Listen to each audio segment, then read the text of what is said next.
All right. Are we streaming? Select on. Okay. Looks like we're set up there. Hello, folks, if anybody's there. Unique New York. Unique New York. We're getting this started. All right. First time streaming on YouTube. Let's see how this goes. Let's see. Anyways, welcome to the Fry My Calamari Show, where we cover the news, we cover gossip, we cover slop, we cover politics. We're about nuance, we're about balance, we're about masculinity, a little bit of everything, a little bit of everything. I have a lot to say about a lot of things. Just trying to get my OBS running properly here. And yeah, so we're going to start with the news tonight. Lots of stuff going on in the world. Unfortunately, if you're a fan of peace, if you're a fan of freedom, you're probably not really enthusiastic about the news, about what's going on in the world. But just like the headline says, we're going to start tonight talking about this video. I think I woke up this morning and I saw this video and I didn't even think it was real.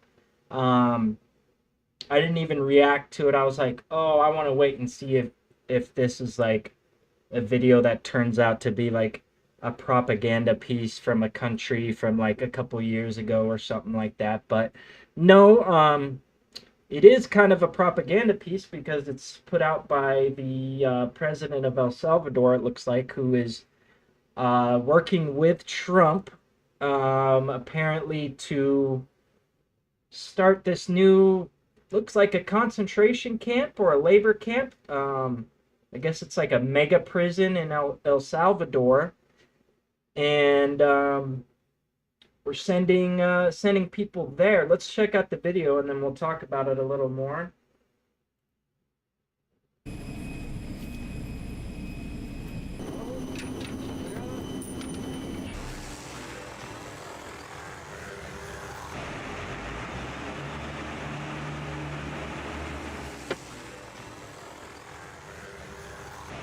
This is some real dystopian footage, is all I can really say.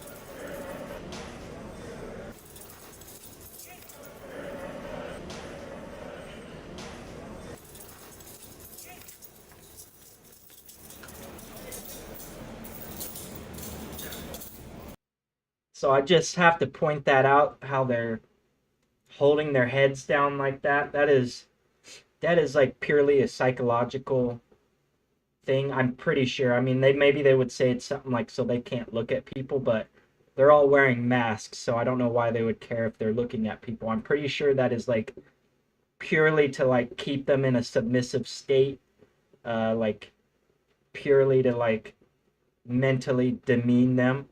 And no matter what your opinion is, like if you really think all these people are like bad guys, like gang members or terrorists or whatever, I would hope that we're like trying to not treat people like this, even if that's the case.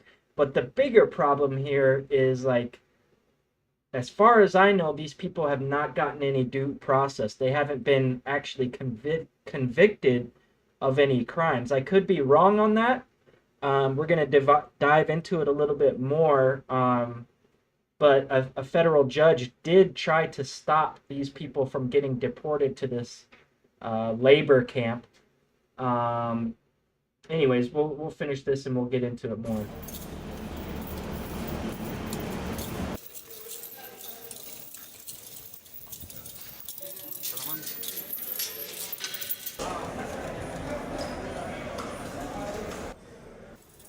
Okay, that's the first guy in this entire video that I've seen with tattoos. And you know, one of the claims is that these are supposedly like MS-13 or another famous gang or like cartel group, I'm not seeing enough tattoos. The cartel members and MS3 gang members, they're like head to toe in tattoos, and very common to have like head and face tattoos. I don't see really any tattoos going on, and so that's a big red flag to me that these are all like gang members or something like that. My guess is that a lot of these people are just simply undocumented migrants that did not have any due process and got sent over here. That's just my opinion from what I'm gathering so far.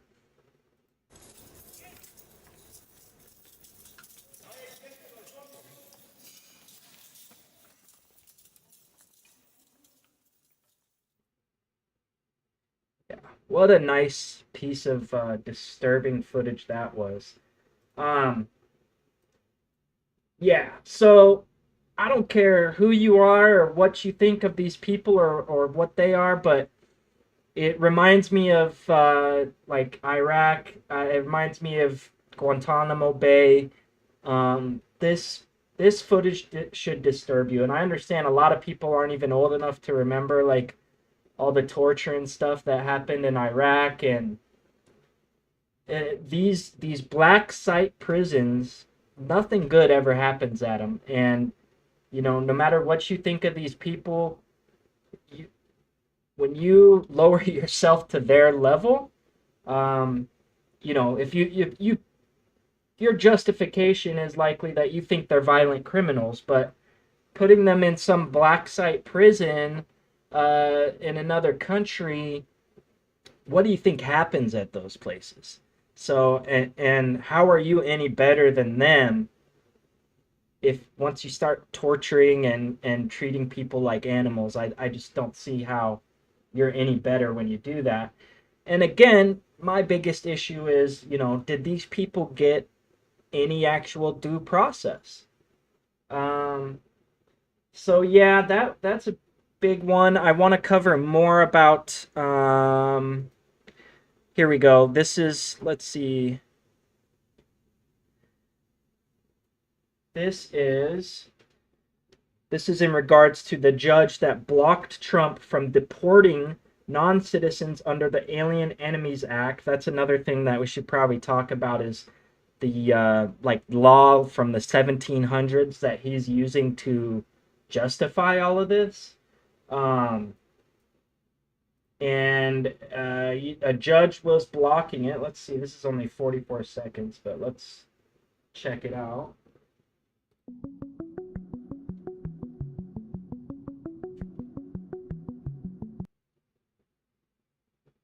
Deport natives and citizens of an enemy nation. What's the difference between natives and citizens? I don't quite understand what that means.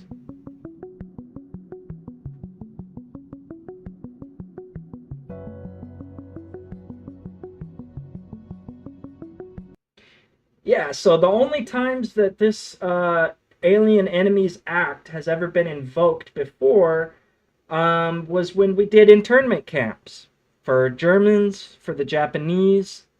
So that gives you a little idea of like what Trump's game plan is here, if it isn't obvious to you already. But um, history repeats itself, and that's what's happening here. So if you're cheering this on, if this is something that you think is great and awesome, like try to self-reflect a little bit. Try to look back at history when we did this before, and try to remember if those people were on the right side of history by creating putting people in concentration camps. Is that really like the side of history you want to be on?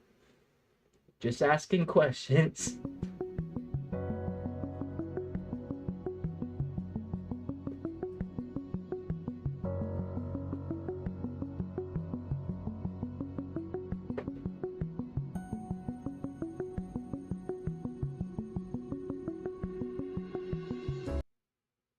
Okay, so this is another issue I have with this. Let's move my name out of the way there. The president may invoke the law in times of declared war or when a foreign government threatens an invasion. None of those things are going on. Now, I understand Trump and his people, they call the migrants coming to the U.S., they call that an invasion, but under the definition of invasion during war, it does not fit that definition at all.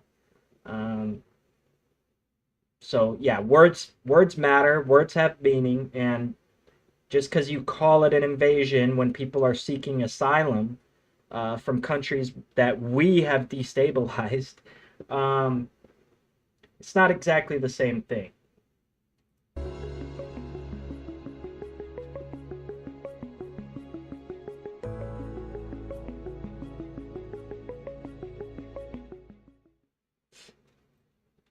I mean, this is going to get ugly, folks. This is going to get And two ugly. U.S. officials say President Trump could invoke the Alien Enemies Act to fight illegal immigration. It's reportedly part of the administration's efforts to carry out mass deportations. The Alien Enemies Act is a little-known law from the 1700s that gives the president wartime authority to remove undocumented immigrants. Legal experts say it could face an uphill battle in court. Meanwhile, the Trump administration is asking the Supreme Court to weigh in on the legal battle over birthright citizenship. ABC News legal contributor Kim Whaley's here for more on both of those aspects. So, Kim, let's start with the Alien Enemies Act. This is a wartime law. We're not at war with any other country right now. So what conditions can the president use to invoke this? Well, it is a wartime law. It was passed in 1798 under John Adams when there was a threat of a war with France, but it actually never happened. So it wasn't invoked back in 1798, but it was used during the War of 1812, World War I, and World War II. It was the backing for that shameful episode of the detention of thousands of Japanese Americans in connection with the Second World War.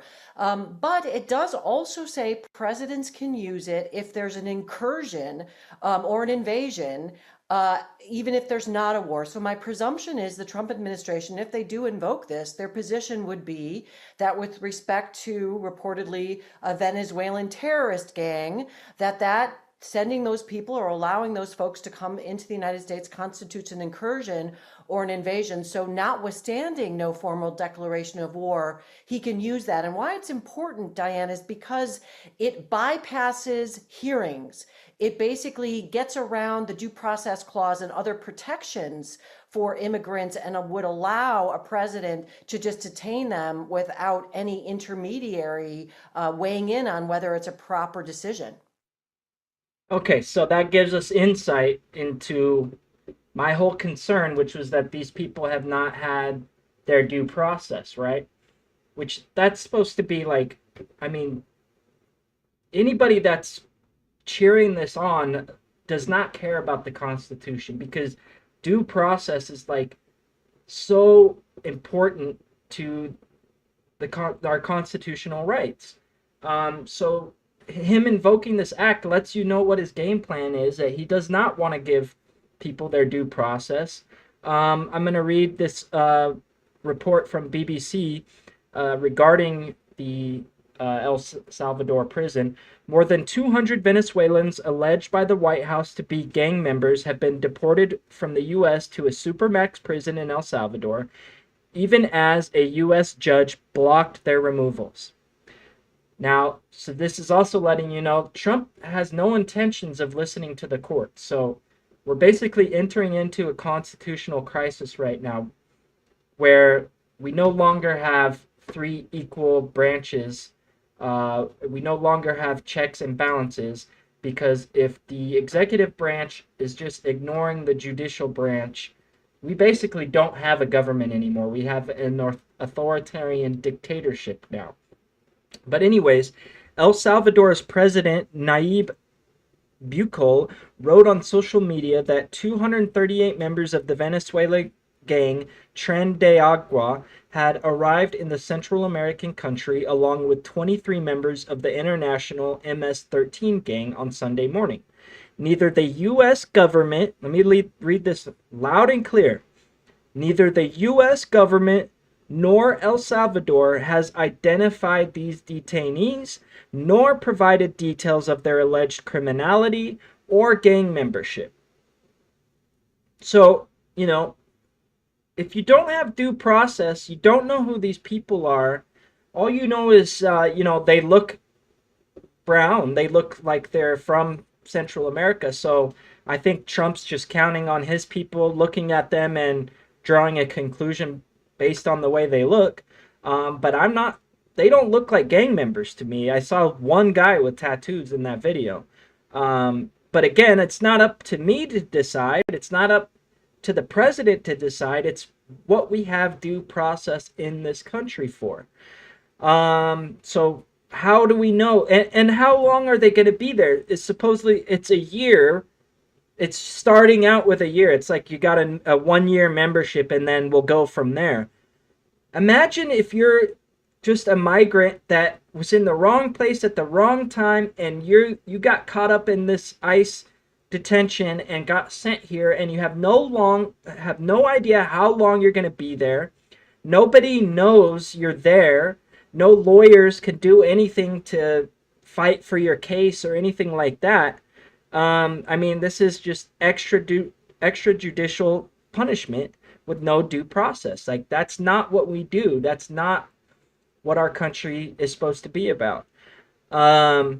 So yeah, no identification, no evidence or details of their alleged criminality. So no proof that they've even committed any crimes, and no proof that they have gang membership.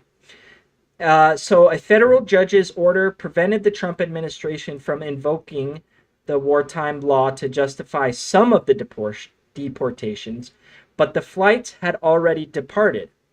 Oopsie, too late, posted Buchel on social media referring to the judge's ruling. So oopsie, too late is the post from the president of El Salvador. Really professional, really, these are some really fine people. The video attached to one of his posts shows lines of people with their hands and feet shackled okay, that's the video we watched. White House Press Secretary Caroline Leavitt denied the court ruling had been violated. The administration did not refuse to comply with the court order, she said. The order, which had no lawful bias, was issued after terrorist TDA aliens had already been removed from U.S. territory. So their argument is that since the planes were already in the air, that they had no jurisdiction. That might be true, but I think it's giving away the game plan that Trump has no intention to listen to the judges no matter what the situation is. Donald Trump announced on Saturday that he had signed a proclamation invoking the Aliens Enemies Act as he accused Trende Aragua of perpetrating, attempting, and threatening an invasion or predatory incursion against the territory of the United States. Has anybody ever even heard of this gang before? Like, this is the first time I'm hearing Trump talk about it. This is the first time I've heard of Trende Aragua.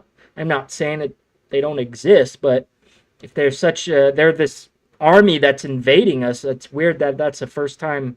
This is the first time I'm hearing of them. He said members of the gang would be deported for engaging in irregular warfare against the U.S. The act, which was last used during World War II to intern Japanese American civilians, is a broad law that allows the detention and deportation of natives or citizens of an enemy nation without the usual process. So these guys are from El Salvador, which would have to fit the description of the enemy nation, but him and the president are working together to put all these people in a supermax prison, and they're tweeting and they're clearly buddies. It doesn't seem like El Salvador is an enemy nation right now. It doesn't seem like that at all. On Saturday evening, U.S. District Judge James Boasberg in Washington, D.C., who's probably getting death threats right now from Trumpers, I wouldn't be surprised at all, ordered a 14-day halt to deportations covered by Trump's proclamation, pending further legal arguments. After lawyers told him that planes with deportees had already taken off, Judge Boasberg gave a verbal order for the flights to turn back, U.S. media reported, although that directive did not form part of his written ruling. And the written notice appeared in the case docket at 7:25 Eastern Standard Time on Saturday and Sunday, the Reuters news agency reports. Although it is unclear when the flights carrying the alleged gang members departed from the U.S. In a court filing on Sunday, Department of Justice lawyers said the order had not applied because the deportees had already been removed from the United States territory. A senior administration official told CBS News, the BBC's U.S. partner, that 261 people were deported on Saturday, 137 of whom were removed under the Alien Enemies Act over alleged gang ties. What about the rest of them? The Justice Department has appealed against the judge's ruling. The American Civil Liberties Union, which was involved in the lawsuit against the Trump administration, said the court's order may have been violated. The case raises constitutional questions since under the U.S. system of checks and balances, government agencies are expected to comply with a federal judge's ruling.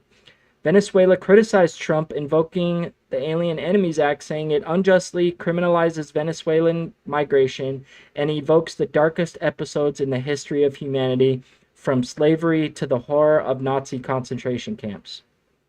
It's true. Right groups condemned Trump, accusing him of using a 227-year-old law to circumvent due process. Exactly what he's doing. Amnesty International USA wrote on X that the deportations were yet another example of the Trump administration's racist targeting of Venezuelans based on sweeping claims of gang affiliation. Again, these guys do not look like gang members. Gangs from Central America and Mexico have tons of tattoos. President Buchel, a Trump ally from apparently an enemy nation, wrote that the detainees were immediately transferred to El Salvador's notorious mega jail, the Terrorism Confinement Center. That's an interesting name. The El Salvadoran president said that they would be held for a period of 1 year and that could be renewable. Oh, it's like a membership. It's like a gym membership, guys. El Salvador's jail is part of Buchel's effort to crack down on the country's organized crime. Well, if we're filling it with migrants, how are you going to... Okay. The newly built maximum security facility, which can hold up to 40,000 people, has been accused by human rights groups of mistreating inmates. Surprise, surprise. The arrangement between the U.S. and El Salvador is a sign of strengthening diplomatic ties. Yeah, and El Salvador is known for not being a corrupt, violent country at all. El Salvador was the second country that Rubio visited as the U.S. top diplomat. During the trip, which took place in February, Buchel made an initial offer to take U.S. deportees, saying it would help pay for the massive facility. And yeah, that's the other part of their plan, is to do slave labor with these inmates in order to pay for the facility. We're really going back in time. Like, history is repeating itself in multiple ways right now. The latest deportations under Trump's second term are part of the president's long-running campaign against illegal immigration in the U.S. In January, Trump signed an executive order declaring Tren de Aragua and MS-13 foreign terrorist organizations. Okay, I didn't know. This is the first time I had heard of the other gang.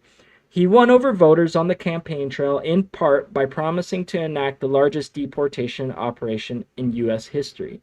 While illegal border crossings have plummeted to the lowest number in decades since Trump took office, the Republican president has reportedly been frustrated by the relatively slow pace of deportation so far. Hey, look, Trump, I have, if you want to deport people, I'm going to try to flip it on them.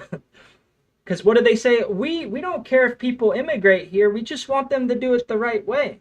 Okay, well, let me flip that on you. I don't care if you want to deport people, but just do it the right way. Give people their due process. Don't call people criminals and gang members unless you have evidence to back that up, unless they've been convicted of crimes. You can't just throw due process out the window. So, would the president have to identify enemy countries in order to use this? And what kind of protections do people from that country then have? So, as I mentioned, I think there would have to be a finding of an incursion or an invasion. People presumably would sue and go to the courts to say, listen, he misinterpreted the statute. I think that would be the pushback by people that were rounded up if that were the case. The courts could say, listen, this is a political decision. I'm staying out of it. The courts could cite Trump versus Hawaii, where the Supreme Court gave a lot of power to the president after Donald Trump's travel ban, or the courts could strike that down and agree with the plaintiffs. But in the interim, I think it's hard to there's not really a law enforcement official above ICE or above the Department of Justice and the various law enforcement officials that Donald Trump controls to stop that action. So I think this could get far along before the courts would be in a position to push back. Meanwhile, the administration is asking the Supreme Court to partly allow the executive order on birthright citizenship. That one's currently being argued in lower courts, and Trump's executive order is being blocked in 3 states right now. So how do you see that playing out? Oh man. Imagine we've had birthright citizenship forever, right? Imagine if you're pregnant right now. Imagine all the women that are like pregnant right now watching this and worried that they might get deported and that their newborn babies are going to get deported. Like this guy is just, and I know a lot of people are okay with this, but one one thing is like obviously Trump and this other president are very adamant about like propagandizing everything they're doing. Like they're proud. They want to show their people, look, we're rounding the people up. We're putting them in camps. We're doing exactly what you want. And of course there's going to be, his diehard group that is just going to be all aboard, just no matter how far he goes with that. But I think he's actually screwing up with that because a lot of the middle of the road people that like voted for him for economy and like peace, and were like, swing voters, a lot of those people slowly but surely, as they see all this horrible dystopian footage, you're going to slowly see a shift, or maybe fast, at the rate he's going. I mean, he is going at an insane rate. But I think people are going to turn on him. I hope if there's enough people with souls. And let me just say one thing. If you think standing aside and saying nothing and doing nothing is like you're being neutral, no, doing nothing and saying nothing and not calling this out is not being neutral. That is basically being on the side that's doing it. So people are going to start protesting in massive amounts, and his popularity is going to go down the drain. And I already know he's going to try to stay president. And, it's going to involve doing a lot of horrible things to his own citizens for this to all work out the way that he's planning it to. So it's going to get ugly one way or another. And, but another thing I know about Trump is he hates being hated. He, even by the left, he loves to go in on the left, but he really is like a liberal himself. And I think once it hits a certain point, and even like some of his own people are just screaming at the top of their lungs that they hate what he's doing, he may just flip just because of public opinion. He is that type of guy that he's going to kind of go where the wind blows. At the same time, he has people around him, and he has this Agenda 2025, and they are locked in on what they're doing right now. So I'm just trying to have some hopium and some hope for ways that this could shift another direction. But right now, it's not looking good, right? This is a play, frankly, to the far right justices on the court who are upset about what are called, or people call, nationwide injunctions, because those courts that you mentioned did find, and I happen to agree with them, that this is a blatant violation of the plain language of the 14th Amendment, but they are from different parts of the country and they issued injunctions across the entire country. So the Trump administration is asking for a narrow reversal of those orders to just keep them within the states where those judges come from. And there's going to be some support for that in the Supreme Court. They might not win on the birthright citizenship, but they could win effectively by allowing the Trump administration in the other 47 states to go ahead and basically enact the executive order. So it's really a strategic maneuver to utilize the political polarization on the Supreme Court to get that birthright citizenship order in play, in effect, even if ultimately it's deemed to be unconstitutional, 6 to 12 months from now. All right, Kim Whaley, thank you. Some scary, and that's the thing. And the number of apprehensions at the southern border continues to. That's the other scary thing, is like, compared to last time, Trump and his cronies around him have a game plan. It's they're not nearly as disorganized as they were last time. Let's see, what else? Okay, so the other kind of depressing stuff going on is the ceasefire has ended in Israel. They are now bombing. I mean, Gaza is rubble, but I guess there's more stuff to bomb. There's more buildings to level still. So they are bombing it. Let's cover that real quick. The Israeli military says they are currently conducting extensive strikes in Gaza. The Israeli Defense Forces and Israeli What is there left to bomb? They are targeting terror targets. It looks like the end of the world. It looks like the beginning of Terminator 2 when it's in the future and the machines have taken over, like, and it's crazy. Like, we're just desensitized to seeing this, and so many people look at this and they're like, yep, they deserve it. They got what they deserved. I don't know how anyone could look at that and not be disturbed by it. The strikes throw into doubt the fragile ceasefire that has held for nearly 2 months. The attacks come after President Trump issued what he called a last warning to Hamas last week to release all the remaining hostages being held in Gaza. The president said the U.S. was giving its full support to Israel to, quote, finish the job if the hostages were not freed. And just a short while ago, President Netanyahu said Israel will increase its use of force against Hamas going forward, accusing Hamas of repeatedly refusing to release the hostages and rejecting mediation offers. Here to discuss how this ceasefire agreement could fall apart and Israel's next steps is ABC News correspondent Matt Gutman, who joins us by phone right now. Matt, Prime Minister Benjamin Netanyahu just told the public why the ceasefire agreement broke down. Can you share that with us? He basically said that Hamas, Stephanie, did not accept this Witkoff proposal.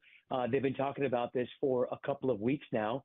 It seemed that they got close at some point. It also seemed that the U.S. had been engaged in direct talks with Hamas for the first time, separately from Israel. It's the first time that any U.S. administration had ever reached out and spoke directly to Hamas. Those apparently also broke down.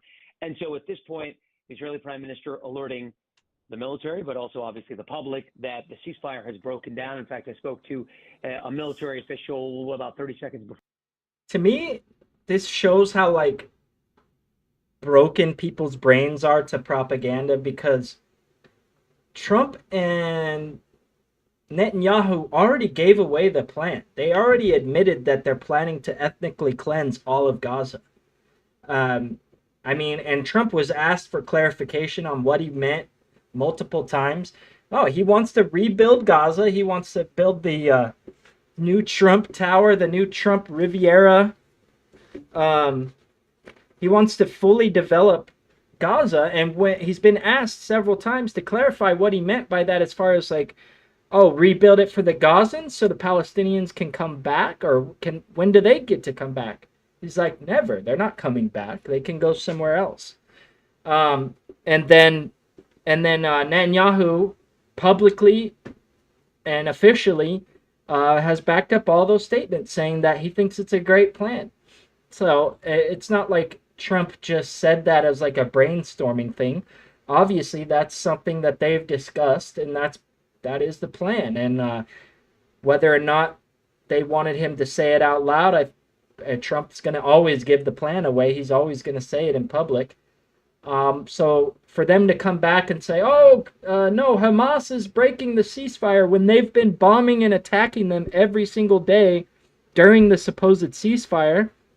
And again, you can't just follow Western news. You have to watch Palestinians on TikTok and Reddit and all these alternative places where you can get the other perspective and not just the perspective from Netanyahu and the U.S. media, because they're not telling the truth. For them to be saying, "Oh, they're screwing up the ceasefire, they're ending the peace," when you've already admitted that your plan is to remove all of them from the area, either out of fear and fleeing or by bombing them into oblivion, one way or another, the plan is clear. So for you to, like, any of us to listen to this and believe them that, like, oh, Hamas is ruining the peace plan and all of that, I don't believe it. I don't believe them for an instant. And nobody should believe them. Before we got on air, who said that we've been in negotiations with Hamas. That wasn't working.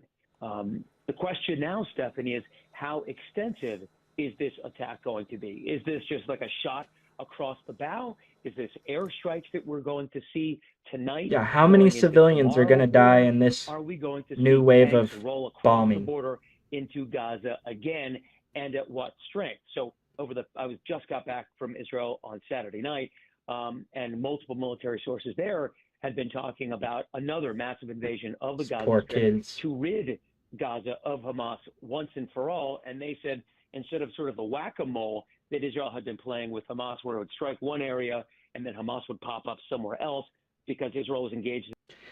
They've been saying that they've been saying all this silly stuff from the beginning of the invasion, from the bombing. And I would just like to say one thing. Like, I look at all sources of news.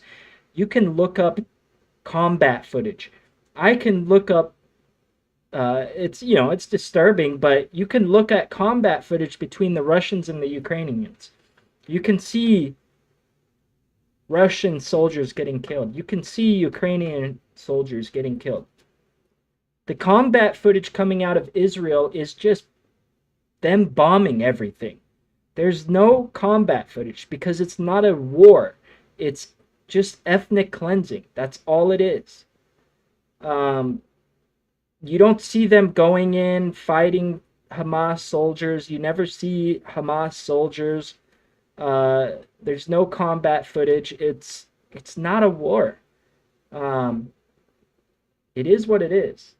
In multiple fronts at one time, fighting in Gaza, but also in Lebanon. This time they're going to focus all the forces inside Gaza at once and try to truly decimate the terrorist organization. However, obviously they've proven very elusive, and we've seen in these ceremonies that Hamas has come out in these crisp uniforms, AK-47s oiled up. They have new vehicles that appear unblemished from 18 months of war. So the question is, how extensive this is this, and how long does it last? At this point, we simply don't know, but this is certainly the biggest military operation. How can anyone look at that and think that that's military operation? It's just bombing them into oblivion. Every hospital, every school, every graveyard, these are not military targets. We've seen in 2 months in the Gaza Strip. And Matt, those are certainly some really strong and solid questions. How extensive will these strikes be? We know that the IDF says they are conducting extensive strikes right now on Gaza as we speak, but what are their goals militarily speaking? It sounds very easy to say, Stephanie, and we've heard. Again, why do they even ask that question when Trump and Netanyahu already said what the long-term plan is? They already said they want the Palestinians out and they want to develop that nice beachfront property. Like, be a journalist. Tell the truth. Heard this from Israel's Prime Minister Benjamin Netanyahu so many times, right? It's to destroy Hamas. The question is, what does that look like? And the biggest question that Israelis are asking his public, what happens to the hostages? You fought this war to repatriate the Israel hostages. does not You care entered about those the hostages. negotiations The to Israeli repatriate government those does not hostages, care but about the hostages. where are they? So there are 59 hostages, living and dead.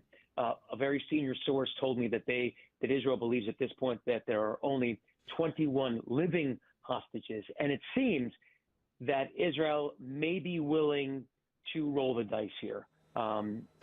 Unclear how What a far way they're willing to to what a go way to to limit the phrase that. lives of Roll the the remaining dice. hostages in order to try to hit areas that they hadn't hit before, like the center of Gaza, which is largely still intact because that's where it was believed that the Israeli hostages were being held. But remember, there are American hostages, there are Argentine hostages from various nations who have dual Israeli and other citizenship. So it's very complicated, and many Israeli rank and file folks are just wondering, well, what's going to happen? Are these other people going to get killed? That's a very major fear, and that's going to be very hard for Netanyahu to play. He's got a lot of pressure coming from his base to keep fighting, but a lot of the rest of Israel says, no, we need to get those hostages home any way we can, Stephanie. Absolutely, and the families of those 59 hostages also Exactly. awaiting news and wanting to see their loved ones. Matt, thank you so much for your time. We want to turn now to retired General Doug Lute, a former U.S. ambassador to NATO. Sir, thanks so much for joining us. Days ago, President Trump's envoy, Steve Witkoff, proposed a new agreement that would last until April 20th, which detailed the release of these hostages. What could these latest strikes possibly mean for the fate of those hostages? I know Matt just touched on it a few moments ago, but what could this mean for those individuals, dead or alive? Well, I think what we've seen, if these reports are right, and if the early reports that Israel is going to resume full-scale military operations prove accurate, it proves that these sorts of ceasefire deals, like this one, which is now 2 months old, are exceptionally fragile. And they're fragile because neither party, in this case, neither the Israelis nor Hamas, have any reason to trust one another. So there's no trust, and the slightest That may be true, but there's one side that has all the power. All the power dynamics rest on one side, and that is with Israel and the U.S. Um, it's ridiculous to me. wrinkle in the pattern, the phased approach to the ceasefire. The slightest wrinkle, the slightest dismissal can lead to a renewed conflict. And I think that may be what we're seeing. We should remember that this phase one of the ceasefire was supposed to have been completed 2 weeks ago on March 1st. So we may see a return to full-scale violence, and of course that spells a disaster for the remaining hostages and for the prospect. And you know what's really interesting is like the media really doesn't cover that often. They do cover it, but not nearly as much. All the violence that's going on in the West Bank. Even the U.S. and pretty much every country, there's not a lot of controversy around the West Bank being illegal settlements from Israel. They don't have the narrative that they have because Hamas isn't the governing power, or it isn't as powerful in the West Bank.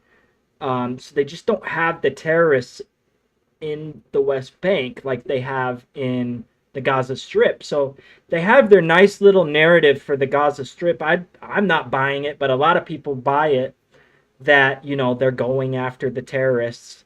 Oh, is my mic too loud? I need to turn that down a little bit, huh? They're going after the terrorists supposedly in the Gaza Strip, and that's their story, and that's how the news reports on it. But my impression that they don't report on the ground invasion and all the deaths going on in the West Bank is because they don't have an excuse for that. They don't have a narrative that fits for why they're also attacking the West Bank and trying to push the rest of the Palestinians out of the West Bank as well. So it just lets you know a little bit more what the media bias is there. expect that eventually a peace could be brought to bear on this conflict. And Israelis have always wanted eradication of Hamas, but they're still in Gaza. Could this war continue until Hamas is completely out of the picture?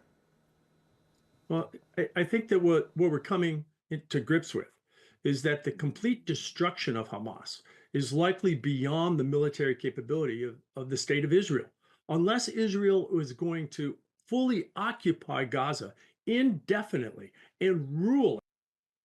Let me put it this way. Every bomb they drop, it may kill 100 people or so, but every bomb they drop probably creates 10 new Hamas soldiers, okay? You're never going to get rid of them by ethnically cleansing the area, by bombing them into oblivion, because if I was a young man, if I was a young boy, and my entire family just got destroyed by a bomb, you don't think I would vow right there the rest of my life to fight against these people by whatever means necessary? That's, whether people will admit it or not, that's most men in America would do the same thing. So the only way to go forward is through peace and negotiations. That's the only way. The more you keep bombing, the more terrorists you create, the more members of Hamas you create.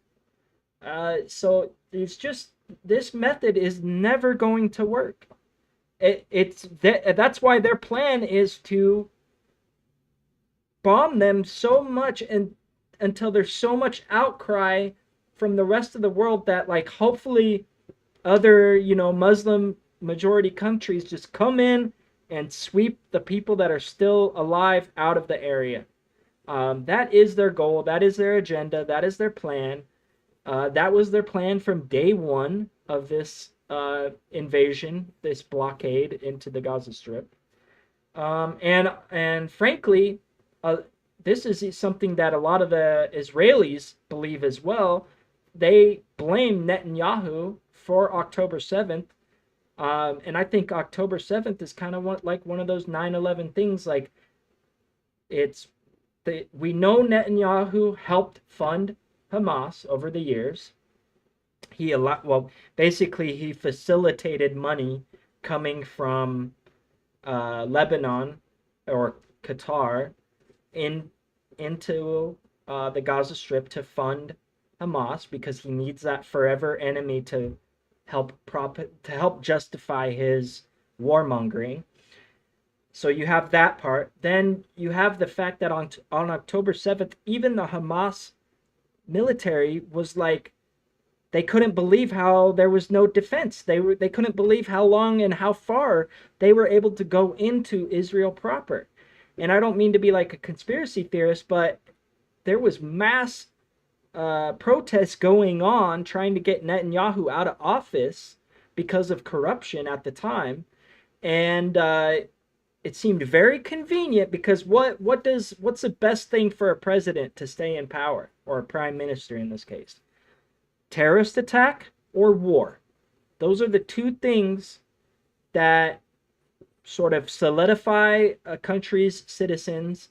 And that's why everyone voted for Bush the second time, even though he was a terrible, terrible president.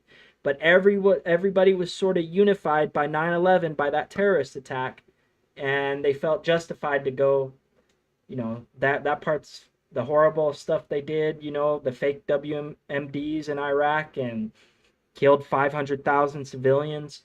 They're doing the same thing. I think almost the same exact thing is happening. I think they literally are like copying the exact 9/11, and they even called it. They were calling it Israel's 9/11 when it happened, and so they feel Netanyahu's game plan. I think he allowed it to happen, or he allowed the defenses to be so weak that the attack was much bigger and worse than it needed to happen. And this is something that the Israeli society believes as well. But they are so angry now and so pissed at the Palestinians that even though they hate Netanyahu, they are all for, like, the ethnic cleansing. And that's sad to say, but there's multiple polls, many street interviews. Every poll, every street interview is really scary to watch. I have my video I did last night was interviewing a lot of people on the street in Israel, and they say horrible things. No child is innocent in Gaza. They're all terrorists. They openly admit that they are for Shmenocide, or the word. I don't know if I'm allowed to say that word or not, but I'm pretty sure ethnic cleansing. We can call it that. They are for it. So yeah, that's where we're at with. We're in a dark place. It's like really like the Germans fell for the propaganda against the Jewish people. Now the Jewish Israelis are falling for the propaganda that this whole group of people is less than human and deserve to be wiped out. That is just what they believe. It's not all of them, but a lot of them. It is almost impossible to eradicate completely Hamas. And we've seen reminders of this. As your report indicated just a few minutes ago, we've seen reminder that Hamas persists. Hamas has survived. And Hamas has made a very public display of this over the last several weeks, as hostages have been step by step released and so forth. There have been Hamas fighters there brandishing weapons and so forth, and demonstrating to Israel, but also to the people of Gaza, that Hamas is not destroyed. So this is really the rub of the problem. And we know that Prime Minister Netanyahu says that for now they will increase, of course, these forces against Hamas because Hamas has not released the remaining hostages and refused mediation offers. Do you see any path forward for mediation at this point to ensure that a ceasefire holds? Well, look, mediation with the good offices of nearby states, so Qatar and Egypt, with the U.S. participating, got us to phase one and brought us the promise, or at least the prospect that we could go from phase one to phase two and eventually phase three, a long-lasting peaceful arrangement in post-war Gaza.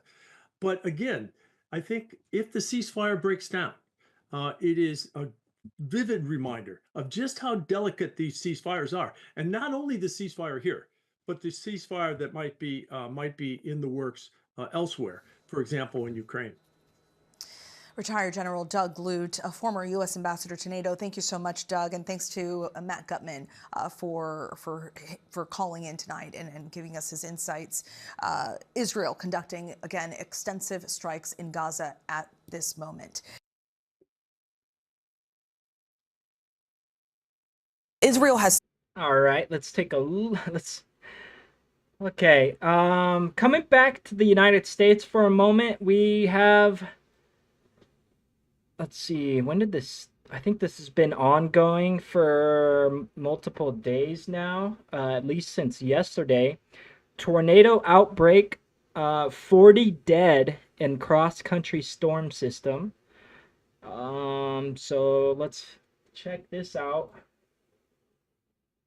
We're going to begin, of course, with a deadly storm system that just tore through the country. Dozens reported tornadoes across 9 states, dust storms, wildfires, leaving towns devastated. Ginger is in Tylertown, Mississippi for us with the latest. Good morning, Ginger. Much like the conflict in Israel, this is another thing that we're becoming really desensitized to, right? Like every year now we're having these like 100-year storms, constantly these major weather events that we're all just like desensitized and used to it. But this is climate change. This is global warming. We're going to get more and more of these dramatic weather events.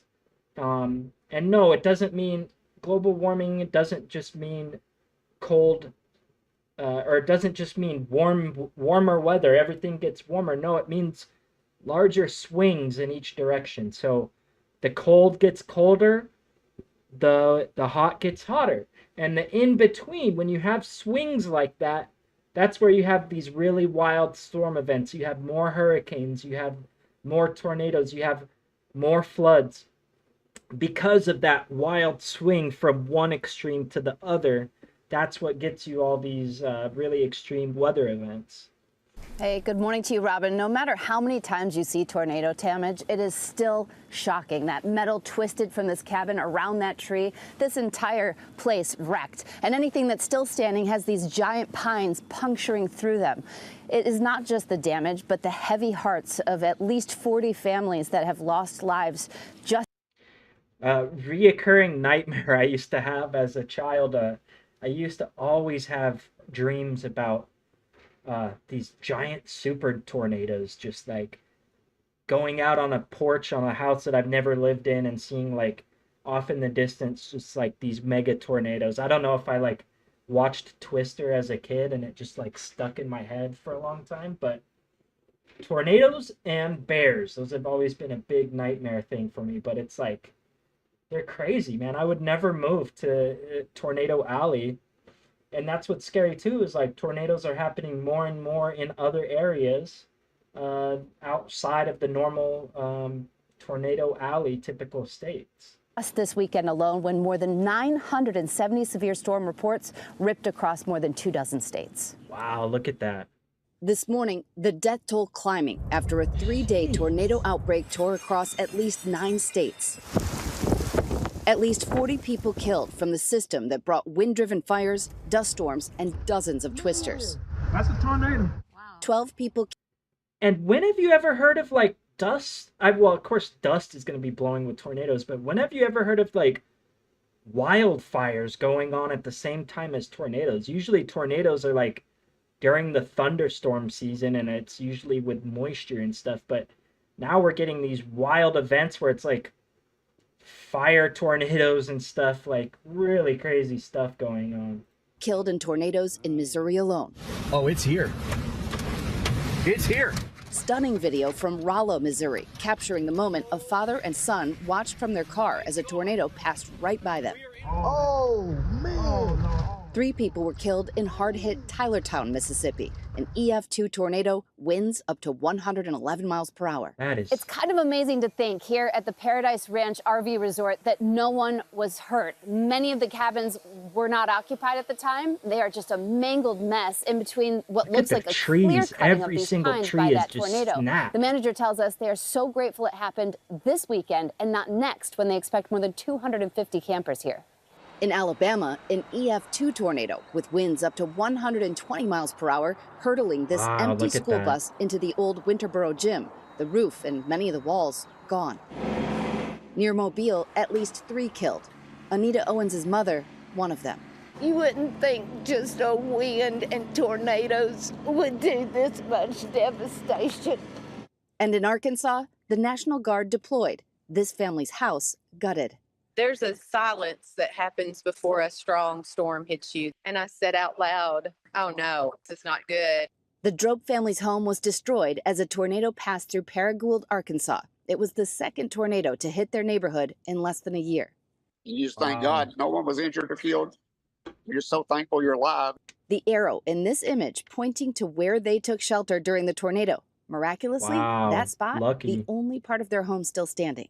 In that photo, it literally looks like God just had his hand right there over us, because that's the only part that has the roof left. In Oklahoma, powerful winds with the same system fueling wildfires that have destroyed nearly 400 homes. Oh my God. One person capturing this frightening video as she drove away from her home. Fires on both sides of the road. Looks like Armageddon. Villarreal is near Norman, Oklahoma. You can see right behind me the damage that was done to this metal. And now the same area of Oklahoma is facing another round of critical fire danger in the coming days. You know, I think everybody's about done with this storm, but there are some still lingering showers. It's not the severe part of it, but anywhere from Raleigh all the way up through parts of Connecticut and 95 there, even into Massachusetts. Boston this morning with some heavy rain, so watch that if you're doing the morning commute. We do have our eye on the next storm, though, and that is going to bring some powerful winds again right into the plains. The same areas hit with those wildfires have red flag warnings that extend from Iowa and Illinois back through Texas down to the Mexican border in New Mexico. And George, today we've got got critical fire danger that includes Oklahoma, but by tomorrow, it's extreme, the highest level of fire danger in the western Texas. Boy, that is. Are they going to tell Oklahoma that they're not sweeping their forest? Is that what Trump's going to tell them? Like, when have you ever heard of wildfires being like a major thing in Oklahoma? That's just not even like a thing. I shouldn't laugh. It's horrible, but I don't know what Trump's going to say for that. I don't think he's going to say, when California has wildfires, since they're a Democrat majority state, he says all these ridiculous things like they just need to turn on their water. They just need to sweep the forest. And people believe that crap, but it gets harder and harder to believe the lies when it's like, what are you going to say when it's Oklahoma and Alabama, with these states that get tons of moisture, are burning up? Like, what are you going to say then? Probably nothing, because there's so much chaos going on, and that is what Trump relies on. It's what's crazy is like the chaos method is really old. Like,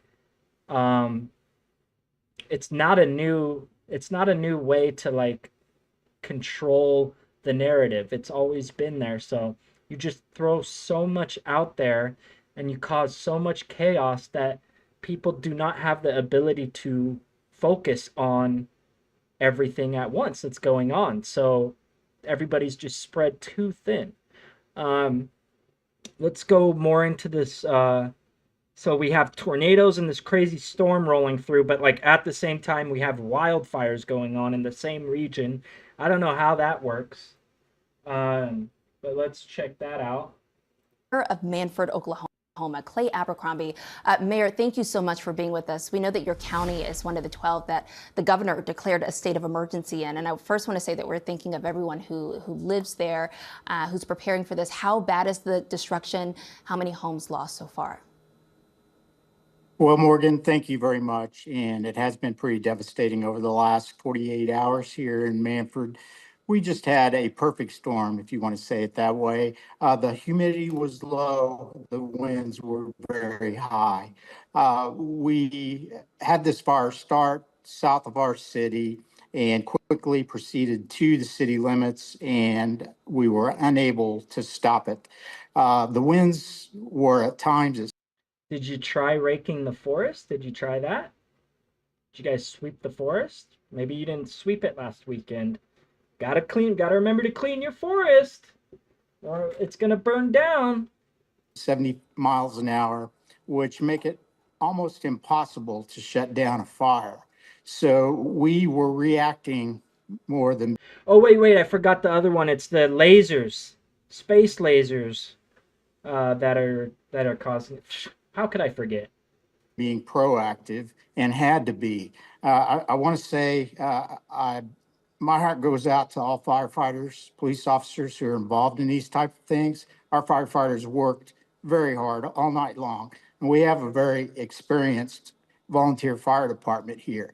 But if you've ever seen situations like this, you know that there's just very little that you can do to stop a fire like this. We had approximately 25 homes destroyed in the city of Manford, and you have to keep in mind that the city of Manford is only 35. That's another thing that bothers me when people talk about these wildfires, like as if it has anything to do with like sweeping brush and stuff. I'm not saying undergrowth and brush doesn't play a factor, but the biggest factor, because fires happen every year, and yeah, they're mostly started by people or like electrical transformers, power lines. Lightning, of course, is another big one. The issue isn't like these fires start every year from these same causes. The issue isn't like that they start. It's the conditions that make them spread super fast and super far and super hot and super strong. And that is the super dry air, the super dry, drier than normal trees and plant matter, and the winds. Like all of those factors are what's really abnormal and what's causing these fires to get so bad. It's not one factor like, oh, the brush didn't get cleaned up. And even if it was like space lasers from space starting these fires, again, it isn't the fact that the fires are starting.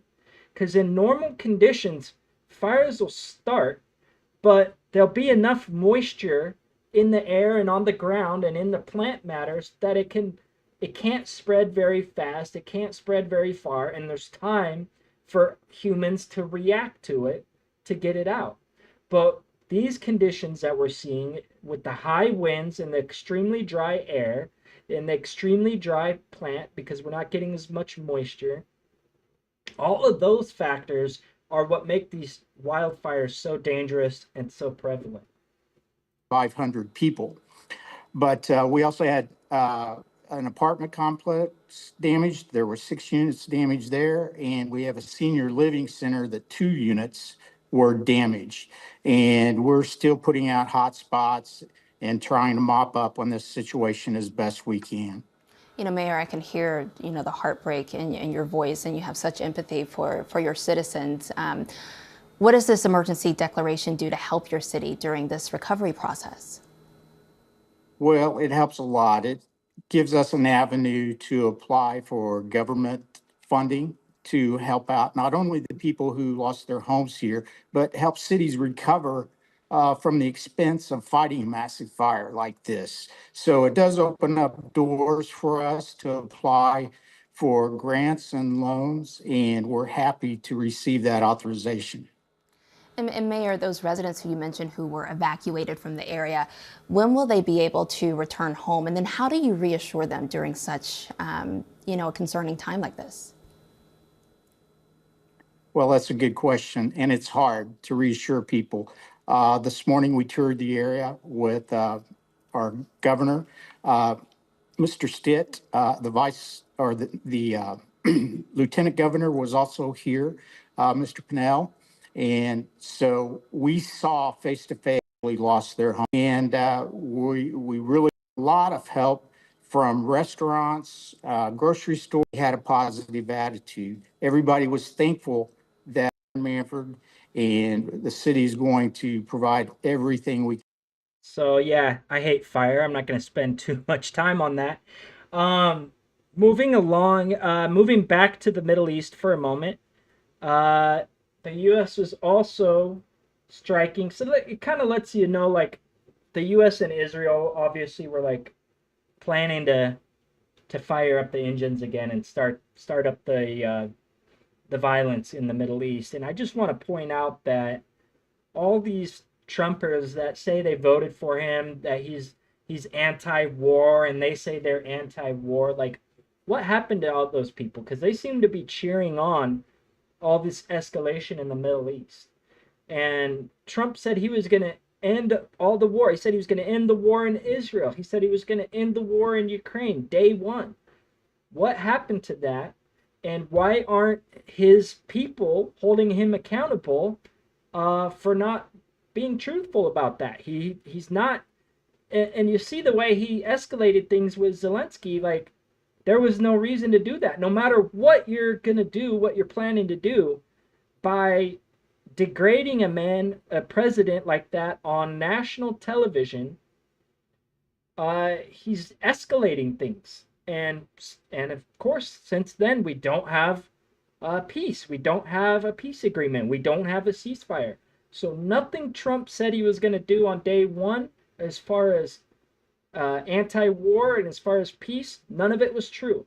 He's a liar.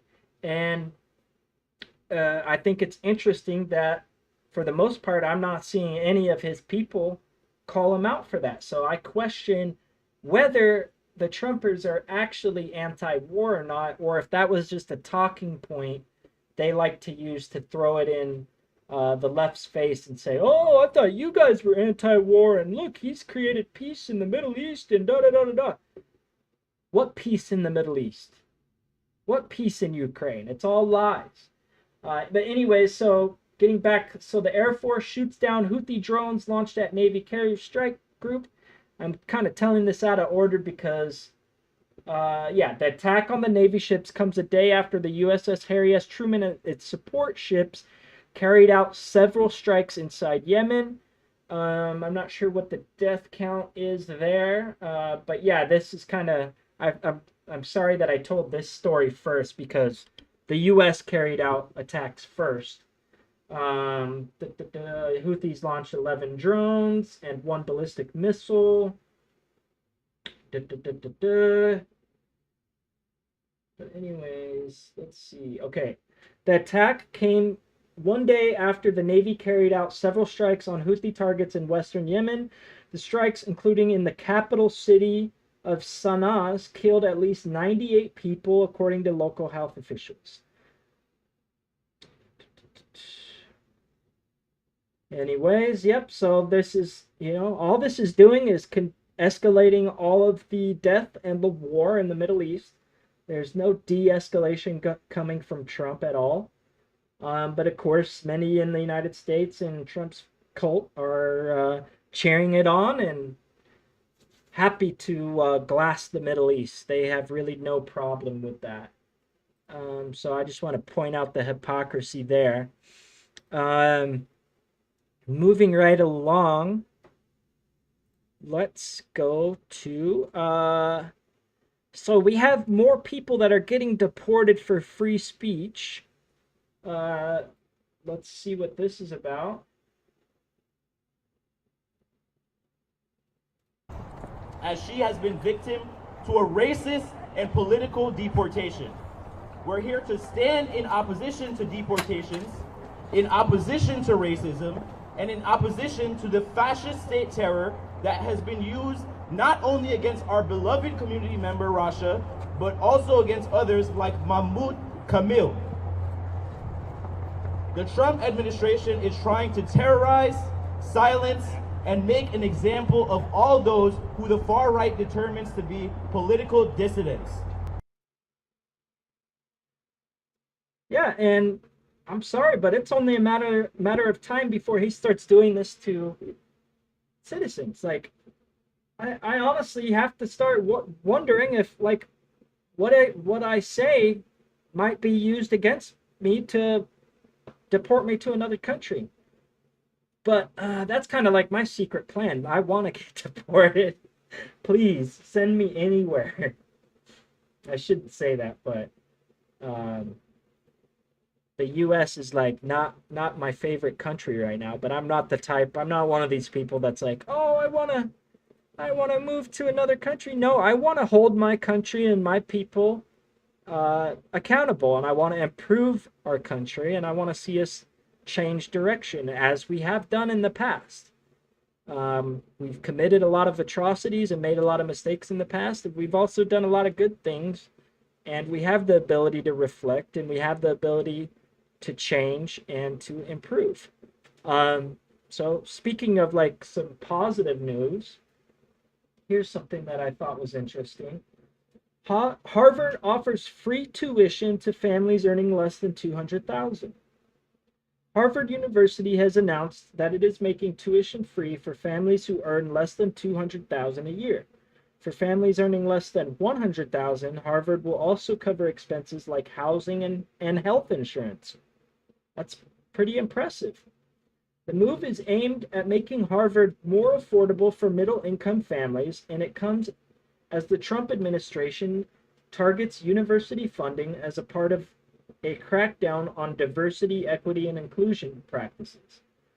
Putting Harvard within financial reach for more individuals widens the array of backgrounds, experiences, and perspectives that all of our students encounter, fostering their intellectual and personal growth, said Harvard President Alan Garber. The policy, which will begin in the 2025 to 2026 academic year, will help make a Harvard college education possible for every admitted student, Garber added. The Ivy League school said the move will allow roughly 86% of U.S. families to qualify for Harvard's financial aid. The median household income in the U.S. was $80,000 in 2023, according to the U.S. Census. In the U.S., DEI, Another article. A number of elite universities in the U.S. have taken similar steps in recent years, including the University of Pennsylvania and the Massachusetts Institute of Technology, which also have free tuition for families making less than $200,000. Harvard had previously made all university costs, including housing and medical care, free for families with incomes under $85,000. The average price of a private university in the U.S. for those living on campus is $58,000 per academic year. That's insane. According to the Education Data Initiative, the average cost of college has more than doubled since 2001, the research group found. So has people's income doubled since 2001? I don't think so. The financial aid expansions come as the Trump administration has threatened to pull funding from universities over diversity, equity, and inclusion initiatives. Research and coursework that they allege is a form of racial discrimination.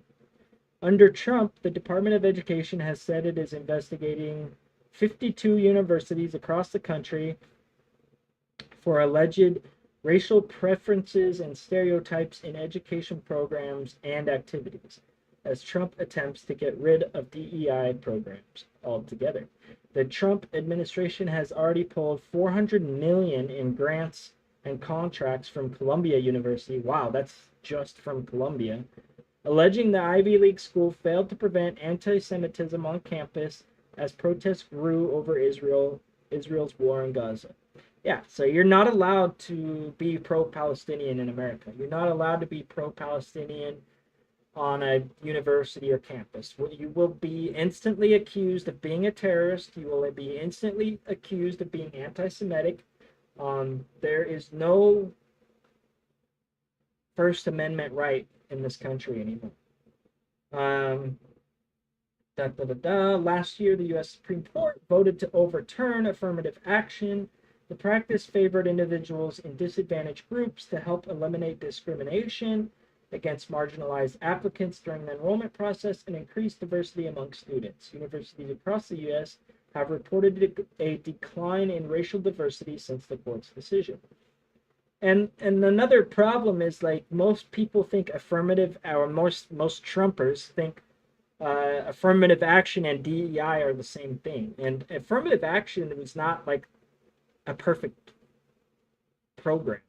It definitely had its issues. I'm not personally against affirmative action, but it wasn't a perfect system by any means. But DEI is just anti-discrimination. So it's different. It's sort of like after the fact, or during the application process, businesses need to make sure that they have a wide range of applicants. So it includes things like anonymizing resumes, so that people, like, taking names off of resumes, like, and then just looking at the resume based on the credentials, on the merit of the person. And that way, like, people, like managers, wouldn't see like a foreign sounding name and then choose a more American sounding name or less ethnic sounding name just based on the name. So really it's helping to even the level and helping people, qualified people, get the positions that they should. And it's also helps people not get fired for being discriminated against it. And people are really going to regret getting rid of this stuff when they start seeing the results of it, because it's going to affect everybody. It affects women, it affects men in a lot of cases. So yeah, it's going to be interesting to see that play out. Moving right along.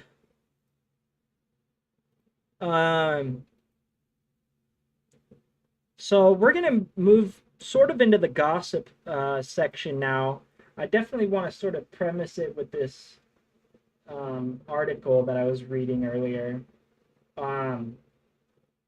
because I'm going to talk about the Ethan Klein Hassan controversy, because I really feel like it's a microcosm for like the Israel-Palestine conflict, and the way that people, especially when they go on social media and they sort of like pick their side or to pick their team, the way that social media sort of like fires up and turbocharges tribalism. Like, you can't, like, once you pick a side, like, you can't criticize your own side in any way, or you'll be immediately, downvoted or disliked or banned from, all the different social media platforms have their different ways to push people out of different groups, and then once you're in a group, you have to be lockstep with that group, and you can't deviate from anything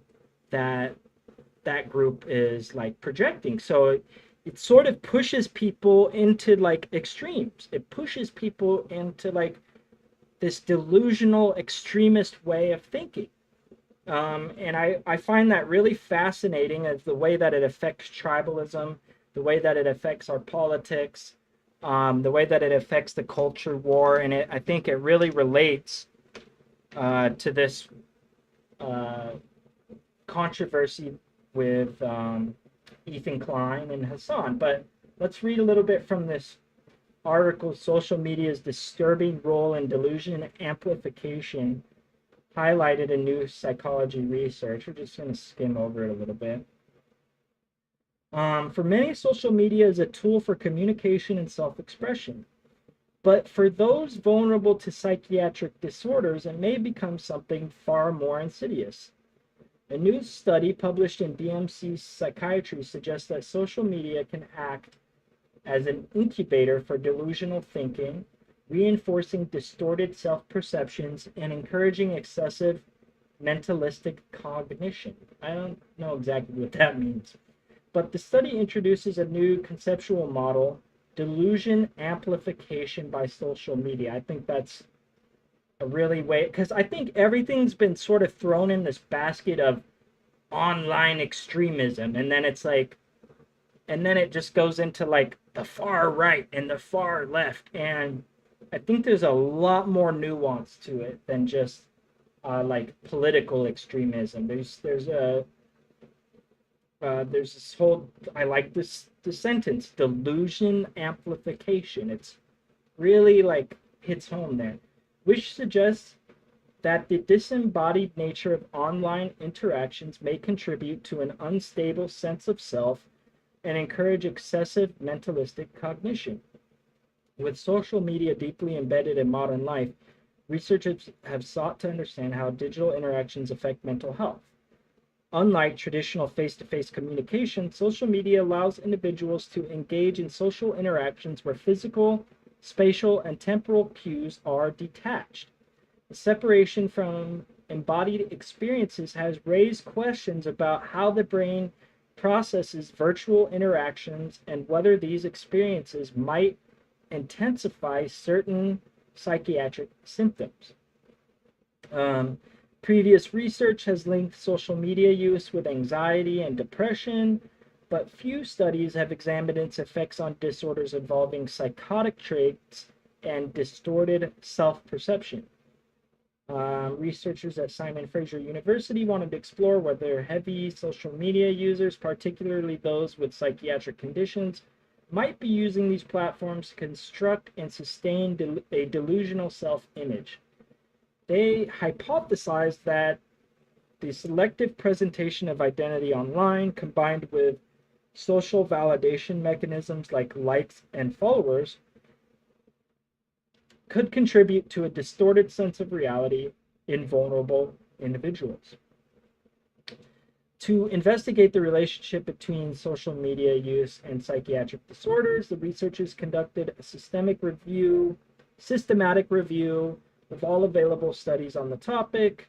They analyzed data from 2,623 academic papers and published between 2004 and 2022. Of these, 155 studies met the criteria.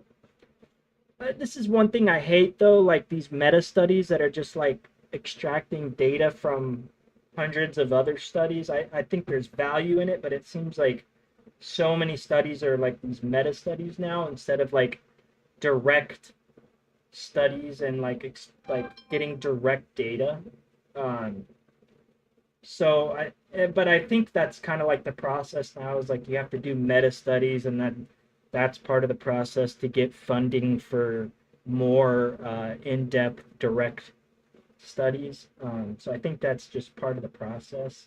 But it is, it is annoying because it only shows it doesn't show causal relations. It shows correlation, not causation.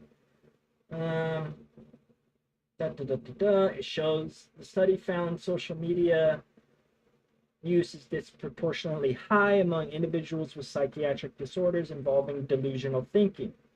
The strongest associations were found in individuals with narcissism, body dysmorphia, and eating disorders who tend to rely on social media to construct and validate their self-image. These individuals often engage in behaviors such as excessive selfie taking, obsessive comparison to others, and compulsive monitoring of feedback from online audiences. Anyways, yeah, I mean, this kind of makes sense. Narcissistic personality, they're more likely to post self-promotional content, seek admiration through likes and followers, create an idealized version of themselves. Those with body dysmorphia and eating disorders were found to use social media as a tool for self-surveillance, often engaging in appearance-related comparisons that reinforce their distorted body image. Then you have schizophrenia and bipolar. They were also linked to problematic social media use.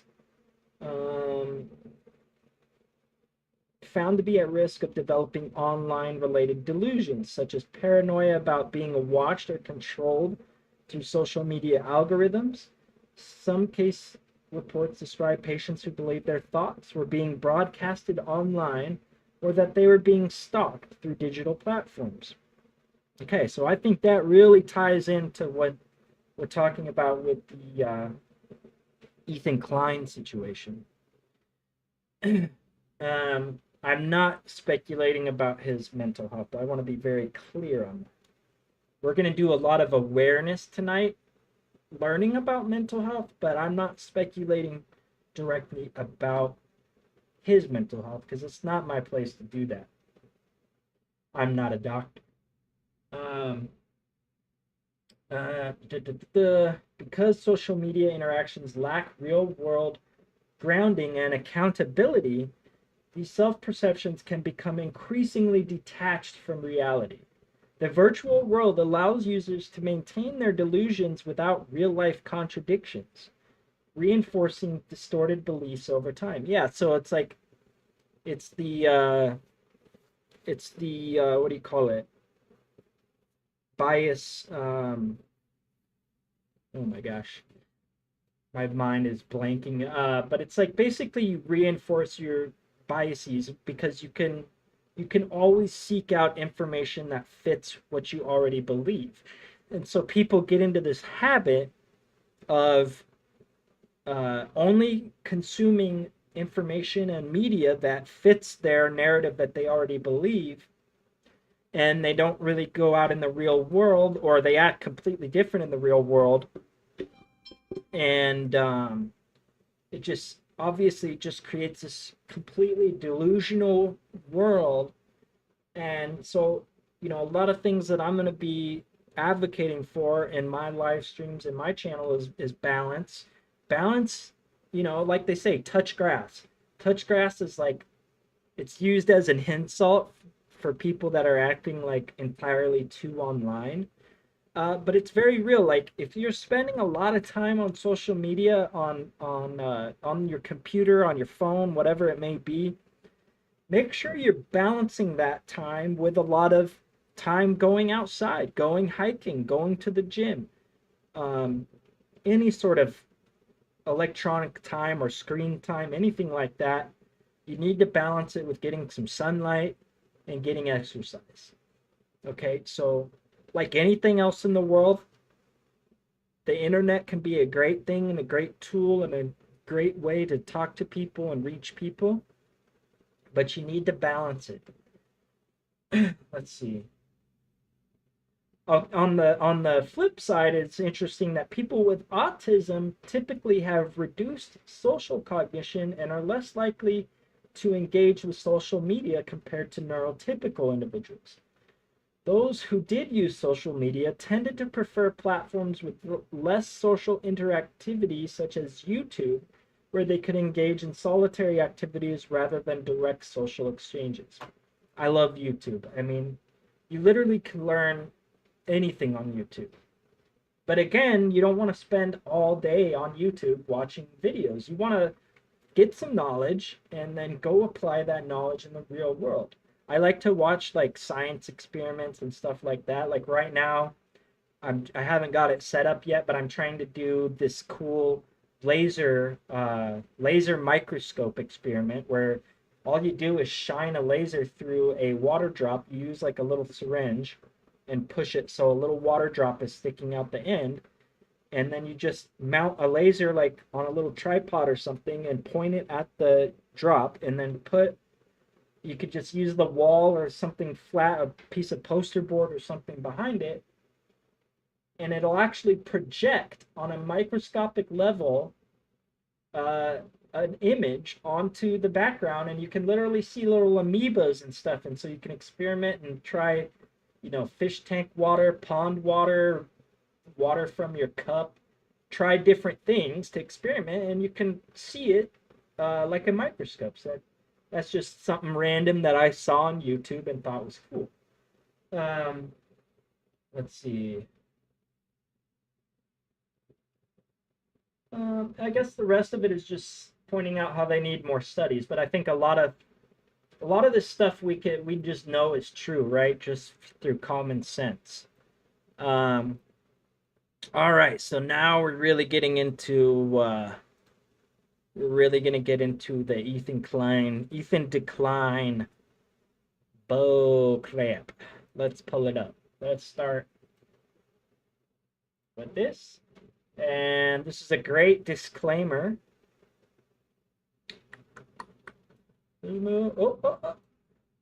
This. Okay, this is a great video from.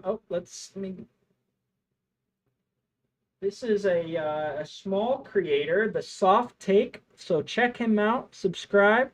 I think he's a really great up and coming creator. He's only got a couple videos, but I think they're great. And this is a good disclaimer. This video is for entertainment and commentary purposes only. Everything said are purely opinions. Viewer discretion is advised. When a content creator, someone with millions of followers, decides to use their platform. I denounce everything Ethan and Hila say in these videos. I'm going to also say that counts for me as well. As a weapon, not only against trolls or content creators he doesn't like, but also against regular people who dare to criticize them. At this point, you're totally Here's the thing. We're going to get your IP address. We're going to find out your information. We have forensic, digital. Ethan Klein has an interesting life. You know, go to work and hit the live button in your studio decked out with thousands of dollars worth of film production equipment. Producers left and right to chime in sometimes and hit the technical difficulty screen to save your ass when you say a few things you shouldn't say. I don't know why I thought that. Apparently she did not have sex with Destiny, although Maybe recklessly throw around a few claims here and there without anything to back it up. They literally talk about doing psyops, faking posts, brigading, and all this shit. And I have 4 years of all of his chats. There's stuff in there that will put him in prison. I'm not even fucking kidding. Okay, so apparently he has something to back it up. But I mean, it is kind of hard to trust his interpretation of what he sees, considering that he has proven in the past that he is incapable of interpreting things. He's not exactly the beacon of credibility. I mean, because like it's not right. Like you think you're being the good guy and like you're just being a fucking bigot, bro. Oh, and also spread misinformation to your massive platform as you please because you don't like someone. That's what bad Hezbollah is. It's like a meme. Hezbollah in Hebrew means propaganda. It's like a weird slur that people started picking up, calling just like Hezbollah means like a lying Jew, essentially. It's funny. In this live stream from last night, he mischaracterizes the podcast, proving his interesting imagination. Apparently, Hezbollah means lying Jew, which clearly indicates anti-Semitic implications. Oh, but just so you know, guys, Ethan's telling a lie here. It's just a card Ethan loves to pull at every chance. Something to critique about me? You're an anti-Semite. Hezbollah actually comes from the Hebrew word for explaining, Matt Lieb, a Jewish man himself by the way, clarified this on his Twitter. You can also just find this out through any Wikipedia or dictionary. And after that, maybe also drop a few bits of information to kinda suggest to your audience that you should go and tell a company, sponsor, or community that you come from the H3 podcast, if you know what I mean. This guy, Matt Lieb, he works for Good Mythical Morning. This guy works for Good Mythical Morning acting like he's wholesome. He's evil. I mean, he is just a disgusting fucking piece of shit. And I think it's insane that Good Mythical Morning and hire somebody. I mean, it works. Your fans show up to the brigade. They just aren't the sharpest tools in the shed, though. You fool. He said that he works at Good Mythical Morning. He's not a guest. He's been working there since 2019. You've blown our cover now. I mean, look at this. They're brigading the video now. These are how many dislikes they got on a normal video. And here is the episode that came out after Ethan said, he works for Good Mythical Morning. This guy works for Good Mythical Morning. I mean, he is pro-terrorism. He's evil. He is just a disgusting fucking piece of shit. Look at how many dislikes they have now. And the comments. And then...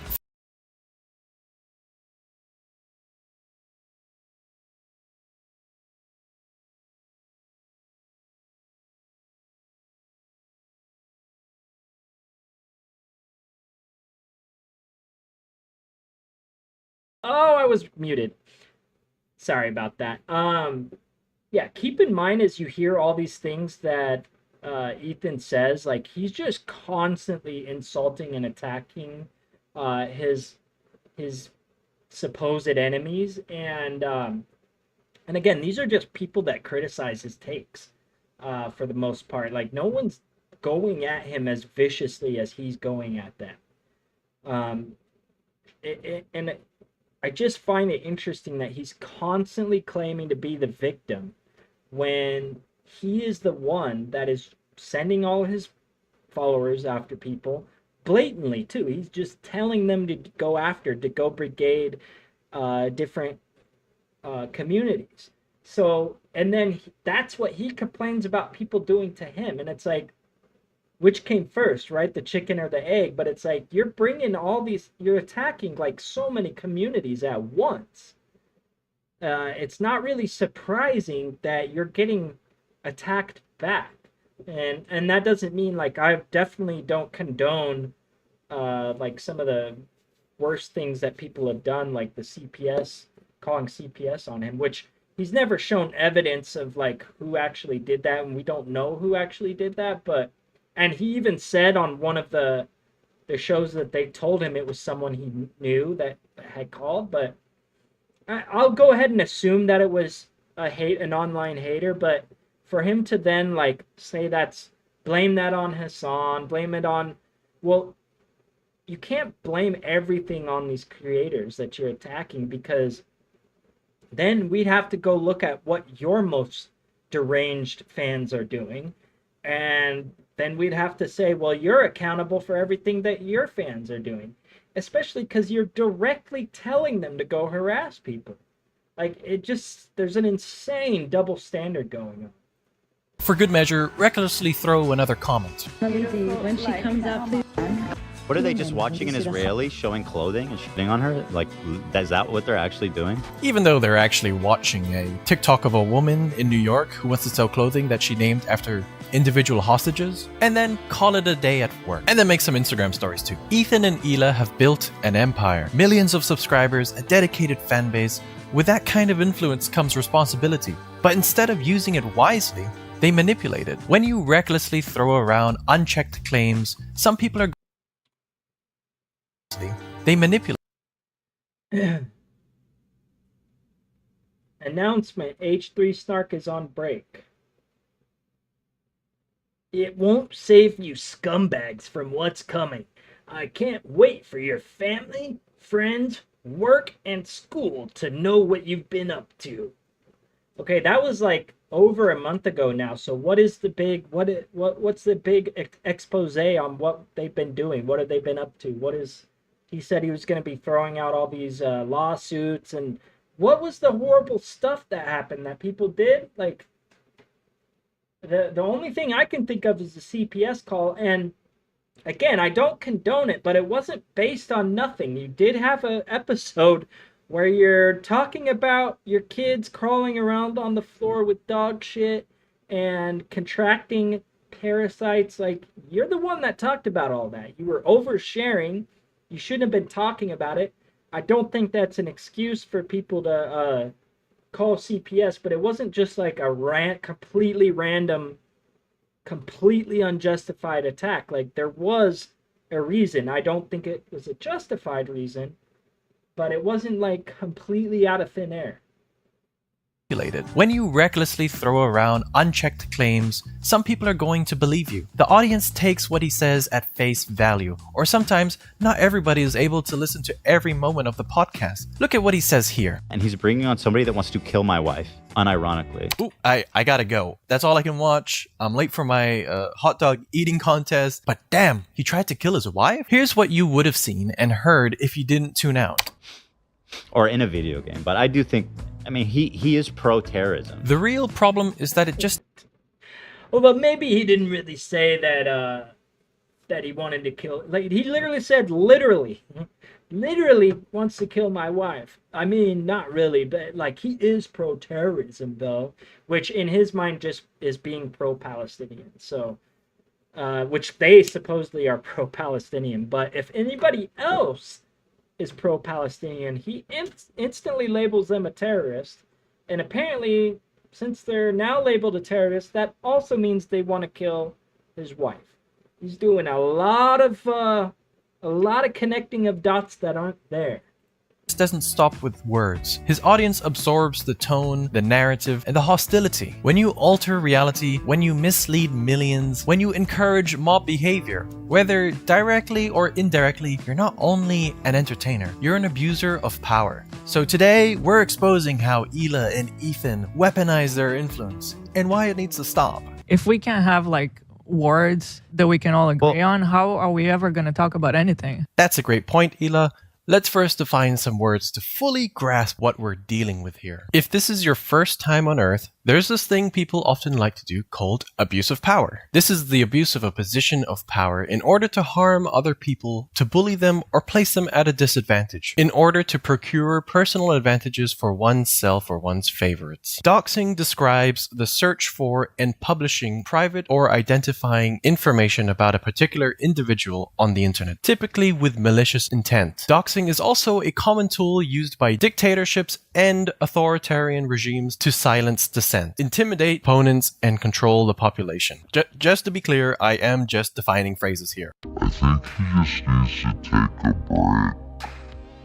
Ethan frequently makes petty and accusatory remarks about Hassan, some of which veer into exposing aspects of his private life. He tries to expose that he might have a secret girlfriend, or how he is certain he has a housekeeper that he doesn't pay appropriately to socialist standards, and also that he communicates with her over a translator. So I dropped the... Hold on, he kind of speeds through that, but okay. I bought one of my dogs, which there is nothing wrong with, but at least I didn't lie about it. Can you find me the Craigslist post where they are giving away free $10,000 designer dogs? While you're at that, ask Hassan who cooks his chicken at his house off camera. Oh my god, they're cooking chicken off camera. There's a big conspiracy going on. I mean, is this just not like completely unhinged? Like, he's talking about Hassan's dog supposedly being a $10,000 designer dog. That's just not true. I'm pretty sure she's like a mixed breed and not of designer value of any kind, and he adopted her, but he's just throwing out claims to see what sticks to the wall, and there's no evidence. He doesn't provide evidence for any of these claims that he makes. Not one. Socialist standards, and also that he communicates with her. Okay, this is the big one. This is so disgusting because until he provides some actual evidence otherwise, the only thing I can assume is that he is actually talking about Hassan's mom and calling her an undocumented migrant, which is racist, to be honest, because, like, what is that based off of? Anyways, no, I met her. She's a lovely Hispanic lady. doesn't speak English. She cleans and cooks, works full time, I believe.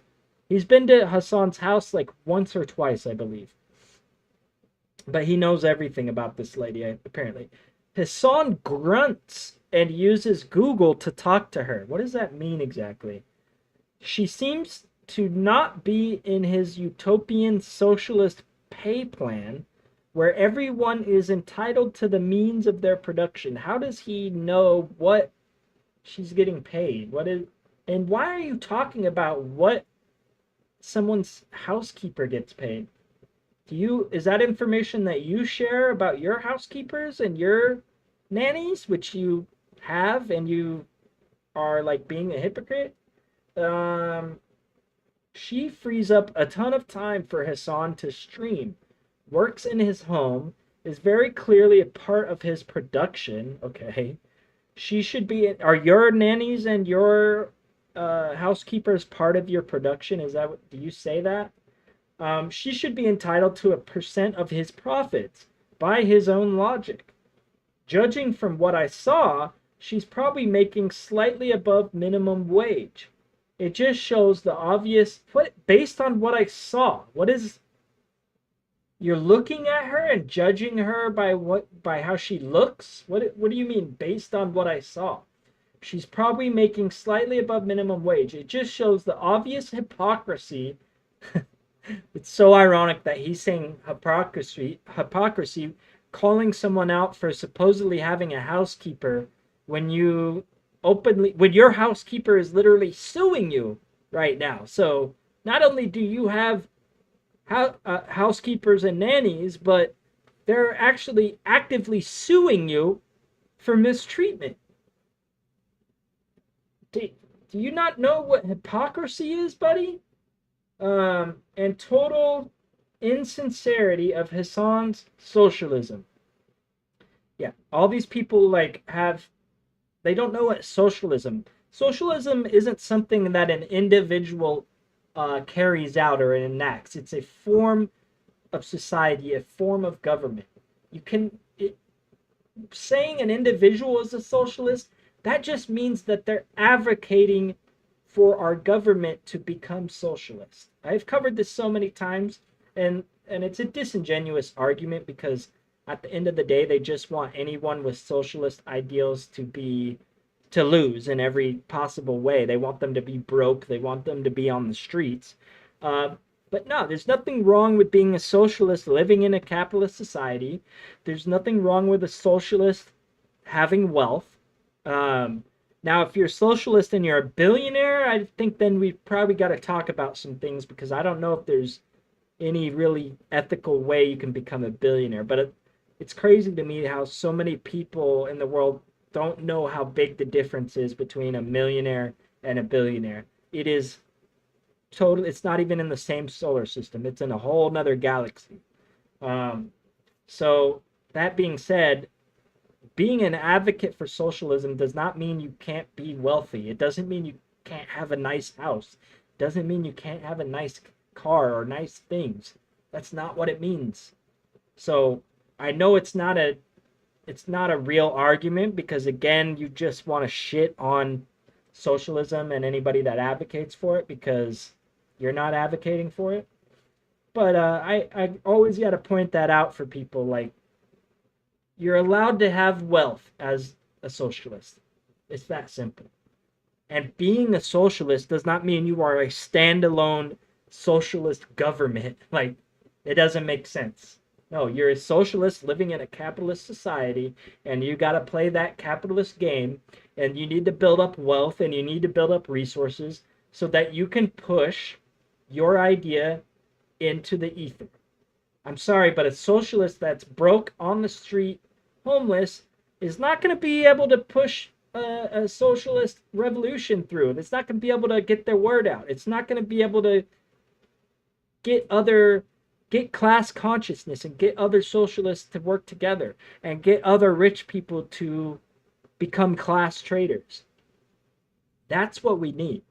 And again, it's like Hassan earns a wage. Okay, the difference between a capitalist and the working class is working class earns a wage from consumers, directly from consumers. There may be an intermediary, like a corporation, but yeah, you're either getting a wage from hourly or you're getting paid directly from consumers. That means you're a wage worker. A capitalist is someone that owns the means of production. So those are the big corporations, the people that own the corporations. They don't have to work. They don't receive a salary. Their money comes from the stock market. It comes from speculation. It comes from the production that their capital produces, right?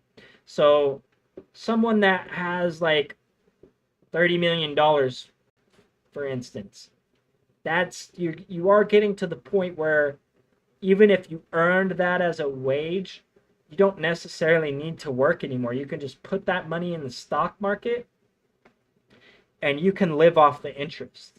Like, you don't even have to put it in the stock market. You could put it in, like, there's different funds and CDs and whatever you can put your money in, and then that capital earns more capital.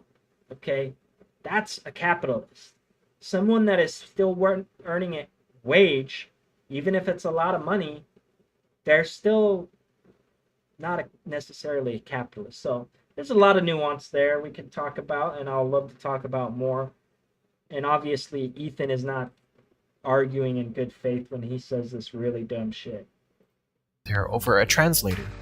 So I dropped a bomb on Instagram stories yesterday that since our friendship was a farce, I have zero problem discussing these things. I put out a question before: who's making his chicken? People have been wondering what's making his chicken. His fans and supporters say it's. I don't think anyone's wondering who's making Hassan's chicken except for you, bro.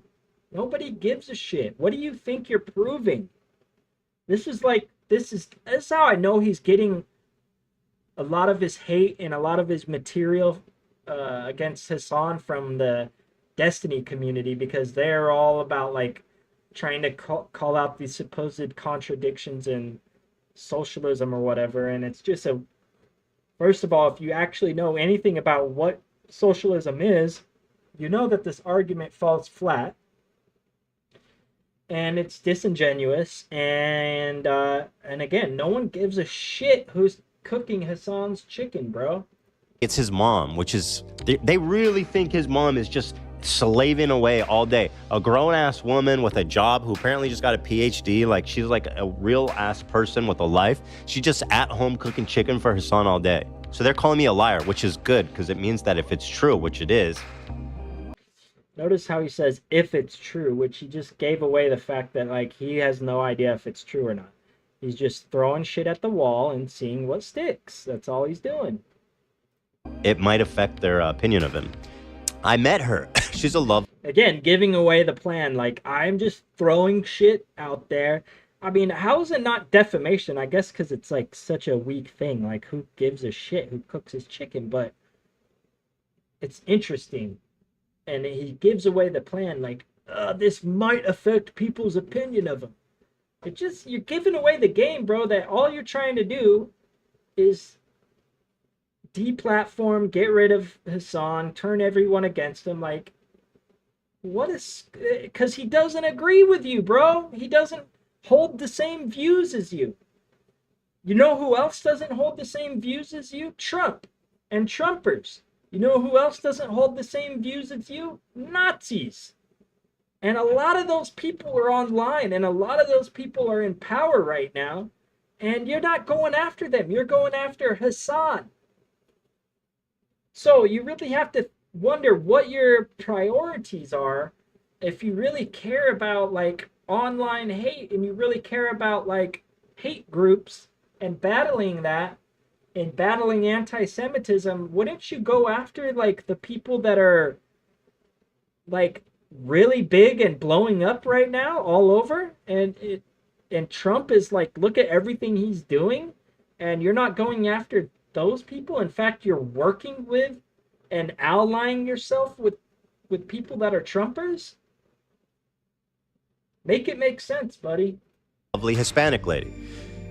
She doesn't speak English. She cleans and cooks, works full time, I believe. Hassan grunts and uses Google to talk to her. Because I was shocked, frankly, when I saw her. So I asked him questions. I was like, is she, I think she's undocumented, which is, I don't know for sure, but that was my What's that based on? And why are you shocked when you saw her? What is so shocking?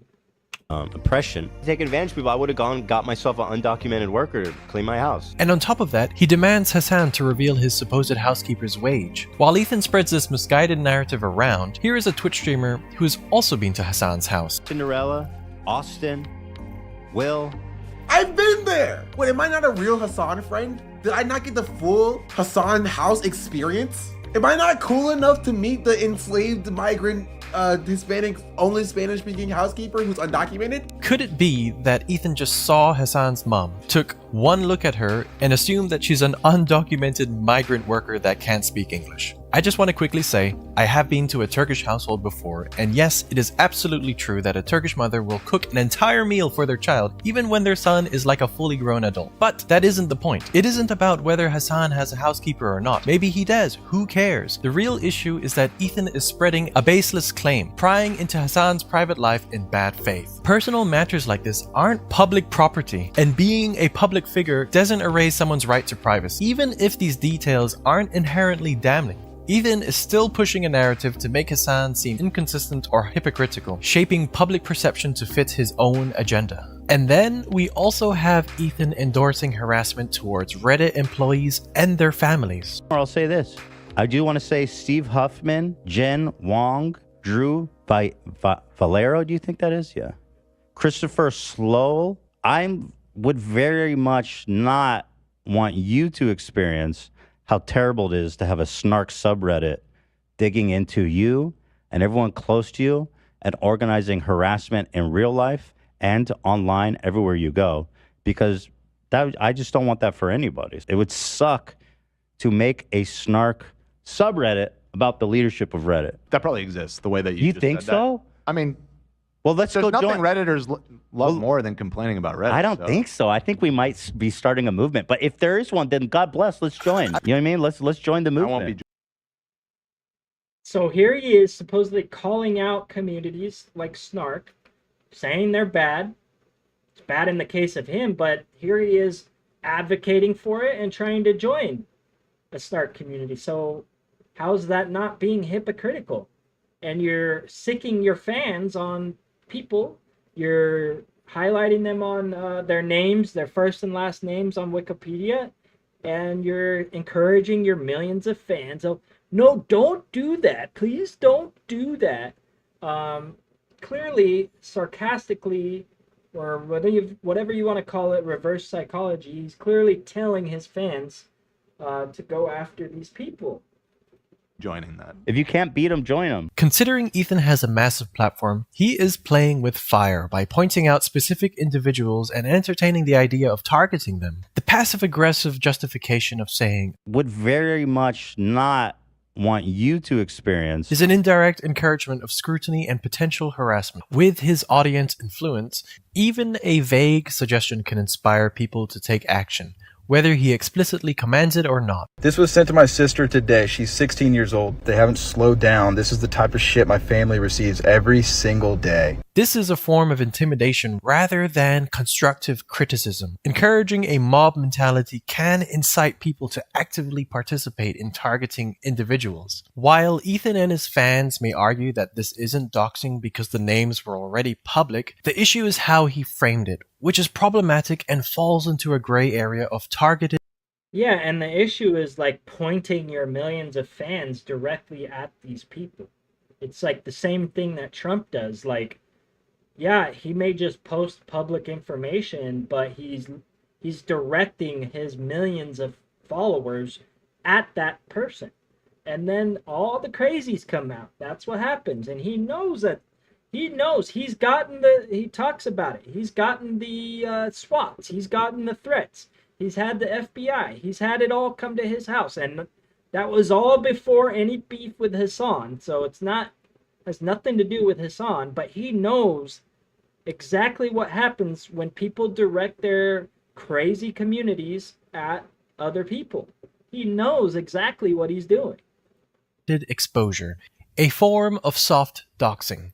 Just because something is publicly available doesn't mean it's ethical to broadcast it in a way that could lead to harassment. Executives at Reddit aren't the same as celebrities or politicians. They likely don't expect or want their names amplified in a way that could lead to direct targeting on a personal level. Not only does he dox public figures, but he also doxes private individuals.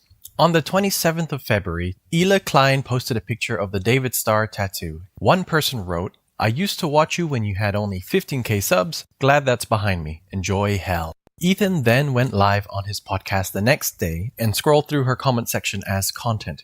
Obsessed with you guys when you only had 15k subs. Glad that's behind me. Enjoy hell. This guy's for real. Look this guy up. Enjoy hell. He said enjoy hell. That's halfway there. He's not. Oh, yeah. Wow, he said enjoy hell. So now this guy deserves to have millions of fans going after him for saying enjoy hell. And he's clearly anti-Semitic because he said enjoy hell. It couldn't be that he's responding to all the stuff you did and all the stuff you guys have said leading up to that point. And the fact that you got this, the Star of David in the blue color, same as the flag of Israel, and got it on the same day or the day after fresh new attacks were being levied from Israel into the West Bank. So, if you want to believe it's anti-Semitism, you're allowed to believe that. But unless they say something directly anti-Semitic, I don't think you have the right to send your entire fan base after them.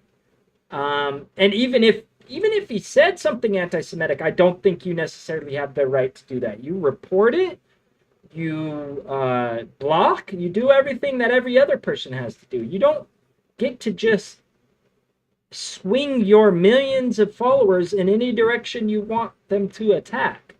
That's harassment. Yes, this is a real guy. Blocked him 'cause he's not showing up for me. Here he is. If anyone, let's see if I know, can identify him at all. Which one's Joe? Let's see. I Trying think it's to this guy. identify him. No, it is. Here, let me show you. That's him. Oh. That's him right there. Ethan then calls him an anti-Semite. Trust me, when I see an anti-Semite, I know I can spot him. Wow. And indirectly tells his community to find out where he works and tell his boss and family about it. I don't know if any of you guys know him, but certainly anyone who would employ him, or probably even his parents, would be pretty disappointed to see that, although who knows? This is a clear abuse of power because Ethan is leveraging his massive platform to dox, humiliate, and potentially endanger the private individual over. And to be clear, AB was helping out, helping narrow down the location, and then he clicked on the dude's mom's profile, and then his mom was getting harassment. So, just to be clear what was happening right now, really, really despicable behavior. Over a social media comment. Now, even when the last two words of his comment are not the friendliest of messages, does it justify Ethan's reaction? Ethan knows that showing someone's Instagram profile on a live stream with thousands of viewers invites harassment. Saying, let's see if anyone can identify him at all, is asking your fans to investigate and expose him. And because his audience has a history of dogpiling people he calls out, this makes it an intentional act of incitement. This is a thinly veiled call for his audience to dig up personal information. Encouraging his fans to contact his boss and family is a direct attempt to ruin his life over an edgy comment. And what makes this all the more unsettling to a personal level, he begins to look at his mom's pictures, dragging innocent family members into the situation. Here's his mom. I'm not going to click that for her. No, you know what? F him. This is what you... Here's your mom. I wonder if she knows what you do on social media on your free time. See how he caught himself there? But listen to what he was saying. This is what you get. Because he knows exactly what he's doing. He knows exactly what he's doing. He knows that he's sending his fans after him, but he's also trying to be careful with his words, and that's why he caught himself there. But that's why he was saying, this is what you get. It's a vicious attack. It really is. Time. You love your mama. Good thing she's not Jewish, hey, Joe? I love it. I love it. So anyway, best of luck to you out there. Bro, he looks scary. He honestly looks so scary and demented. Like, just saying. Joe, I don't know who you are, but you're a fucking asshole. And shame on you. Yeah. And look at his eyes at this moment. I mean, this is quite irrelevant, but look at how he is hyper-focused Exactly what with I vacant said. eyes glazed over this guy's mom menacingly. The silent moments are deafening, and that occasional... I love it. I love it. It's just unsettling. You could submit that clip for an audition to be an antagonist in a movie like No Country for Old Men, and you would get the role. The original comment, while harsh, is still just an Instagram comment from a random person. Ethan, a multi-millionaire with millions of followers, is punching down hard on someone who most likely has zero power or influence. So this makes Ethan's behavior even more blatantly abusive because he publicly defamed a random person, dragged innocent people into it, incited career and social consequences, and let's be clear, like, this is like online terrorism. Like, he is trying to instill fear in anybody that disagrees or anybody that would dare to criticize Ethan. He is trying to discourage someone like me, a brand new creator, or any other little guy, or anyone in general. He is trying to scare the shit out of people so that they won't dare to criticize or even just disagree with him. Because I have to now, the only thing I feel protecting me is like the fact that I am just like, I am a tiny speck. I have like 0 followers. I have nothing. So that's really the only thing protecting me, but not by much. Like, obviously he doesn't care. And if he comes across my content one way or another, he's gonna come for me. Like, no doubt about it.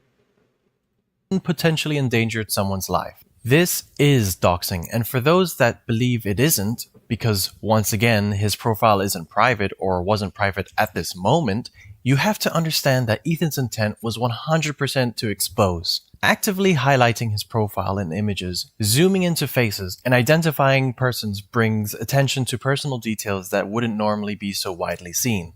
It turns a private individual into a public target. He is actively digging for anything that could identify the person. His crew member managed to identify something recognizable and the location that particular thing is in. That he's in front of, that's in...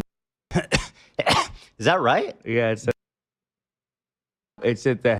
Good job, AB. This shifts it from casual Really browsing helping to out. an invasive search for personal details. And Ethan is indirectly suggesting to his audience to investigate further. Even without explicitly telling them to harass the person, it often leads to harassment or threats, which is just what happened. Here is a lovely DM he received from somebody. So shout out to Ethan Klein that my mom, who is an art teacher at an impoverished public school, has to deal with this shit. You are truly the morally superior YouTuber. See, the power imbalance here also creates a culture of fear. The person he just doxed has below 200 followers. Just an average person. Ethan has millions of followers on a variety of platforms. When someone like Ethan calls attention to a regular person like him, the regular person faces unprecedented levels of harassment they're completely unprepared for. At the end of the day, criticism, especially from a random person online, does not justify exposing their identity or opening them up to mass harassment. Ethan has countless ways to respond that don't involve punching down at someone who lacks the same platform, protection, and influence. Harassment that me and Eli are receiving is just genuinely unfucking comparable. Ethan constantly fights for silencing his critics and for the removal of free speech. One incident took place when Ethan Klein decided that he had enough of the H3Snark subreddit. r/H3Snark is a community on Reddit dedicated to criticizing and discussing Ethan Klein and the H3H3 podcast. It focuses on calling out hypocrisy, controversies, and questionable behavior by Klein and his podcast crew. Members of the subreddit often analyze his statements, business practices, and legal disputes, sometimes with a critical or sarcastic tone. Can you find hateful comments on there? Probably. But you know where I found tons of hateful comments without even having to scroll down much? This place. This freedom of discussing such topics would soon come to an end when Ethan posted this on his Instagram story. I can't wait till I find out who the snarkers are, because I'm gonna sue them. He threatened to sue the mods of the subreddit, claiming defamation and harassment. Listen, guys, at this point, you're totally fucked. Here's the thing. There's a subpoena that's going to come. You can't erase your data. Even if you didn't log in, we're going to get your IP address. We're going to find out your information. We have forensic, digital. It's all part of a lawsuit that's going to drop in about 3 weeks that you guys are going to fucking love. I cannot wait. I am so excited. I am giddy to share this with you guys. But let's be real, this isn't about justice, it's about control. Legal intimidation isn't a new tactic for Ethan. These are average Reddit users like you and me. Imagine being so insecure about internet criticism that you'd rather use your money and legal team to shut people up instead of just ignoring it, or maybe reflecting upon it. How many random Reddit users have the resources to fight a lawsuit? Ethan Klein, a millionaire, knows this. Even if these lawsuits don't hold up in court, just the threat of legal fees and harassment is enough to silence critics. The type of environment this cultivates is one similar to countries led by dictatorships. Abusing by silencing critics through censorship and intimidation ensures control over the narrative and creates an environment of fear and obedience. He calls out everyone associated with his so-called enemy. People correcting him? That's a no-go in Ethan's world. How dare Ludwig make a correction on a sloppy mistake in Ethan's content nuke video? Ethan posted a meme screenshot and reversed the order of events. Fucking Destiny fan confirmed. What a fucking lapdog you are. How pathetic can you be to fucking curl up on Hassan's lap like a good pussycat? Prefer him, bitch. What a gutless coward. You really got no problem here? Suck my dick. And by the way, having no problem with terrorist sympathizing, anti-Semitism, but God forbid Ethan gets the order of the rising star wrong. What a dumb fuck bitch. So that's Ludwig for you. Yeah, just normal, like, not unhinged behavior at all there, right? He's just calling out the anti-Semites for pointing to inaccuracies in his video that were confirmed to be inaccurate. And yeah, they deserve to be called all those names. Yeah. He's a hypocrite, of course, obviously. I mean, who isn't, right? We all might be a bit familiar with Ethan Klein not liking Hassan. And because he wants everyone to not like Hassan as much as he does, he deliberately misinforms in order to fuel a narrative. One of those narratives that he wants everyone to believe is that Hassan is a terrorist sympathizer. So, in this segment of his content nuke, he distorts what Hassan covers here, and also deliberately leaves out some footage. He just straight up calls him a terrorist now. Like, I think he's dropped the sympathizer part. He's just a terrorist now. It over. They take it over, and they tell the people in the ship. It's usually like mostly Filipino people, Filipino crews. Oh. And they're like, all right, well, we got no problems with you, but you're coming with us. Ethan then criticizes what he says. What an incredible way to characterize having a gun in your face. Hassan is asking us not to believe our own eyes as we watch terrorists hostilely kidnap the crew. And claims that they have been MIA for a year. And once again, the crew is still MIA for over a year. Prisoners to a terrorist organization. But don't worry, guys, Hassan says they have no problem with them. However, these people did in fact say this to the hostages. And it is not true that they've been missing for a year without updates, as the kidnappers let the Red Cross, a global humanitarian organization that provides health services and operates in conflict zones, came on board twice by September 2024, 5 months before Ethan's video came out. He shows the headline of this article. When you scroll down on the same article, you only need to read a few lines until you see this. The seafarers, some of whom have been at sea for nearly 2 years, have been held against their will with only limited contact with their families, friends, and loved ones. Their location was known and their well-being was kept updated. This information isn't hard to obtain. All hostages were released alive 1 week and 2 days before Ethan published his content nuke, which is plenty of time to fact. Yeah, another lie that he just blatantly tells in his video. They're still missing. They're gone. No one knows where they are. Except for they had been released over a week before your video came out, buddy.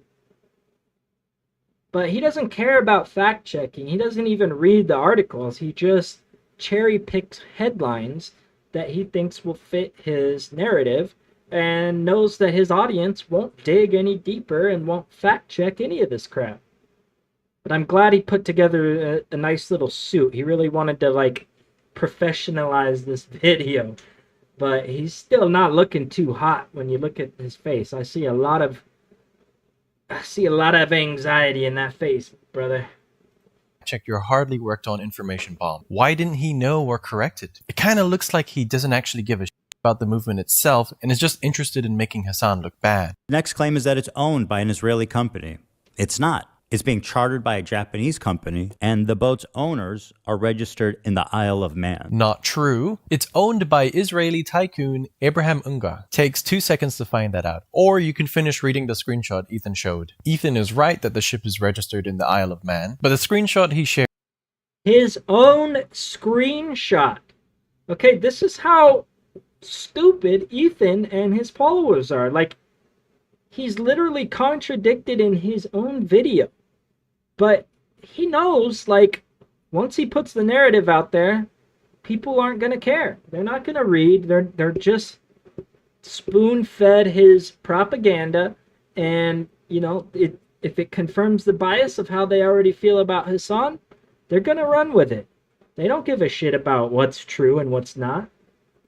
States that it's owned by the Israeli tycoon. So, with a few clicks and clacks with a keyboard connected to a computer, a below-average internet connection, we've just learned all this. Why misrepresent this? And now that it is declared that Hassan was right after all, what does that mean for Ethan's case? You want to fucking bring a ship through here? We're going to take it. So that's exactly what the Houthis start doing. And they're like, guess what, dog? No more trade to Israel.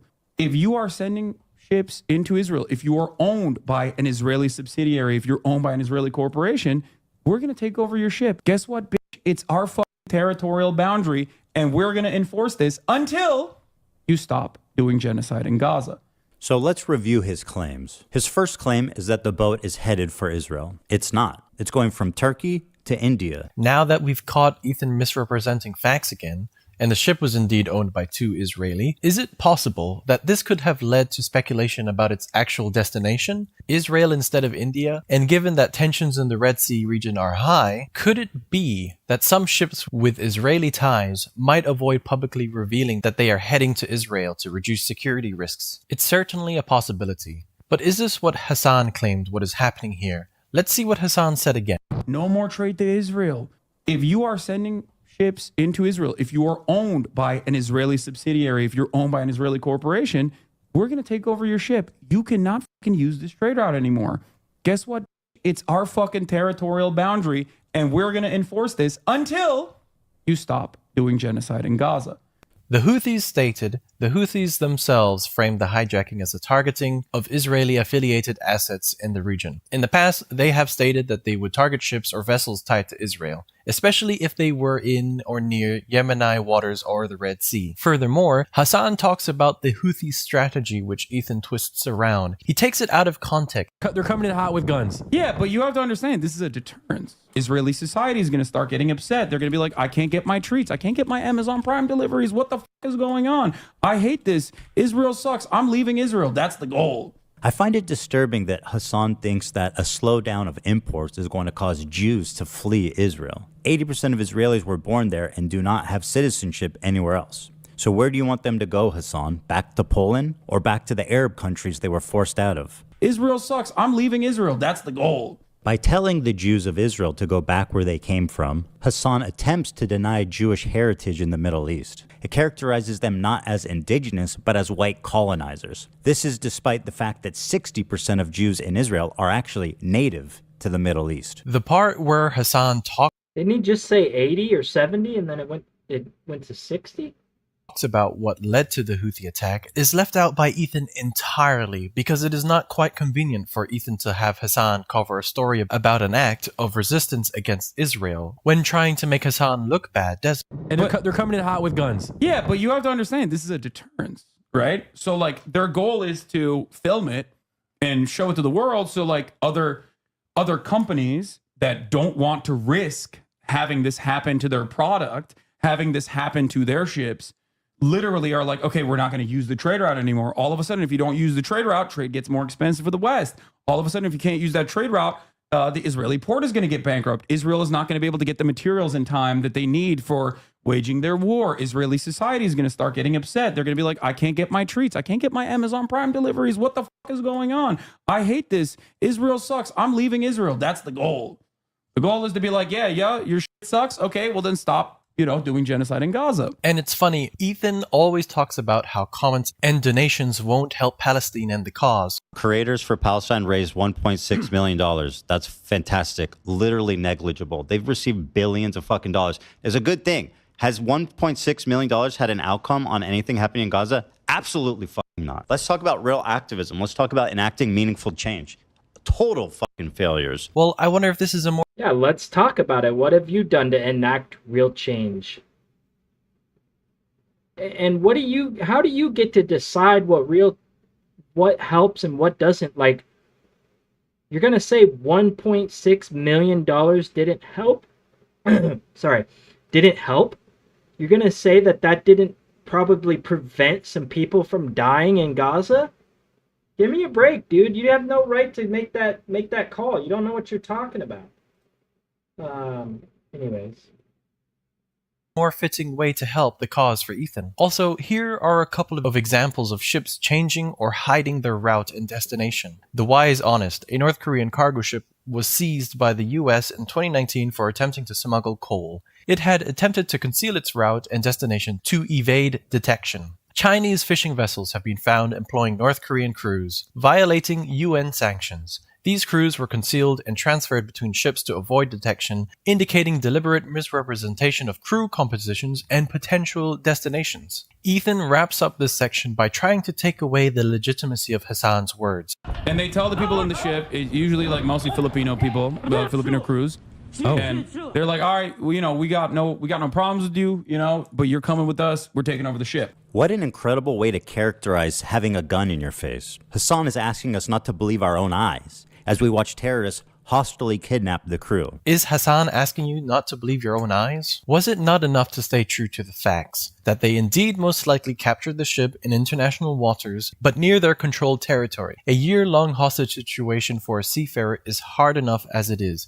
Did Ethan have to make sure to misrepresent facts in order to manipulate perceptions and strengthen his own argument? It would certainly help in appearing on the high ground and convincing others more easily, wouldn't it? This entirely unneeded situation was made more dramatic so people will finally side with him against his personal warfare against his nemesis, Hassan. One case of Ethan Klein taking it upon himself to push an unchecked claim as fact is one where he alleges that a rescued Israeli hostage was continually during her captivity under Hamas. He uses this story in his Hassan Piker content nuke as a narrative. But there's just one problem. Nowhere in her interview does she say this happened. The girl herself never once stated she was sexually assaulted. Yet, Ethan presents this as undeniable truth. Denims, a Twitch streamer that watched this segment of Ethan's content nuke live on Twitch, she questions the claim. Wait, wasn't this disproven?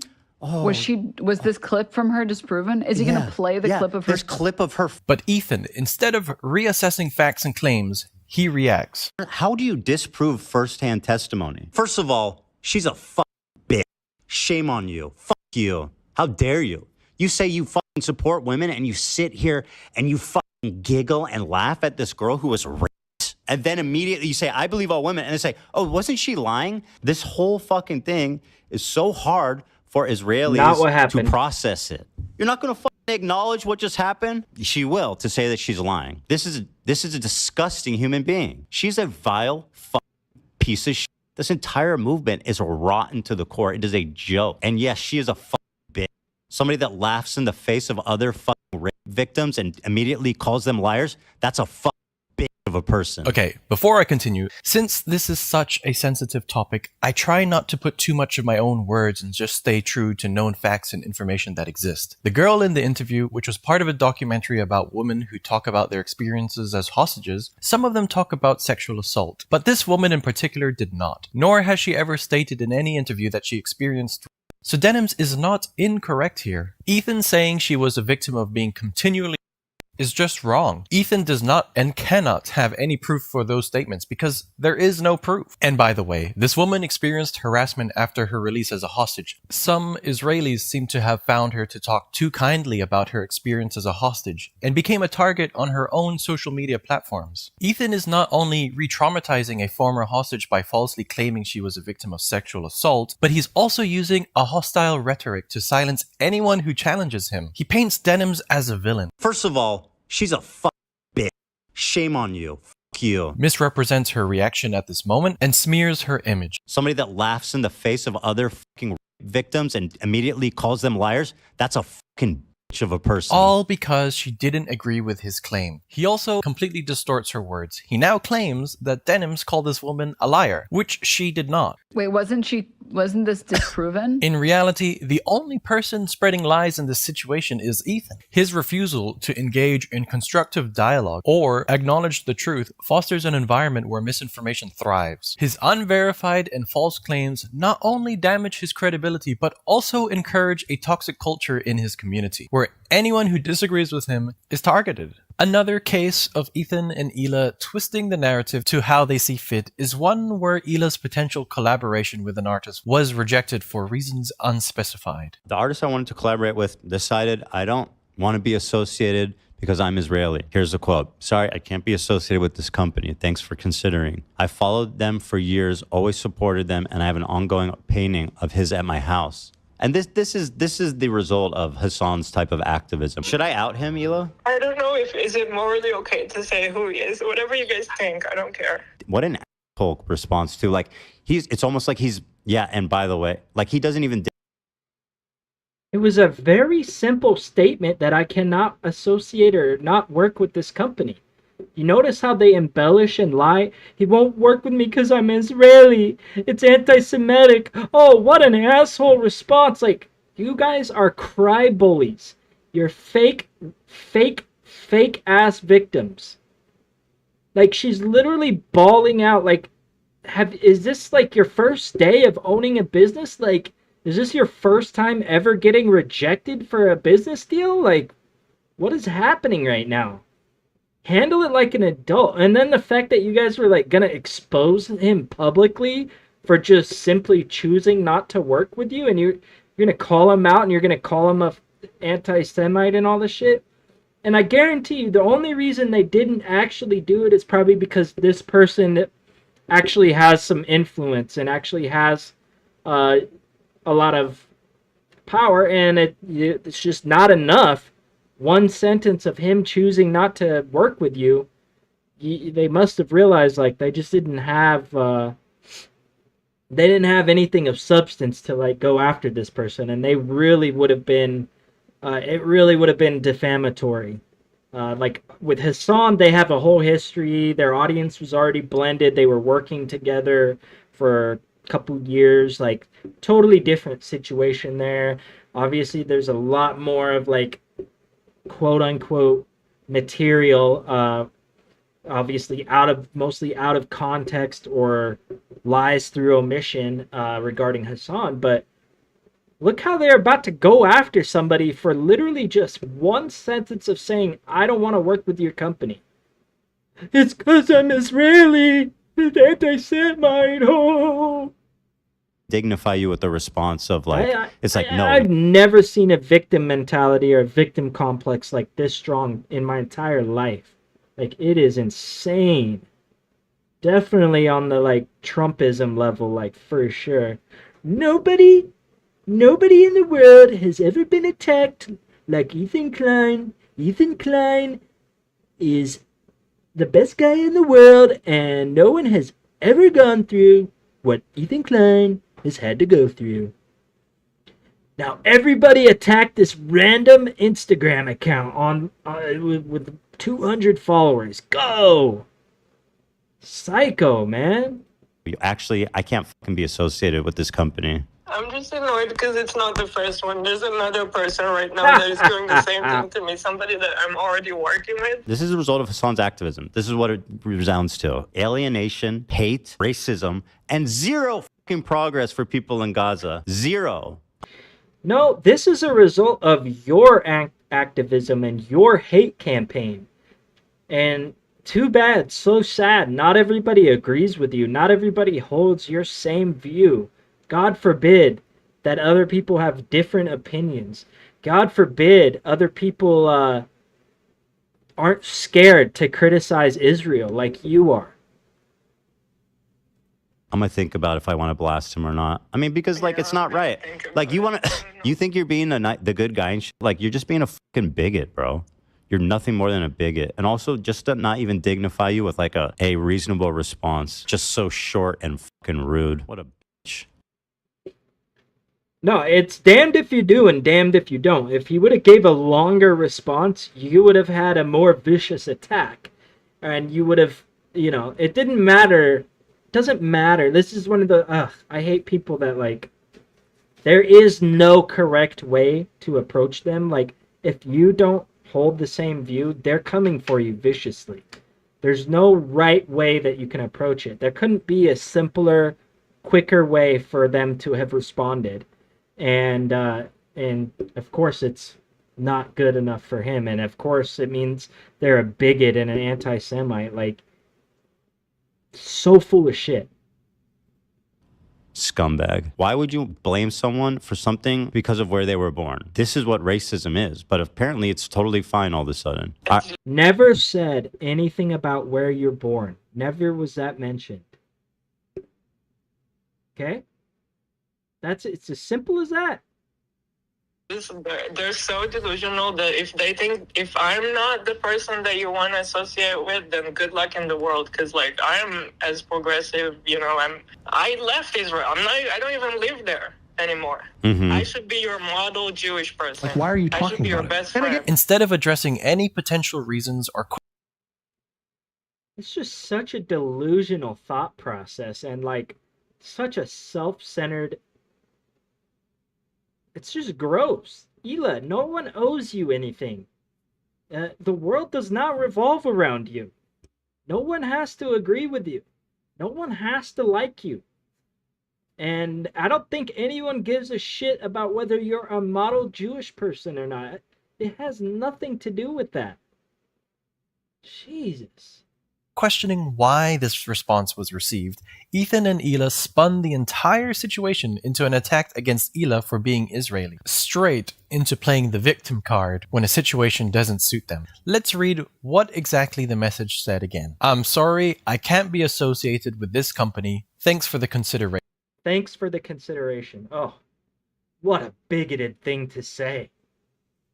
Is it maybe possible the brand's rejection had nothing to do with Hila's nationality? Instead, it had everything to do with the growing controversy surrounding the H3 podcast and its declining reputation. Ethan has stirred up multiple public scandals. Companies are simply less interested in associating with that kind of baggage. Ethan and Hila have reframed themselves. And by the way, some of his scandals are making a terroristic threat towards an entire building full of people, which he got banned for, and anti-Semitism for statements that he's made that are in the past that are very anti-Semitic, and current statements that he's made recently that are anti-Semitic.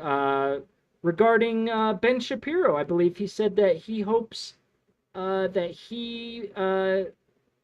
when they round up the Jews again, that he hopes he gets gassed first.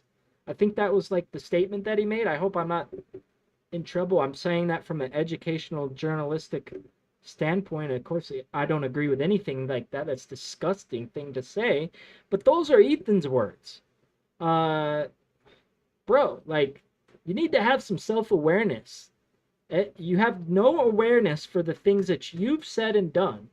And you instantly minimize those things in your brain, and then you overblow everything else. So like you telling Ben Shapiro that you want to see him get gassed first when they come for the Jews again is not anti-Semitic thing to say, but someone saying, I do not want to be associated with your company, thanks for the consideration. Whoa! Now that's some bigoted anti-Semitic things to say right there. Oh my God. Clutch those pearls harder, buddy. themselves as victims, immediately jumping to the conclusion that this was purely because of discrimination of her Israeli identity, redirecting the audience's outrage into the abyss towards the unknown entity. According to Ethan and Ela, anyone who disagrees with Israel's actions is automatically an anti-Semite, ignoring the fact that political criticism and discrimination are not the same thing. This rhetoric is dangerous because it shuts down all discussion and labels legitimate concerns as bigotry. Ethan and Ela are creating a culture where no one... I'm going to answer this because I've seen Ela getting enough shit from scumbags on the internet, not the commentator. This is someone she... Okay.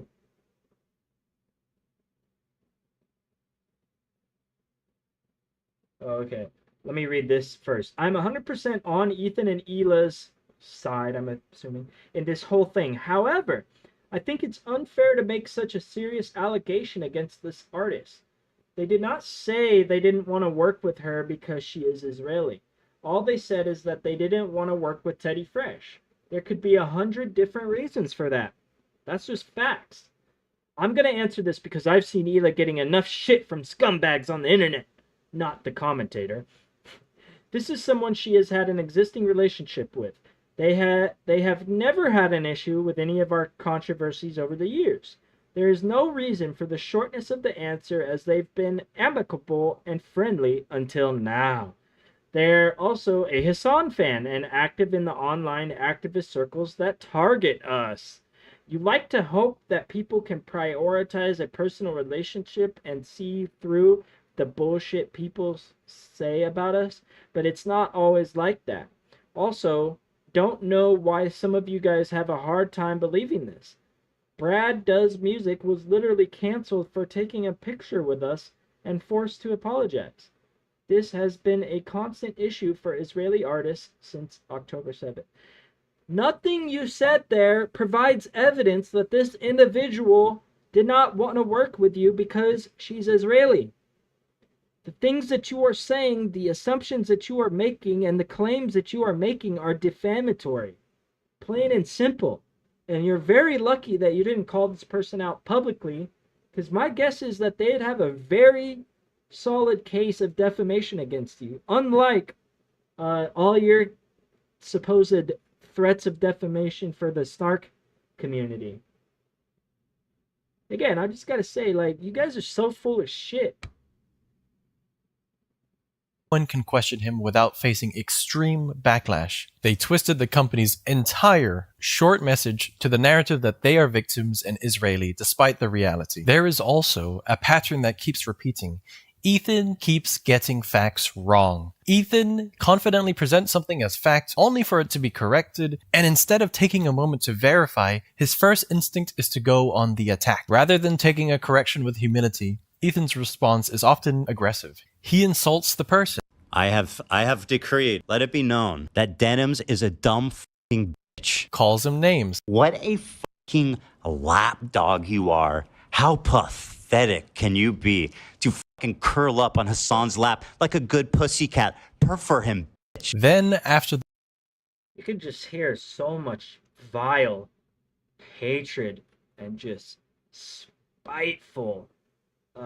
Like, it just, bro, you need to take some lessons from Destiny, who isn't even that good at hiding it either, but he's a lot better at hiding his spitefulness than Ethan is. Like, it's just oozing out of him, like his eyes, his face, his tone, the way he's just like spitting all over the mic as he's like hurling insults. Like, bro,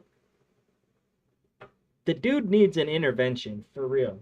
The barrage of insults, sometimes, not always, Ethan realizes he was actually wrong. She is an ex-Destiny orbiter. In fact, it's rumored, I'm pretty sure that they had a sexual relationship.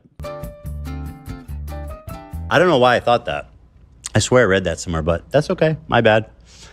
Apparently she did not have sex with Destiny, although it... I spoke out of turn. That's another pathetic thing is, like, when you see that screen and that music pop up, like, it's just a reminder that they literally had to pay like $10,000 to get this button that like puts their whole production on like a delay, so that every time he can't control himself and says something incredibly stupid or bigoted or misogynistic or disgusting or hateful, they're able to like rewind it. Just gives you a little insight into his character and who he is. But they lovingly refer to it as goblin mode. Yeah, that's what it is. She did not have sex with him. She was friends with him. She benefited from him. She did not have sex with him. That is a fact. So Jesus, what? Like, he seems to have such a hard time with just admitting like a basic fact that he is completely wrong. How many times did he need to say she didn't have sex with him? It's like he's still trying to drive the point home, even though it's a blatant lie. He's still trying to, like, he just keeps repeating it over and over. What the fuck is going on? Like, he is clearly a gaslighting. It is very similar to Destiny, and like, he just does not care about truth.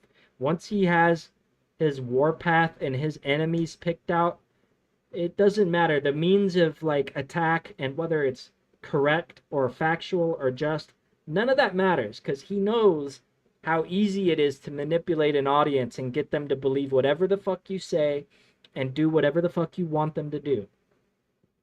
I know I should apologize once again to Denims, the dumb fucking bitch that I hate. Just because I was wrong about her sleeping with Destiny, I spoke out of turn there, and I apologize for that, even though I despise her for every other conceivable reason. Is there anything else I should emphasize? This kind of behavior has real consequences. Not everyone watches every episode, and by the time Ethan admits he was wrong, if he ever does, his audience may have already clicked off the video, missing the entire part where he confirms that he was incorrect after all. The person bashed is left dealing with the fallout. The reputation is stained, and many of Ethan's viewers will never even know that he got the facts wrong in the first place. When you have a platform as big as Ethan's, you have a responsibility to get things right. But instead, he repeatedly spreads false information, attacks those who correct him, and barely acknowledges when he's wrong. You got got. You got there. But I mean, like, ultimately, I still feel like it's not that material, considering, again, that she was nominated once and won. Yeah, you used the wrong image. So, and you reversed the years, which, again, I do agree, slightly makes it worse, the way that you presented it versus reality. I disagree. His audience, whatever he may have left, trusts him. But misinformation combined with aggressive responses to correction creates a toxic cycle where the truth often takes a backseat to entertainment. If you're going to critique others, you need to hold yourself to the same. They really think his mom is the one cooking all that chicken? This is like, it's hard for me to believe these are real people. Like, who the fuck cares? Why do you guys care who's cooking this chicken? Why? Why would you care? As if she's not a sentient being with a life of her own? Oh, God, you're so deranged. They think she's there in this house 24/7. Is he getting chicken 24/7? No. It's like they think that the things and clips they see Hassan doing, and they see him, a clip of him eating chicken, that is therefore what is happening 24/7? Like, I don't understand this delusional line of thought. 24/7 a day in and day out, cooking all his meals as if she has no life, no friends, plans, or activities of her own? The fuck are you on about? If anything, it's disrespectful and not very woke to assume his mother's nothing more than a meal machine like that. It's so stupid. And it keeps going. Standard. Getting facts wrong happens. But how you handle corrections say everything about your integrity. The way Ethan treats his mistakes, especially when it involves publicly bashing innocent people, sets a dangerous precedent for how online discourse functions. Also, when he admits he was wrong, he always has to deflect by pointing out something he thinks the other person got wrong.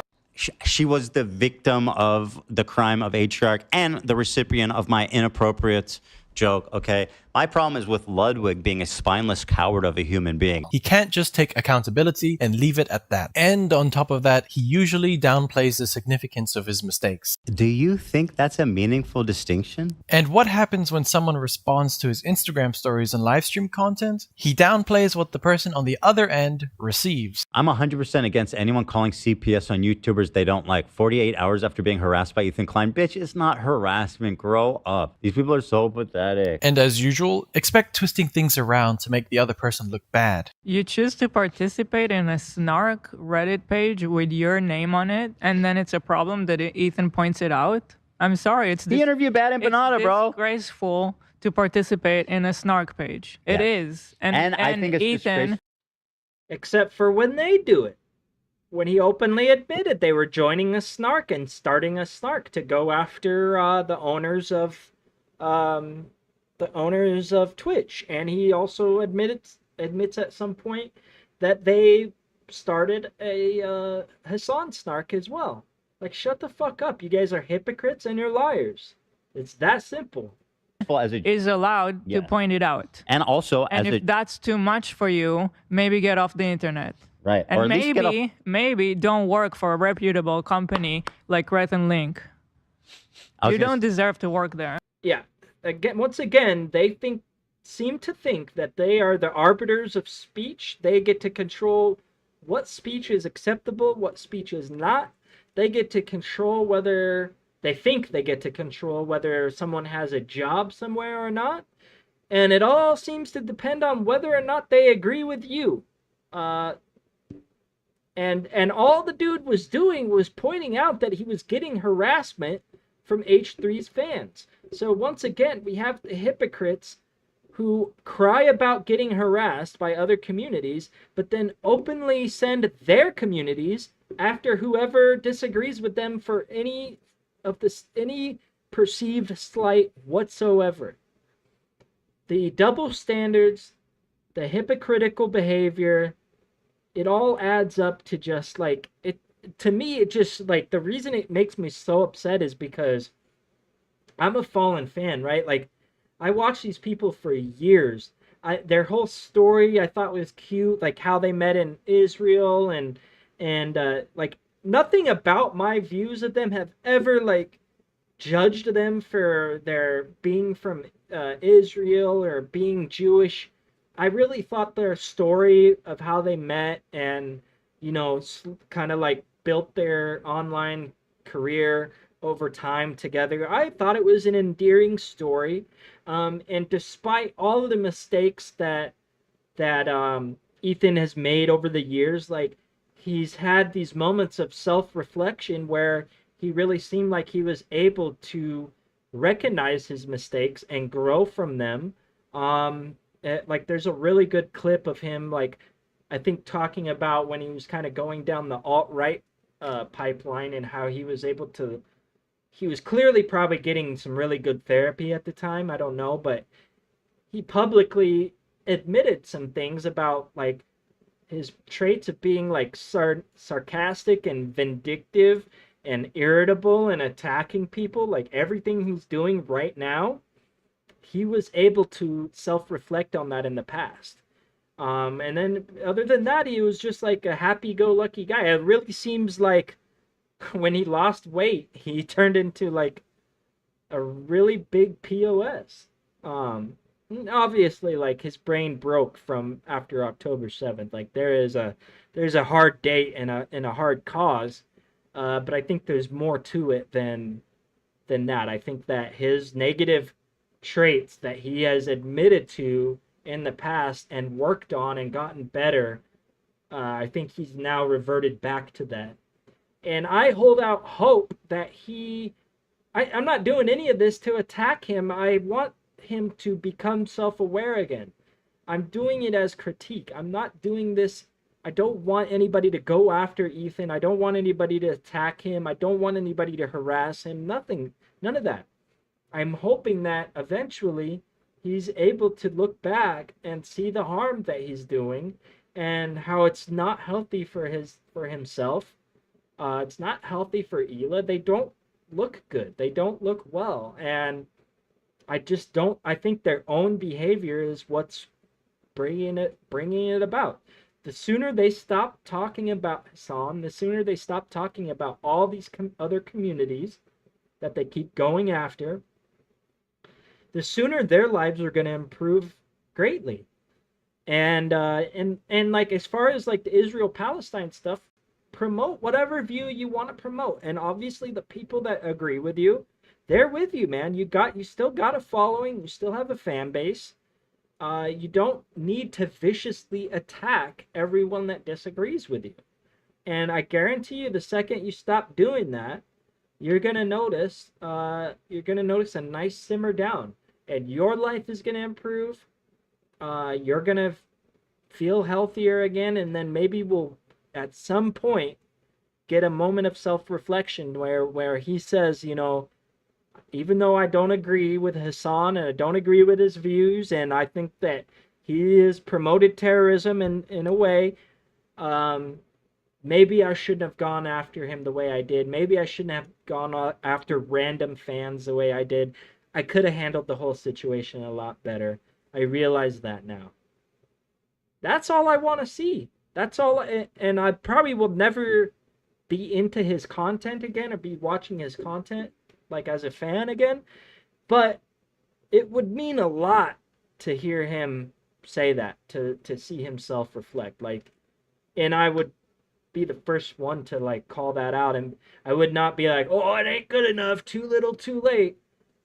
Some people I'm sure would be like that, and like especially if I was like a Palestinian or somebody like that's been affected by his hatred and his attacks, I'd probably be less likely to forgive him. But myself personally, I don't have a dog in this fight, and I have a side that I believe in because I think it's the moral correct side to take, but I would certainly respect him for his views and certainly accept any sort of self-reflection that he wants to have at any point in time. So I just want to make that clear. Like I'm not doing any of this to like attack him. This is something I'm passionate about because I was a fan, and I had a lot of like, I related to him. I'm like the same.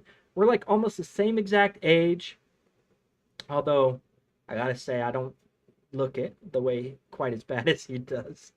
Shots fired. His hairline, he's got me beat on the hairline for sure. Like, oh God, I shouldn't even be. Oh, it's looking really. My hat's making it look really bad, worse than it is. But you got me beat on the hairline, bro. But grayness, I got you beat, and just like our face, I got you beat, bro. But anyways, little sidetrack there. But yeah, bro, I'm not happy to feel this way towards you. I'm not excited to be negative towards you, and I don't want to feel this way, and I'm eager to forgive and to forget. Like, let's see some self-reflection, man. I honestly, I don't think it'll ever happen, because I think before, when it happened, it was something that Hila was probably helping him to realize and pointing out. This is a situation where she's encouraging the behavior. She's adding to it. So I think it's going to be a lot harder for them to come around and like ever have some self-reflection. I've learned a lot more about Hila during all of this, and I don't think she has a lot of self-reflection. I think that she is just so pissed that everyone doesn't see her as like Miss Perfect Hila anymore, and like it's just revealed so much about her personality, like the lack of humility, really big lack of humility for both of them, big time.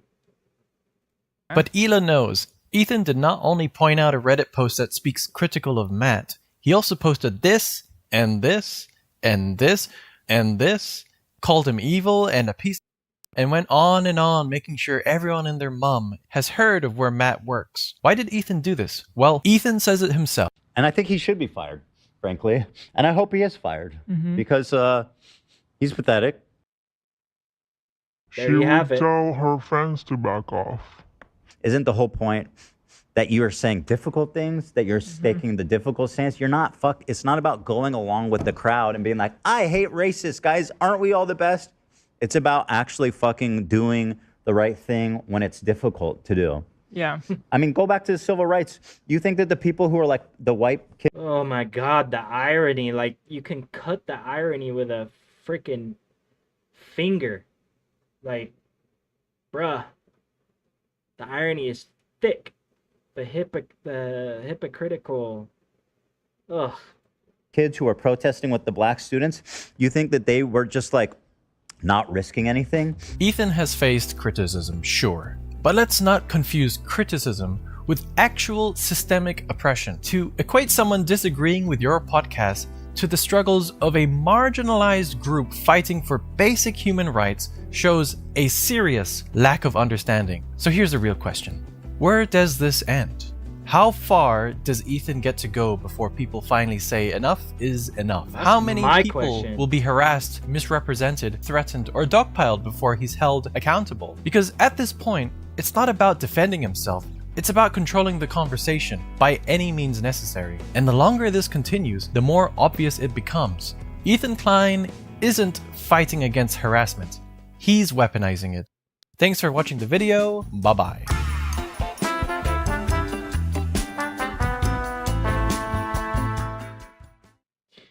Yeah, man, great video from a brand new creator, so please check him out.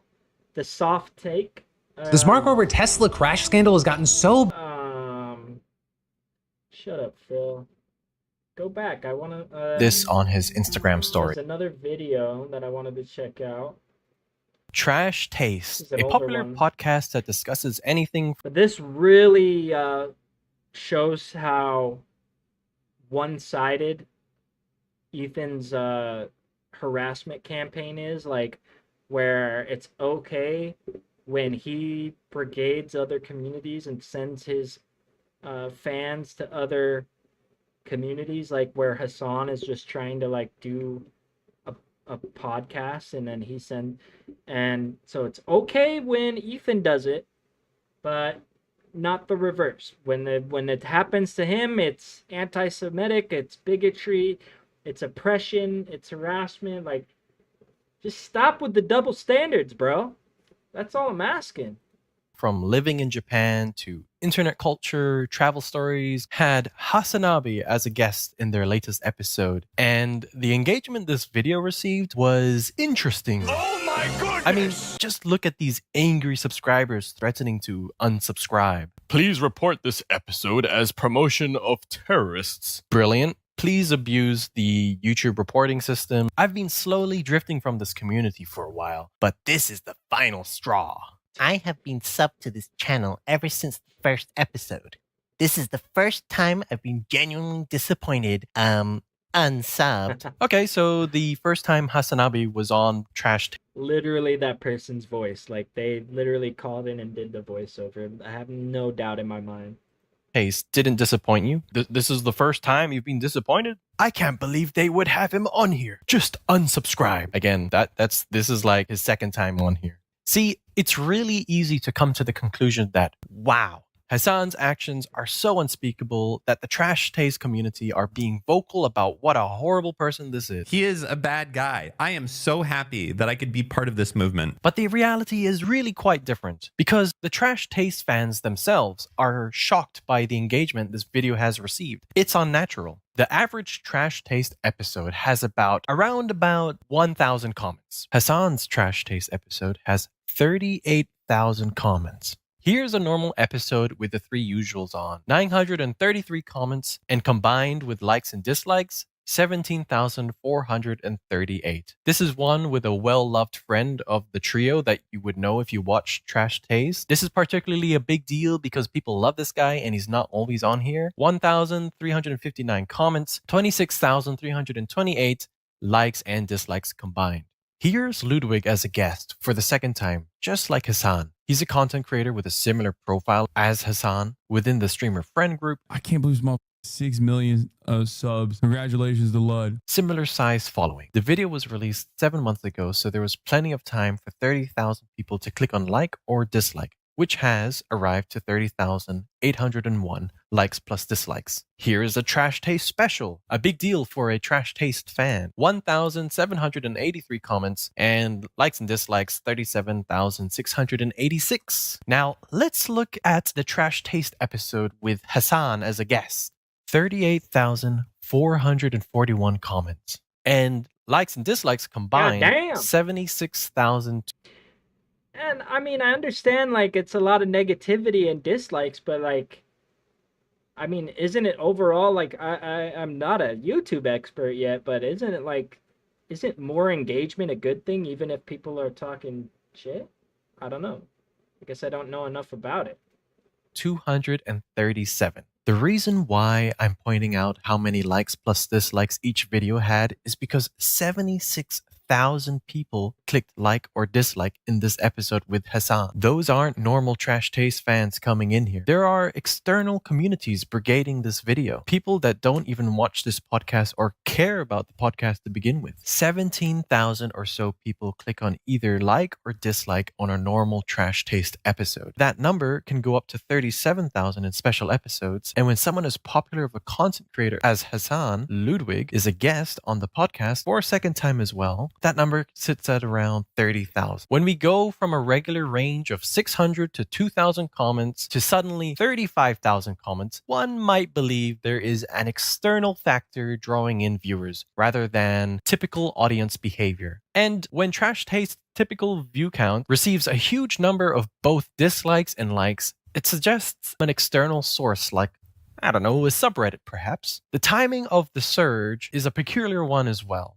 From the creation of the video, we have reached this many comments and this many likes plus dislikes in just 4 days since the video was published. Look at the other Trash Taste videos. The premiere 2 guest podcast episodes received 1.3 thousand comments, and that video was released 1 month ago, January 3rd, 2025. And now we got to talk about the comment tone shift. I mean, this was an obvious one, but let's look at the comments in a regular Trash Taste guest episode. And also, please take note of the number of likes these comments get. This guy is appreciating something that was said in the video, 1.2 thousand likes. Mind you, this is the top comment of the video, and he is referencing a moment that happened reminding in the me to like episode, his 601 videos. I gotta go back likes. into my This profile person and is do telling that. people that they find a Go like and subscribe this guy, okay? It's what's his name? The soft take, right? The soft take. Go like and subscribe, guys. I'm gonna do the same on my regular account. particular moment hilarious, 24 likes. You get the point. This guy is relating to something that was discussed in the episode. 1 like. Now let's look at the one where Hassan was a guest. 3.2 thousand likes. 11,000 likes. 3.9 thousand likes. 2.9 thousand likes. 1.3 thousand likes. 3.1 thousand likes. 2.4 thousand likes. The similar repeated talking points might be a strong sign of a coordinated effort or collective groupthink from another platform. And what's really funny is that some people are actually eating that shit up thinking it's organic. Like this guy mistaking his hate mob for public opinion. Well, it's happening organically because people realize that Hassan is a crazy person. Yeah. Because this is probably one of the first times I've seen an organic community genuinely hate Hassan. And I think it's fucking awesome. The like ratio, people were really upset that they had him on the show. How it seems the tides have shifted, because before the nuke, I don't think that there would be this level of vitriol or like open. I could be wrong, but I feel like there was a shift. If a video hasn't suddenly gone viral in terms of views, but the engagement skyrockets, that's usually another red flag. High engagement correlates with high view counts, but in this case, the engagement has outpaced its correlation with the viewership. It'd make perfect sense if there was maybe a subreddit or Discord that linked the video and caused the abrupt spike in dislikes and negative comments. Now begs the question, where could this type of hatred come from? Could this group of people be a reflection of a content creator they usually like to watch? DeKlein is someone that doesn't seem to be very fond of Hassan. You were just some fucking dumbass in a turtleneck sweater. Try harder, bitch. Stupid ass. Big ass cups and a turtleneck sweater. You look like an idiot, dumbass. So watch the video, or he needs to shut the bro. Like, I'll make fun of Hassan's fashion anytime. Like, I'll join that wagon anytime. But look at you, dude. You dressed like a 13-year-old. You look like a total goofball. Like, you literally look like the meme of the dude like pretending. What's his name? Like Buscemi, Steve Buscemi. I forget what the movie was, but where he's dressed up like a teenager, trying to like go back to high school. Like, that's you, bro. Like, you. Unfortunately, you just don't have a leg to stand on when it comes to fashion. The Teddy Fresh look, it looks like you're trying to dress like a 12 or 13-year-old. That's all I gotta say. Fuck up. That shouldn't fly. He's being a bitch. He's being a coward. Don't let him get away with that, man. You know? It's just pathetic. We're way past that, Hassan. We hate you. Yeah, no, it's Did you not get the memo? you dumb scumbag. He is so pathetic. We get to do his fucking parade. Does she know how pathetic she sounds just admitting that they're haters? Like, they just hate him, and that's where it's clearly where all this is coming from. It's just a guttural hatred for the man. Like, oh god, the spite is just boiling over from these people. Around social media and act high and mighty. What a scumbag. What a scumbag, man. He's still a scumbag. What a fucking lapdog you are. How pathetic can you be to fucking curl up on Hassan's lap? Suck my dick. And by the way, having no problem with terrorists sympathizing, what a dumb fucking bitch. Probably got decent views on it, you know, even though it's completely meaningless, worthless, empty statement. You dumb fucking hypocrite. Holy shit, you bitch-made coward. You fucking pathetic worm, you lapdog. You have no spine, man. Yeah, the head is shrinking, man. Your head is starting to look like an uncircumcised penis there, buddy. He's looking around and he's not getting the look. He's no one's laughing. You can tell by it. He's like, that was funny. Yeah, I got him good, but he literally looks like he's like a small dick with a loose condom on. Like, that's the look he's got going. Very loose condom. Just that reservoir tip is like a lot bigger than it should be. That thing's about to, you know what I mean? Like, this attitude, coupled with his community being quite notorious for jumping on people, might be an indicator as to where this came from. So now, people started criticizing Trash Taste for deleting comments because comments left and right started disappearing. And in response, we don't and have never deleted comments on any episodes. This is certainly an interesting one because the comments accusing Trash Taste for lying about the statement not only receive a disproportionate amount of likes, but they also just aren't things people that know the Trash Taste guys would really say. Let's take a look at some of the comments in this. The people that agree with this comment, Based, Being New Sis, both of them around about 600 and around about 100 likes. Kinda sus, not gonna lie. 1.6 thousand likes. Better solution yet, delete that VOD. 2.2 thousand likes. Bullshit. 1.5 thousand likes. Fans of the Trash Taste podcast wouldn't accuse and criticize Trash Taste for lying about this. And how are you supposed to censor comments when there are about 1,000 comments are coming in every hour or so? Probably less than an hour. This guy says, just going to like this comment. I think we all knew there were no comments being deleted. Just some bots shouting from the comments. They will leave in a day. Hopefully you will bring Hassan back again and let him speak about his pro-Palestine views in more detail. And then let's look at Jonas6305. 450 likes. It was literally 1, 2, 3, 4. It was just 5 words. And how do I know the Trash Taste fans wouldn't say stuff like that? Let's just take a look at their subreddit. Here's a post from the official Trash Taste subreddit talking about this comment. To all those people who are riding on the bandwagon of false allegations. YouTube deletes stuff automatically. It's been well known. This is really good to see. I guess people were just mad over nothing. Well, I think their anger was misplaced. It wasn't Trash Taste's fault. It was YouTube's fault, most likely. This guy here says, good. Pretty sure the boys expected this reaction. They're not ones to do smarmy shit like that. Now, hold on a second. The people from the Trash Taste subreddit don't seem to be spewing the same hate and comments. They seem a little more left. Yeah, I think that's the biggest evidence right there. Like, go to their actual subreddit and see what their actual fans are saying, and it doesn't match up at all. level-headed. And here are comments of Trash Taste fans suspecting that something unusual is happening in the latest video of their favorite channel. I really expected better from the Trash Taste fanbase. This is quite frankly embarrassing behavior. There's twice the amount of normal comments on that episode compared to a normal one at fewer the views. People are brigading the video from other communities. A lot of the people commenting are first-time commenters / bots. I thought it was mostly brigades from H3 / Destiny subs. These are comments from this post. So many of the hate comments in that video aren't even pretending to be Trash Taste fans anymore, so don't let it bother you. They're just haters, don't mind them. It was a fun episode. Hassan haters by grand majority. They are like a cult and follow him just to hate on him. Yeah, don't give them the time of the day. These people are only here for drama and don't actually care about the podcast itself. Just listen to it and enjoy it. That's a nice comment. Here's a post in the subreddit of someone who doesn't know who Hassan is. It's a classic meme. Am I the only one? And here are some of its comments. The episode is fine, honestly probably one of the better ones. It's just that he's a very left-leaning political streamer that can be quite aggressive on his views, so a lot of people just don't agree with him even if they're on the same political spectrum. Unless he turned the pod into some political nonsense for an episode, people are just being dramatic then it sounds like. Nothing out of the ordinary. It's not even his first appearance. Some people are just being mega weird.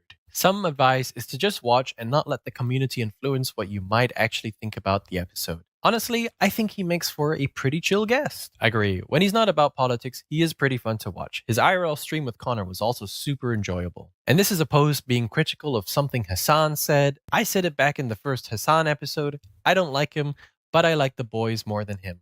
I'll just opt out from watching that episode. I'm surprised people don't have the common sense to just do that.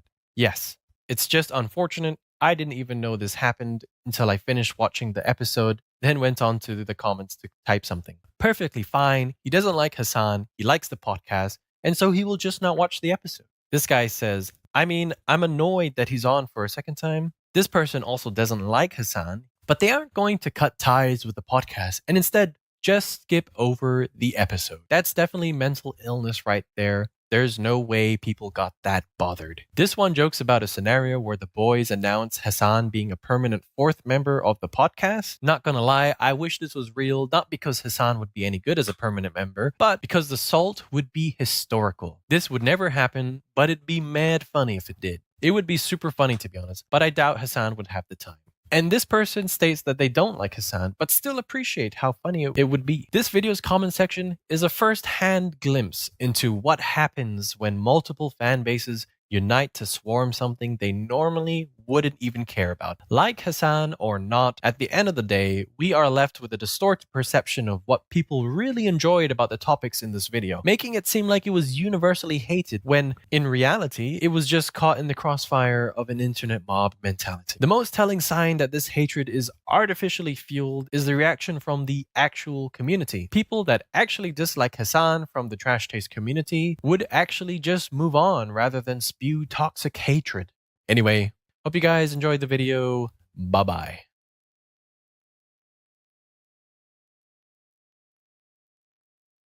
So yeah, there you have it, folks. Some really good videos by Soft Take there. Very impressed. At this point, I wanted to sort of move on to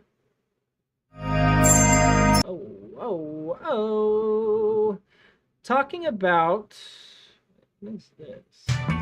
Wait, so this is just a random guy though?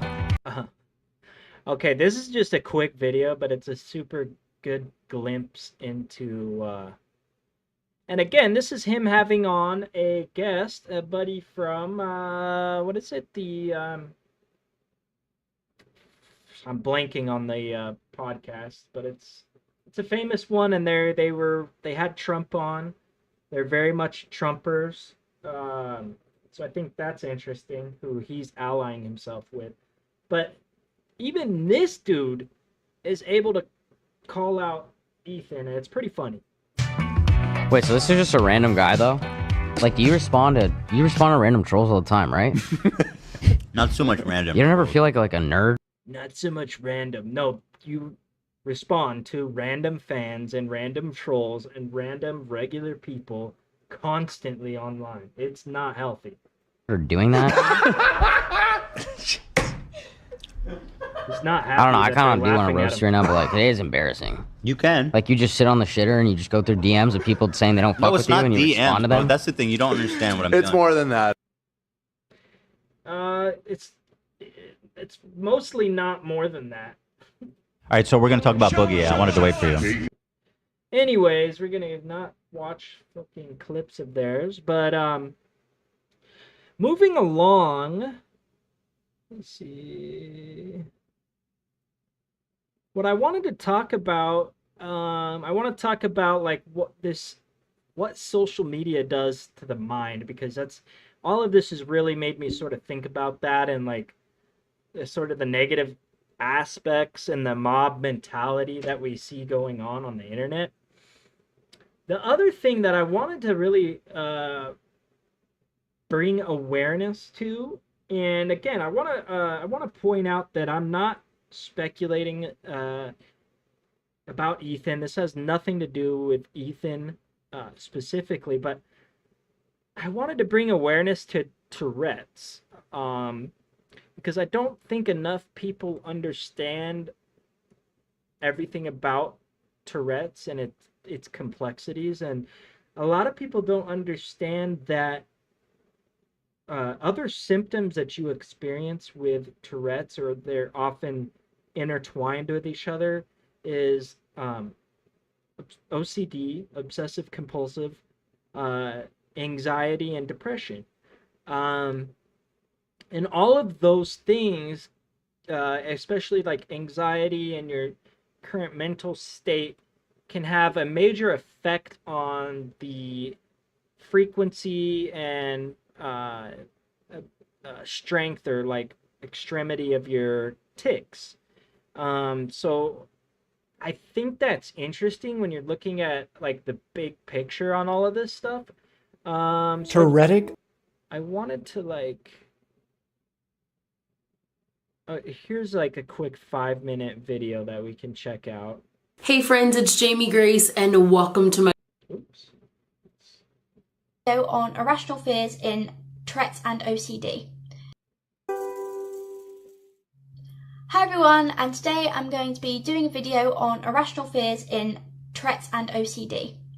Now, Tourette's is more than tics, and a lot of us have some other symptoms associated which can be very bizarre, and this can include irrational fears, especially if you have co-occurring OCD and obsessive traits. Now, these irrational fears don't actually stem from anywhere, and we don't have a reason for them. Therefore, we can't explain them in a logical or rational way, and we're often confused ourselves as to why we experience them because we just don't know.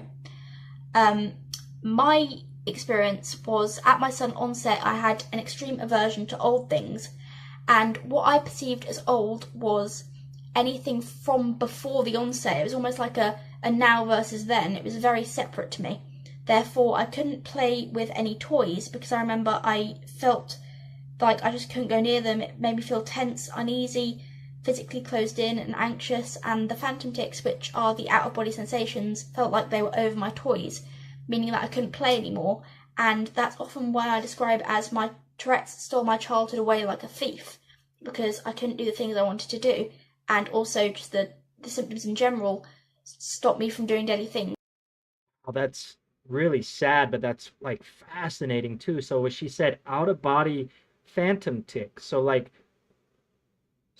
it's like not just tics that you have like physical manifestations with, but like invisible tics hovering over physical objects and idea. Like it's like she had a mental block and could not play with her toys anymore, and it's like she had a sudden shift, and like it completely like changed her personality and her ability to like just be a child. It's like, so you can see that Tourette's has this ability to like completely shift your personality with these irrational fears. I just find it interesting, and I want to bring awareness to this. And took up a lot of my time as well. This obsession with old things also affected the music I listened to, because I couldn't listen to any music that I associated with before my onset, so anything I was raised on, because I'd have to turn it off and just go away from it, because it was a sudden, I can't be near this, I can't listen to this. And I did have some compulsions associated with it as well. I would sometimes say, old thing, old thing, old thing, if I touched it. Or if I had encountered it or just seen it, I would have my alarm go off, which is where I would make a blaring alarm noise. And my mum always said she dreaded that sound because she knew that what it meant, that I was going to become distressed because I had encountered these things. And thankfully now I don't experience that anymore, which is good because I can now listen to music that I was raised on, and I was raised on 80s music, and 80s music is great, so it's good that I don't have that anymore. But for some people, the irrational fears and obsessions may be more long-term, prolonged, and even lifelong. Because I have a family member who doesn't actually have diagnosed Tourette's, but they did have phantom tics, motor tics, and obsessions their entire life. And their irrational fears are, they have a few. Shiny things, hair things like hairbands and jewellery, they can't really go near these things. For example, if there's a hairband left in the bathroom, they can't use the bathroom until it has been removed. And if they encounter any of these fears, they become very defensive, anxious, and sort of just panicky, and they can't deal with it. So everyone has different reactions to it. Mine was more... It's rough, man. I really have empathy for people dealing with that, because it's not only is it hard for them, but it's probably so hard for like their family and people around them to like grasp and like understand like what they're dealing with, and obviously like just dealing with somebody that's suddenly becoming like irritable and panicky, and just sounds like a very stressful situation. Closed in and avoidance and compulsive, whereas this family member's is just very defensive, and they can get very just agitated when seeing these things. And they have had it their entire life, because when they were a child they would bury spoons in the garden to hide them, and their parents apparently did try and expose them to it, but it was just a massive no-no because it didn't work. They also can't go near zips, so I know that one of my jackets has a metallic gold zip on. They can't go near that. They don't feel comfortable when they see people wearing earrings or piercings and certain jewellery. They can't put pin badges on because they just can't touch it. They have to use cutlery with special handles on because they can't have the metal handles, and lots of other things. And it affects them on a daily basis. And thankfully, as I said, there are ways around it. So my family member has learnt to... That's interesting that she said that this family member is not diagnosed. I wonder if that's just because they haven't gone and gotten care or treatment. Or maybe they have a different diagnosis. I don't know what. That's strange to me. Like clearly they have, like, there's very clearly a disorder going on there, and it's affecting them greatly. That's interesting. I wonder if she's gonna talk about that as to why they're not diagnosed. Use the cutlery that has got special handles and not metal ones, but these symptoms can be socially isolating because a lot of people don't understand, and they might think it's funny, but it's actually really not. And we don't have a reason for these things, but just because they're irrational doesn't mean they don't affect us immensely. And it's also debilitating in the sense that we can't do daily tasks or things we want to do because we can't help but avoid it.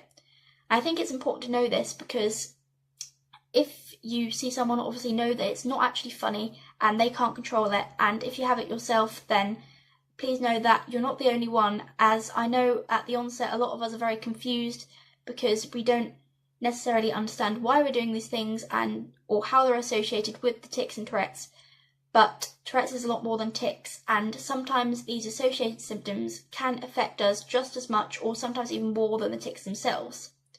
I hope this helps. Thank you for watching. Bye! Yeah, so... Tourettic OCD, classic OCD. So, yeah, I really hope it helps people to bring awareness or educate people on this. So it sounds like OCD and Tourette's are very related to each other, very much related to each other. And I think that sheds some light on things. I need to get a little snack and Hello? I need a snack and a little refreshment drink, so I'm gonna put on a, I know this stuff's kind of boring, but I think it brings awareness. I think that's important. So let's start this video, and I'm gonna go grab a snack. I'm Shannon Bennett. I'm from Weill Cornell Medical College. Today I presented on Tourette syndrome and co-occurring disorders, and here are the key takeaways from my presentation. Co-occurring disorders are very common for individuals with Tourette syndrome. For individuals with Tourette syndrome, co-occurring disorders such as ADHD, OCD, anxiety disorders, or depression are very common and can cause significant impairment in day-to-day life. For some people with Tourette syndrome, the impact of these co-occurring conditions can be more impairing than the tics themselves.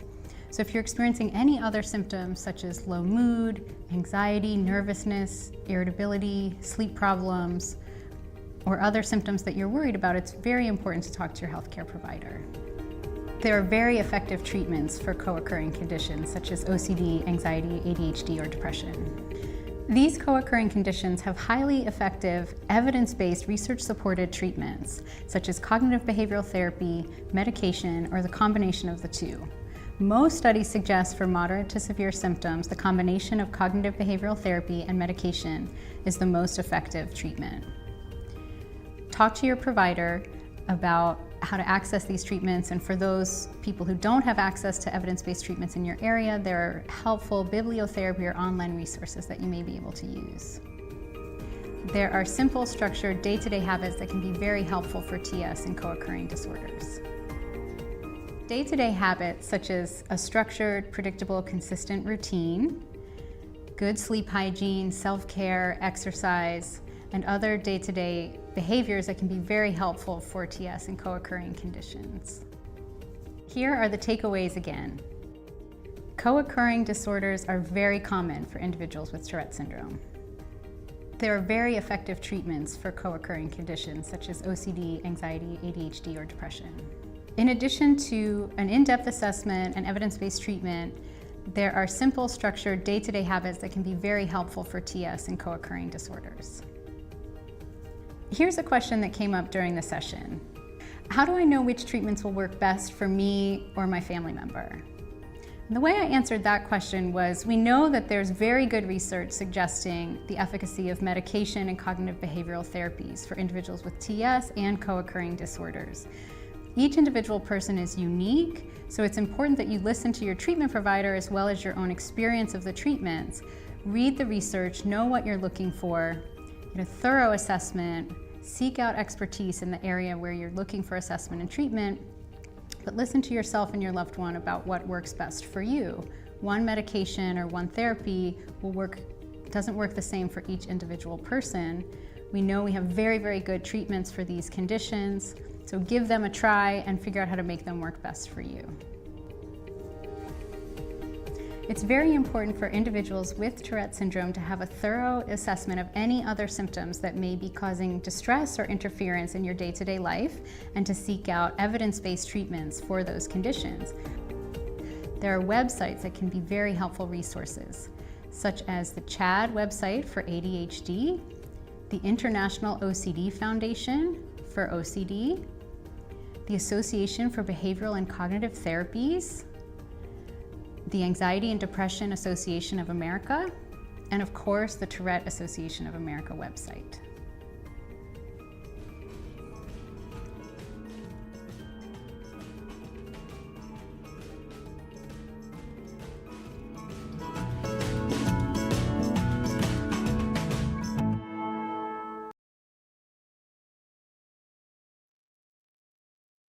Some good information there. Just trying to build some awareness and give some knowledge. Probably really help some people out.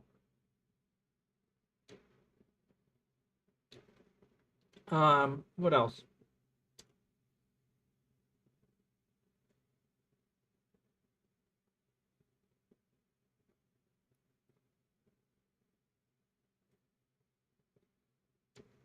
All right. Let's move along to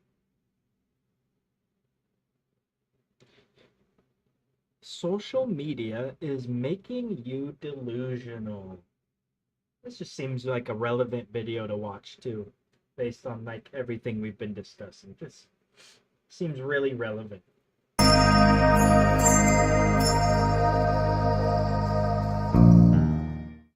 Hello everyone, welcome back to the channel. We're going to be talking today about social Very loud media intro. making people delusional. I've got it's called Beauty Sleep Chamomile Rose Tea. I don't know if you can see it, but it's actually purple like my background, which is super cool. This is like one of my favorite teas though, and I use clover honey. Let it cook. Yeah, so social media is fueling delusions. It is causing people to be more narcissistic, but it's also causing body dysmorphia. So this article just came out yesterday with Neuroscience News. Social media linked to increased risk of delusion-based disorders. I'm sure that like most people understand this. And oh my gosh, I'm going to put on my glasses. Lord have mercy. I'm going to put on the glasses to read this. Yeah, I'm sure this isn't surprising to people, but it is interesting to see these studies coming out because I think a lot of people have known this for a while. We've talked about it before. Yeah, and I noticed like digging a little deeper on researching this, like there's not a lot of information readily available. And I think that's not by mistake. I think studies and information and probably funding for studies for this type of research is probably being suppressed by these social media giants. Like in some way, you know, they have their ways of suppressing information, especially like the different platforms. They have all sorts of ways they can suppress information. And then you have, you know, people that have financial interest in these mega companies, these tech companies and stuff, you know, possibly in the political world that also may be suppressing or making sure there isn't a lot of funding going into this, but because they should be like all hands on deck trying to solve these issues and make the internet and social media a healthier place for people mentally. And just like she's saying, like none of this is like a surprise to anyone. It's something we're all aware of. So it seems like studies and all of that should be a lot more prevalent than what they are right now. So hopefully, like, you know, bring more awareness to this topic, and hopefully it's something that we as a society take more seriously. Because I mean, look at China. I think they have like by law your kids are not allowed to spend, like, if they're under a certain age, they're not allowed to spend more than an hour online a day. And then like TikTok is not even allowed there, or it's completely different. I can't remember. I think it's banned outright there, even though it's originally a Chinese company. And so it seems like they're very aware and they're taking action, and for public safety reasons and people's mental health. So I really hope the United States gets on board and starts giving a shit about its citizens and their mental health, because it's a big problem in our country, and we probably shouldn't be, you know, having all these platforms that make these problems 10 times worse, right? How people go into these echo chambers and they're not getting pushback that you would experience like in the real world, where you cannot totally curate your environment. You know, if you're going out in public, there's going to be people there who disagree with you about some things. You know, you're going to get a variety of opinions that online you don't necessarily have, because online you have the ability to block people you disagree with, to mute people you disagree with.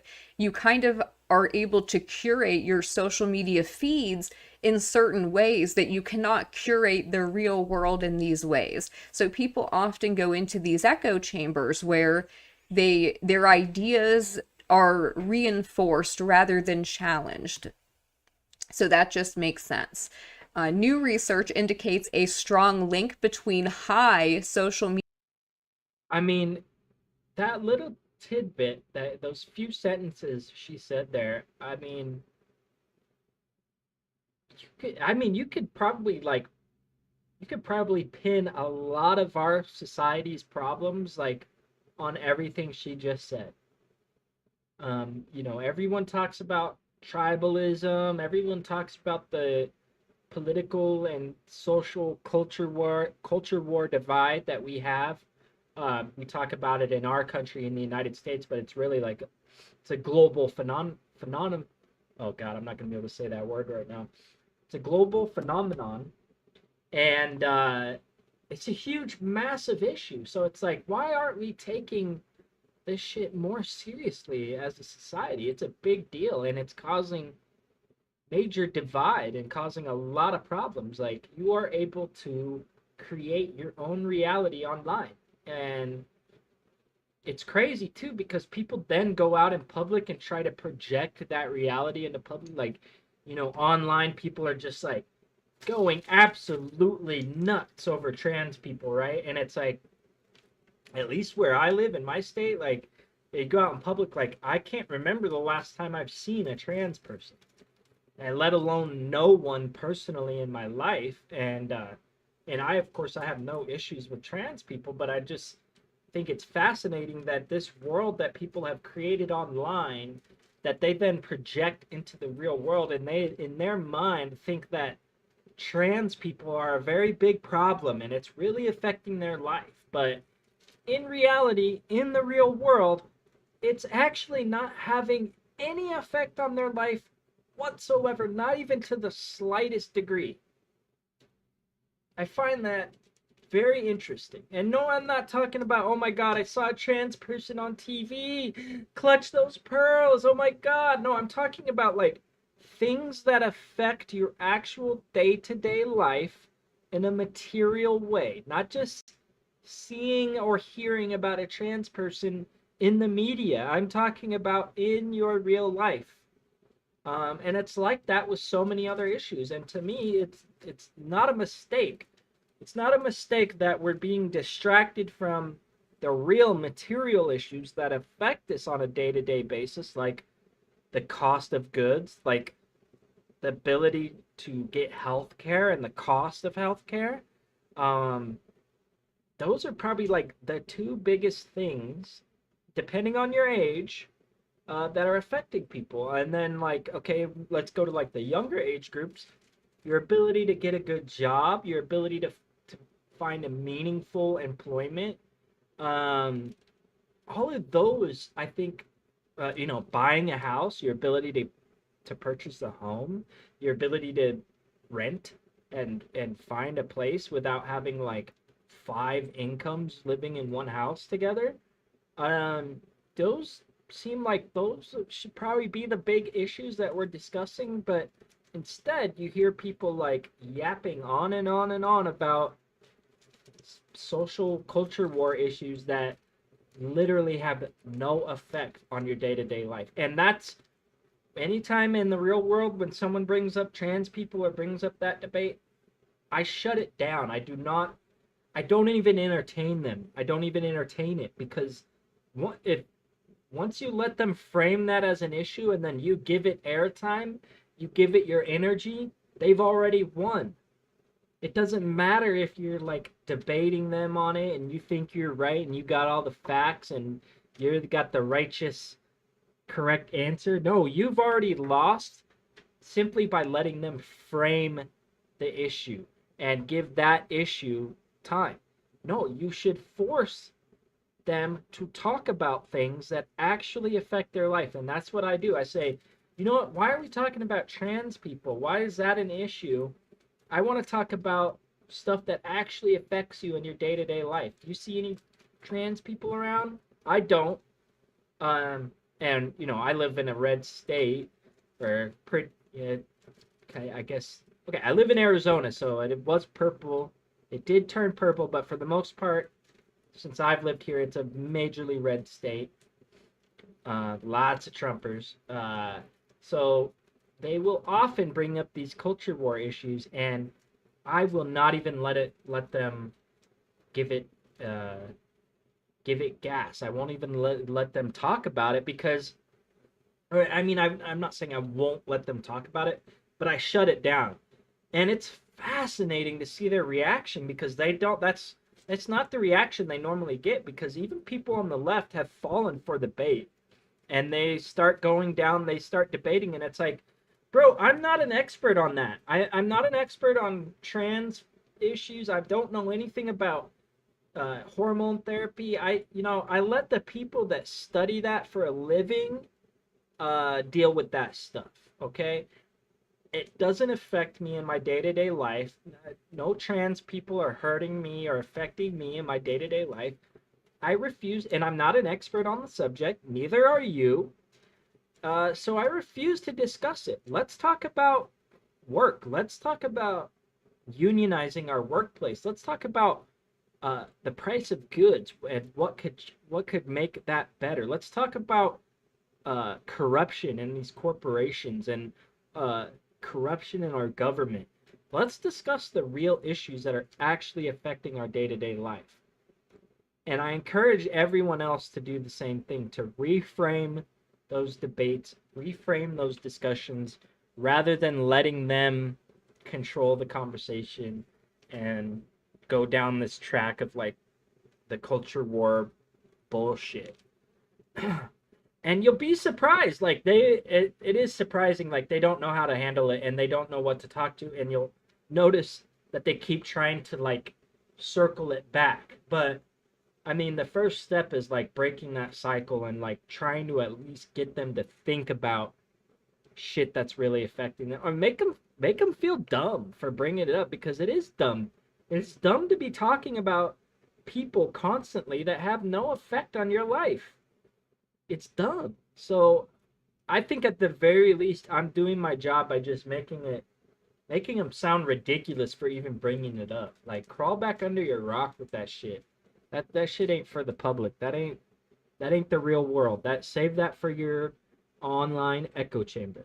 Anyways, let's let her cook. Media use and psychiatric disorders involving delusion. So this is somebody who's very active on social media. There are a lot of people who are addicted to social media, and this involving delusions such as narcissism and body dysmorphia, of course. And I would say that the body dysmorphia thing extends to what we see with these young kids in this young generation, where they're all questioning their quote unquote gender identity because they're seeing things online that is contributing to this. They have people who are on there kind of grooming them, older people who are telling them, oh yes, maybe you were born in the wrong body. And then they see content of other people. Oh no, she's coming at it from the right-wing perspective. They're transing the kids. But okay, well, I'll let her cook with it, you know. I don't think this is an issue. I have kids that are at this age, and I'm not seeing that. I'm not seeing what she's talking about. I would imagine more likely is like kids or people like seek out stuff that makes them feel accepted and makes them, so in my opinion with that case, it's more likely like they are trying to confirm a bias that they are feeling internally. And so that would be my guess as to why they're seeking that out. They're seeking out self-validation, right? It's a little bit different than like somebody that believes in like a Pizzagate conspiracy and is looking for validation on that, and so they're looking for the community that's going to validate that false bias. I think someone looking for more people that feel the same way about them, like sexually. I don't know if there's really this grooming thing. I don't know if that was in the actual study or if that's something that she's adding in. I'm guessing that that's something that she's throwing in there. So that's interesting to see a little right-wing spin on this. But hey. who have said that they've gone through that, and it reinforces their idea that, oh, maybe there is something wrong with me. So yes, this makes sense. Conditions like narcissistic personality disorder, anorexia, and body dysmorphic disorder thrive on social platforms, allowing users to build and maintain Okay, so yeah, she definitely added that herself, the gender identity thing. It's not saying, okay, she doesn't. Body dysmorphia, when they talk about body dysmorphia online, like, it's usually referring to people thinking they're too fat, or they don't look right. They don't have enough muscles. I don't think that they're talking about gender dysphoria. It could be an issue. It might be real, but again, I'm not an expert on that type of stuff. I leave that to the experts. It's not something that I see in my day-to-day real world life. But fascinating that to see her put her right-wing spin on it. But let's keep, again, I'm exposing myself to someone right now that doesn't have the same beliefs as me, and that's fine. But I'm going to give pushback when I feel it's necessary, right? distorted self-perceptions without having any real-world checks against those beliefs. The study highlights how virtual environments enable users to escape social scrutiny. So if you're online and you're on an anonymous account, you're getting to hide behind a... Okay, real quick before she goes, I'm not trying to discredit anything she's about to say, but I can think of certain situations where that could be a positive thing, right? Like if you're homosexual, if you're gay, or possibly a trans person, because society does not accept those people. The real world does not accept those people, or they get heavily discriminated against, and really like outright hatred towards them. So in their case, it might be like the internet is the only place where they can find more people like them, and they can get together and feel accepted for maybe the first time in their life. So I can see certain situations like that where it could be a good thing, and where the real world, the pressure that you're getting from the real world, isn't always good. It isn't always just. It isn't always moral. Okay, so this is why I like to talk about nuance and balance, because there are situations where the real world is putting unhealthy pressures on you, and the internet may actually be a safer place for you to convene in certain communities for certain reasons, like the two examples I just gave. And she's trying to flip that and see, oh, look, see, this is the evidence for why these people are trans. There we go. They're grooming. There's nothing in here about grooming. She put that in. But anyways, interesting. It's interesting to look at this from several different angles, right? Username, but also you're not experiencing the social reactions of people. So if you say something rude to somebody online, you don't have to see their face and how they visibly respond to it. You're missing the social cues that you would get in a non-virtual environment. This often, so it says, this virtual... Absolutely. What do you hear all the time on the internet? Oh, you wouldn't say that to my face, bro. You wouldn't say that to my face. And it's true. It is true a lot of times, but not in this like tough guy internet warrior. I'd beat your ass if you said something like that to me in real life. It's not necessarily that case. It's easier to just be mean in general. Like when you're in face to face, you're probably not going to say something really hurtful and mean to someone that you just met. Whereas online, you'll let it fly like real easily. And that carries through with like political discussions, especially.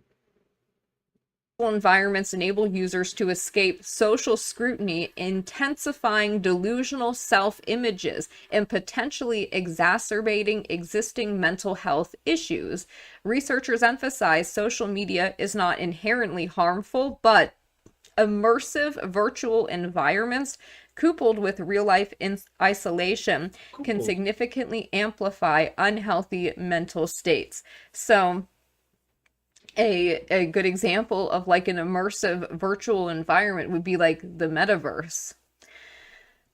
So key facts: delusional disorders, high social media use. Hold up. Sorry, she kind of gave it away. Like she kind of exposed her like political viewpoints by just one little comment, and then the metaverse is a good example. When did this come out? 5 days ago? No. The metaverse is not a good example. Nobody is in the metaverse. Nobody.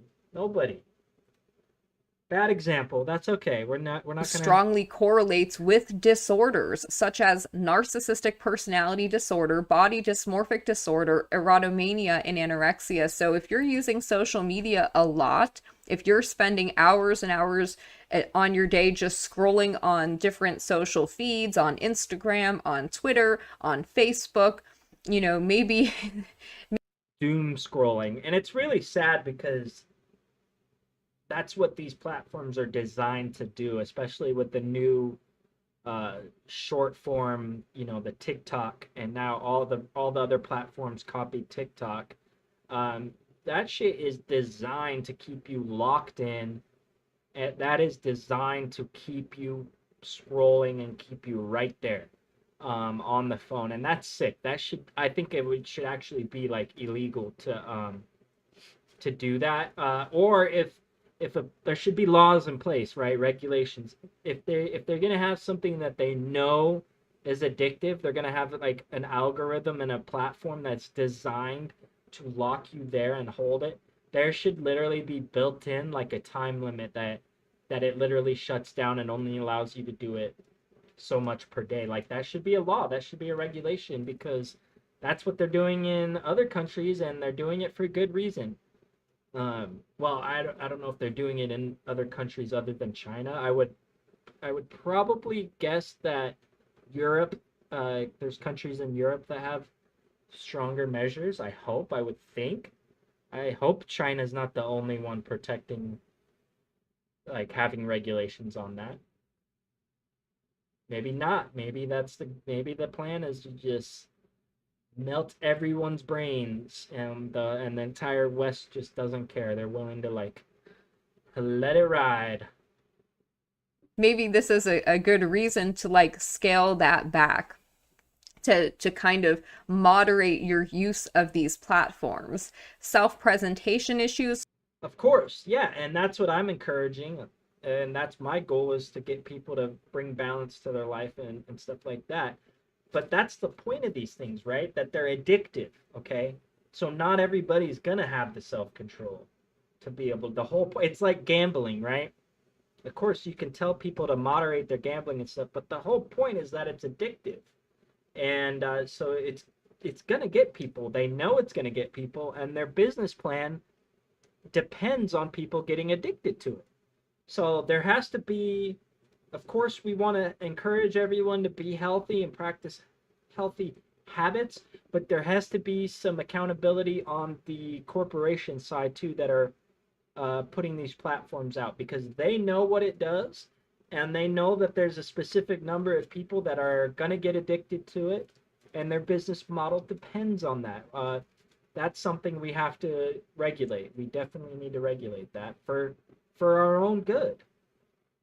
Social media allows users to maintain unrealistic and self-enhancing identities without reality-based scrutiny. So a great example of that would be like the family YouTuber, Frankie Valli, and how she kind of presented a certain image, and then behind the scenes, like her home life was totally different. And I think this is also often the case with a lot of these so-called fitness influencers that you see on social media.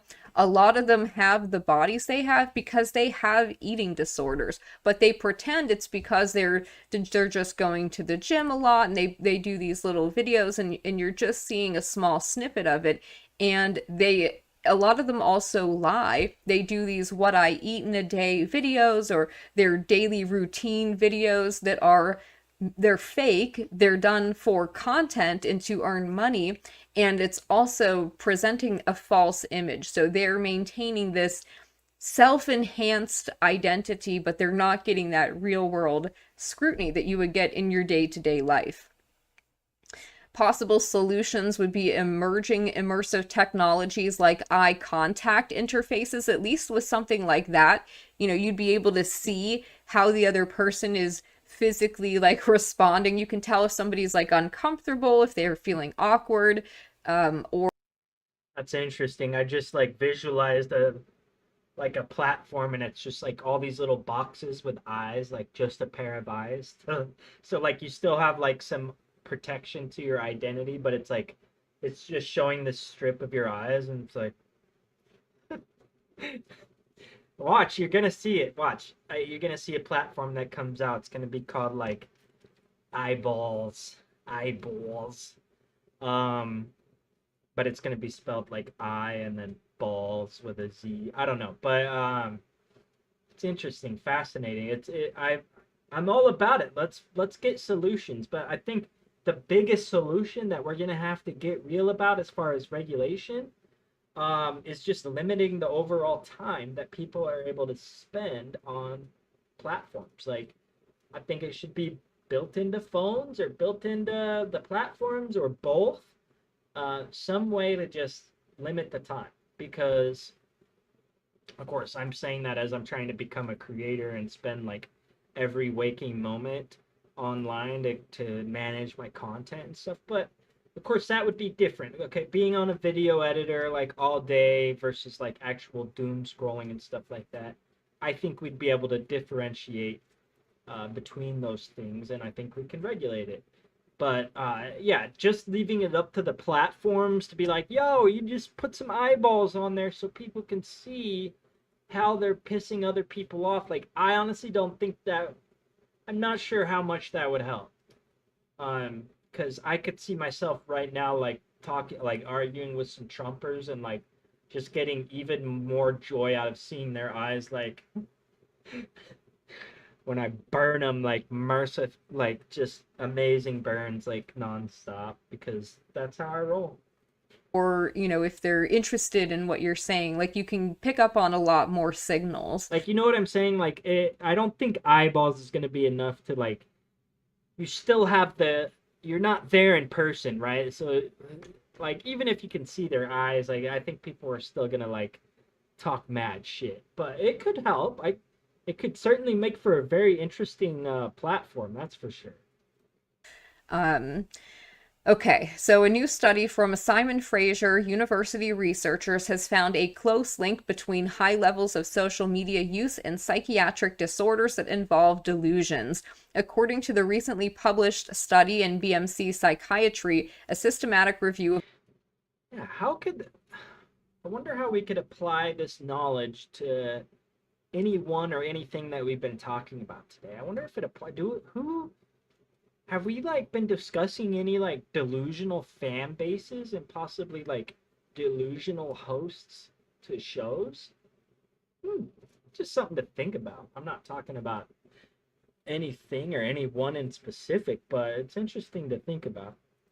With all available academic literature, including scrutiny of over 2,500 publications on social media use and psychiatric disorders, forms of delusions were by far the most prevalent type of psychiatric disorder related to high social media use.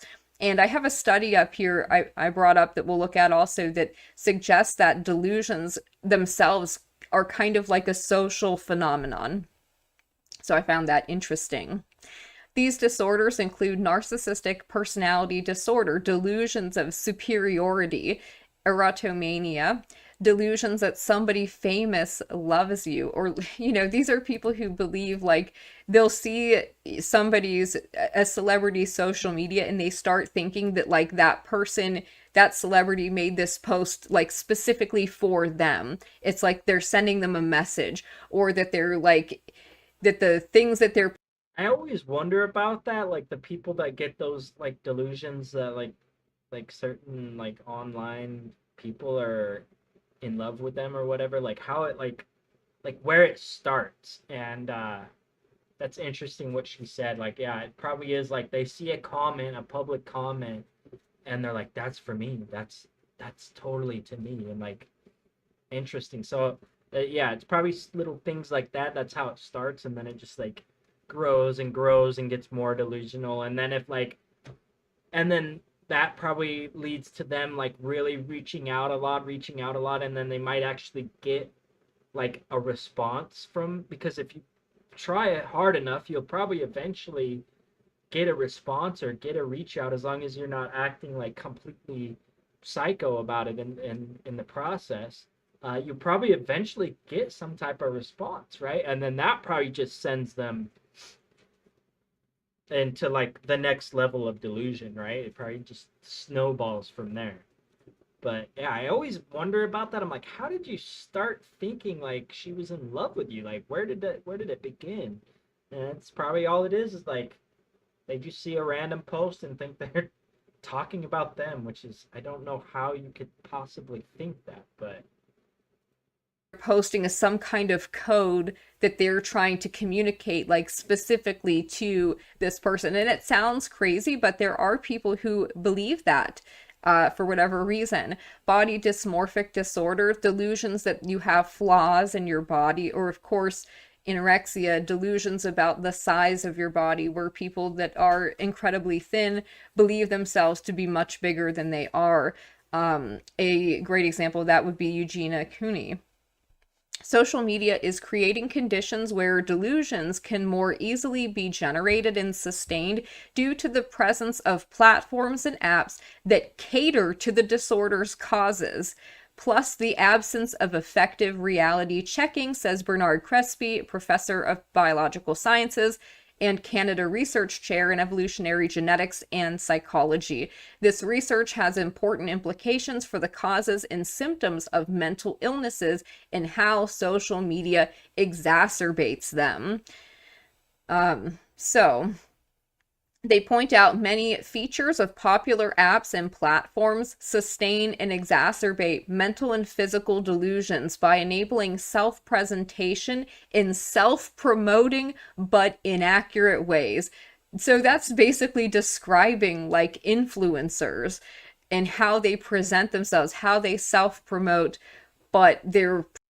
And I don't know why she skims it. Like, she's not putting any blame on these platforms. Like, these platforms, they get scientists and behavioral scientists and psychologists and all these people on board to just meticulously design these programs and algorithms and platforms to sink their teeth into you and do all of the stuff, because not do they just want to keep you engaged for the day, like in the doom scrolling type of deal. They do want you to get all these delusional self images, because that's going to really get you for the long haul, because now your entire reality, your entire identity is wrapped up in this platform.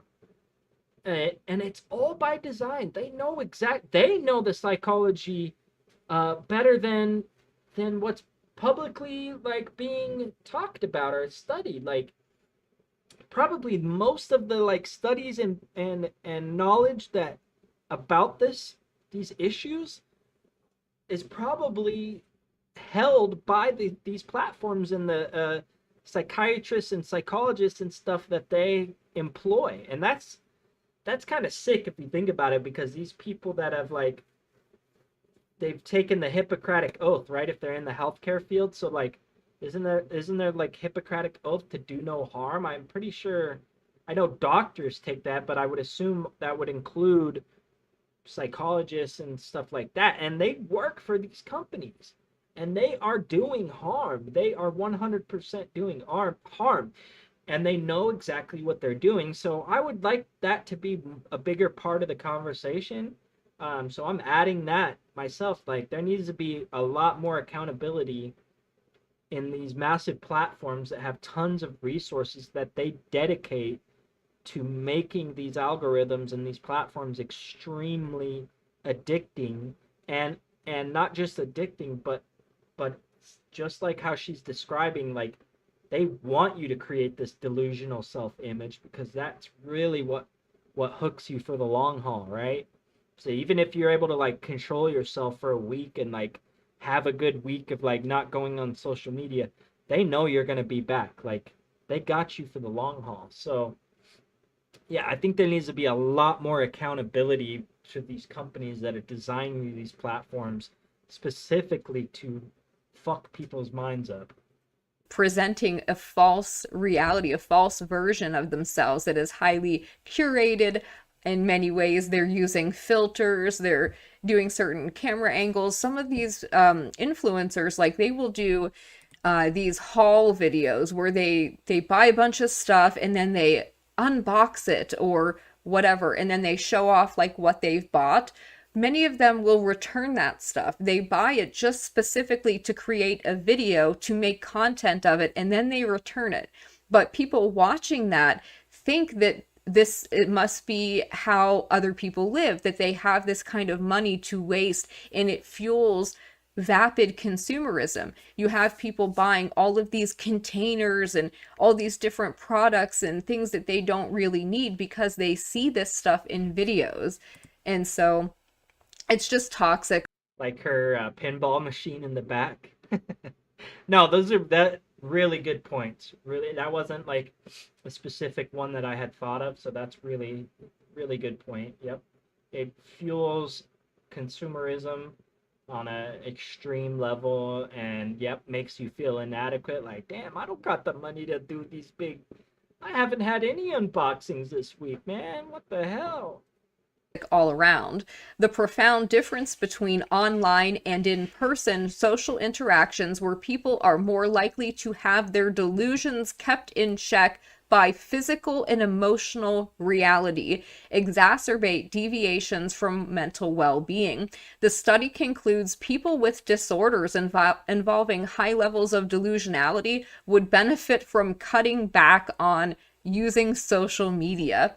And it also calls for more research to be done into specific features of social media that encourage delusions, and look for ways to make online social interactions more grounded and more like how they are in the real world.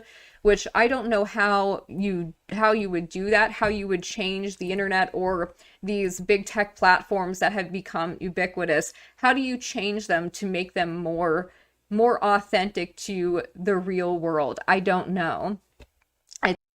First, you regulate the fuck out of them, and you probably need someone from the government to be.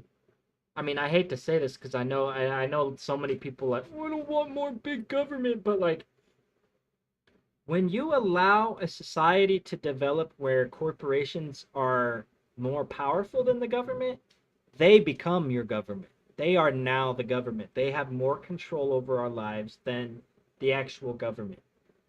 So I don't believe in that.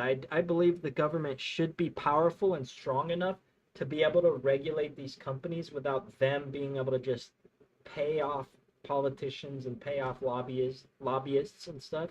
Whole other, issues that I can talk about, and I have ideas regarding that, but they need to be held accountable, and at the very least, like, until you have a good solution, the first thing that needs to happen is just limiting people's time. We know that these platforms are causing harm to people's mental health. We know it's causing anxiety. We know it's causing depression. We know it's causing all these issues. Nobody would deny it. So first thing that needs to happen is like regulate them, and like until we have a good solution right now, we need to just limit the time that people are able to be exposed to these platforms. Then another, step is like either creating an agency or having some sort of organization that has psychologists and people like implanted in these companies that are making sure that they're developing healthy algorithms that do not do what these things are. Because she's still like, I don't know how we do it. the companies know how to do it. The companies know how they created the problem. Like I said, it's intentional. Every aspect of it's intentional. They know what it's doing to people. They know why they designed it to do it that way, and they can easily reverse those bad attributes, and they can have psychologists or people installed in their company to make sure that they're doing that, and to make sure that they're creating healthier outcomes. I mean, that's off the top of my head, but there has to be some strong regulation, because why would the hell would, unless someone forces them to change, why would they ever like stop letting people get addicted? It's making them billions and billions and billions of dollars. Like, they're not just gonna change because it would be the best thing for society. It's not gonna work that way. And I'm sorry, but like supply demand, like the laws of capitalism, that ain't gonna work either, because when you have things that are addictive, people just want more and more and more and more. Even though they know it's unhealthy for them, they still want more and more and more. So you're not gonna have people that are gonna be like, we're not buying your product anymore, we're boycotting it, we're not using your product anymore because it's bad for us. No, because they're fucking addicted to it, and everybody else is there too. So they're gonna be, not only are they going to be, not getting their fix anymore, but they're going to be ostracized from the rest of society, or, feel like they're on the outside of the rest of society, because everybody else is still going to be addicted. So the bottom line is, it comes back to having accountability on these companies, and they're going to have to be forced to make better decisions. And they absolutely know how to reverse the negative attributes and make these platforms healthy for people. They know how to do it, and there's many ways that they can do it. It's not like it's just one way, one magic way to make it better. But yeah, they have the problems and they have the solutions. It's all right there in the corporations that are perpetrating these issues. So let's have some accountability. I think it's very difficult, especially at this point. This is the study that was being referenced. It's called I Tweet, Therefore I Am, a systematic review on social media use and disorders of the social brain. This was published just last month in February. So the abstract says, with rapid technological advances, social media has become an everyday form of human social interactions. This is true. A lot of people work from home at this point. A lot of people primarily are working online, and social media is a huge part of that now, especially when people are becoming like their own brand, people becoming influencers. They may spend the majority of their time online, having online social interactions, but not having real life ones, or having less real life interactions and more virtual ones. For the first time in evolutionary history, and this is kind of like a big deal, people can now interact in virtual spaces where temporal, spatial, and embodied cues are decoupled from one another. So in a virtual... Okay. So I thought it was just a slip the first time, but she does not know what the word coupled is. Decoupled and coupled. I hate to say it, but I can tell she's a right-winger. I can just tell it. No hate, but I can just tell. How do you not know what the word couple is? How do you not know the word couple and decouple? Couple? Decouple? Bruh. Oh, I'm such an asshole. But I find it funny that she keeps bringing up like the metaverse thing, or the study's talking about it, but I do find it interesting that society has not accepted the full-on like immersion yet. Like I don't know about personally like how, but like the idea of like being in a like Oculus like VR and like just laying there, my body just like vegetates while I'm in like this metaverse or whatever. Like it just doesn't sound appealing at all. Like one of the biggest things I hate about like being online is like staring at the screen or the phone or whatever. Like, I don't want a screen like right in my freaking eyeballs. You know what I mean? Like, and not just that, but like the whole like I find it interesting that I think our bodies are sort of rejecting this metaverse thing. Like it's an organ that they're trying to transplant into us, and our bodies like rejecting. Because I remember when the metaverse was announced, like people were really like the Zoomers, especially, like people were really excited about it, and it just never caught on.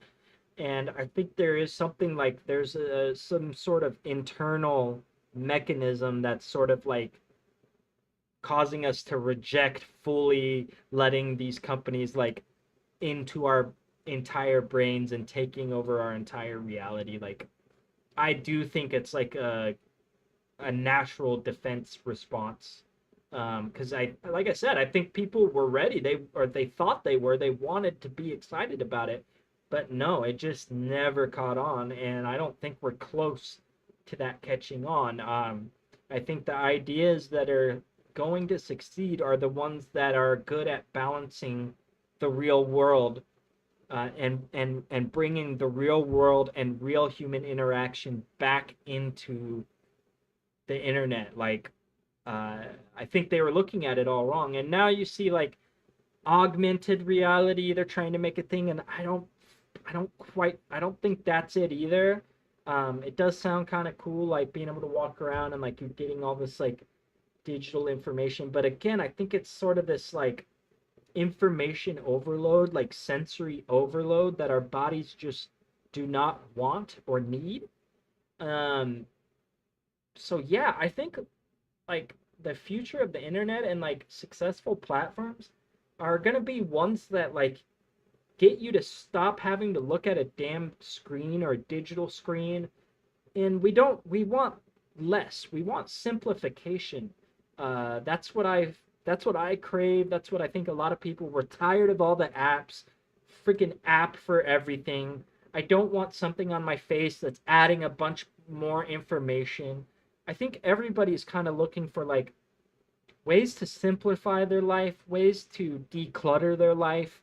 And these like metaverse ideas and these augmented reality ideas, they just ain't it.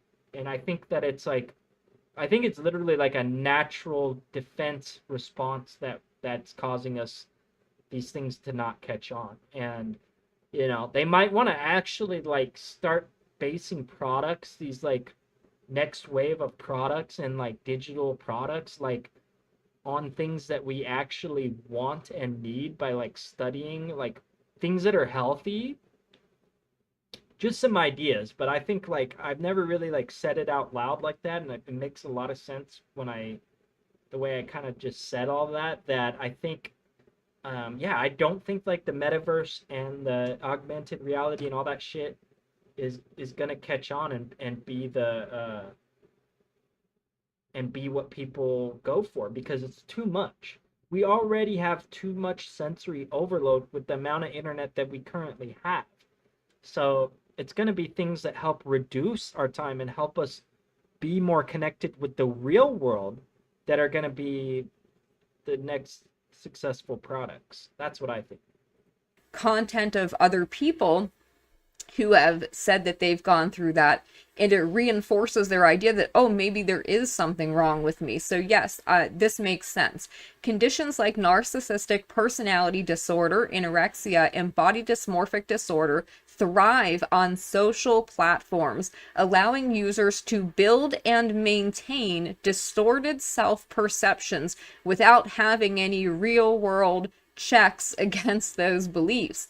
The study highlights how virtual environments enable users to escape social scrutiny. So if you're online and you're on an anonymous account, you're getting to hide behind a username, but also you're not experiencing the social reactions of people. So if you say something rude to somebody online, you don't have to see their face and how they visibly respond to it. You're missing the social cues that you would get in a non-virtual environment. This often, so it says, This virtual environments enable users to escape social scrutiny, intensifying delusional self-images and potentially exacerbating existing mental health issues.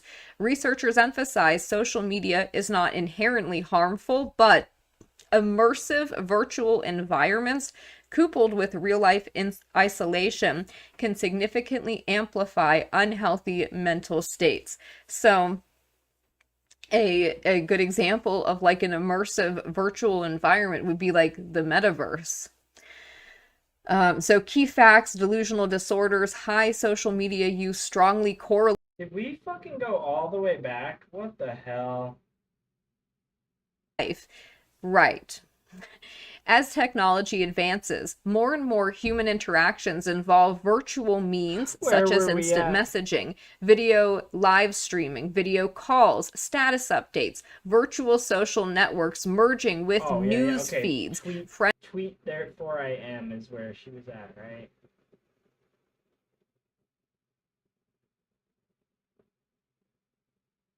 How did I freaking click on it? So that they can feed their ego and feel superior to others. The delusions involved may be mental, as in narcissism and erotomania, or somatic, as in body dysmorphic disorder and eating disorders, encompassing either the entire body or specific body parts. In each case, the virtual nature of social media facilitates the delusionality because the self is defined and bolstered in this highly mentalistic environment where real-life exposure of the delusion can be avoided. Current evidence suggests increased social media usage via its disembodied and isolative nature may be associated with psychotic spectrum phenotypes, especially delusionality, by the decoupling of their inter and intracorporeal cues integral to shared reality testing, leading to the blurring of self-other boundaries. So that's pretty disturbing. And I like this quote here: "The other's gaze decentralizes my world." Yes, it certainly seems like that is true for a lot of people. Since the advent of social media platforms, more and more human social interactions are moving online. Over 2 billion people are active social media users worldwide, with more than 3.5 billion people having access to a mobile device. I feel like that number is bigger than, what'd she say, 2 billion? I feel like it's a bigger number than that, but I wonder what that's based on. Because, like, 3.5 billion people have mobile phones, but 1.5 billion of those people aren't using any social media? That doesn't make sense. I think there's probably a more accurate number to that. Device. In 2020, 94% of Canadian adults reported having at least one account on a social media platform. Social media is also increasingly integrated into people's social lives. For example, 97% of teenagers in the United States use the internet daily. To date, approximately 80 to 69% of adults in the And the 3% that's got to be like Amish. That's got to be like the Amish population, right? Because if you're, I don't understand like what kids are not on the internet every day. United States use YouTube and Facebook respectively. So people are online all the time. Social media sites have become extremely popular apps within which people interact socially. Regular social media users report using Facebook as a place to interact and socialize, where they have more contact with people via social media than face-to-face. And they say social media gives them a social life. Right. As technology advances, more and more human interactions involve virtual means such as instant messaging, video live streaming, video calls, status updates, virtual social networks merging with news feeds, friend and follower requests? What are the psychological and psychiatric implications of the novel environments that social media usage creates? How does psychological makeup influence social media use? And how is social media use associated with risks and forms of psychological disorders? Despite the popularity of social media, the relationship of psychological phenotypes with patterns of usage remain understudied and little understood. Virtualization of social interactions is expected to affect human social behaviors in a suite of domains, including but not limited to the construction of your identity, who you think you are as a person, what beliefs you hold, what values you share with other people. The sharing of mental spaces, joint attention, eye contact, social interaction dynamics, relationships, and monitoring of social status. Yeah, so this is... It's interesting how they keep bringing up eye contact, and I mean, I think that's like common sense, because that is like how we understand each other's emotions, the windows into the soul, as they say.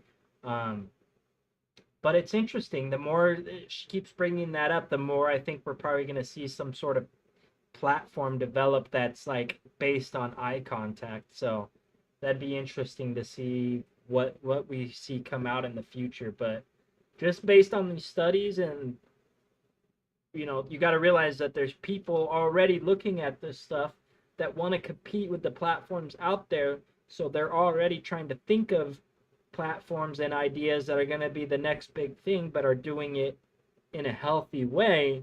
So I guarantee you there's people right now looking at these studies and probably already developing apps or platforms that are like based on eyeballs. Very, very interesting. I never thought about like specifically the eye contact thing alone, but it's true. It's fascinating. You can read this. I will link this in the video description. I find this stuff very interesting because I am one of those people who is concerned by the progression of technology and how it is becoming built into basically everything around us, and how that affects people, especially kids.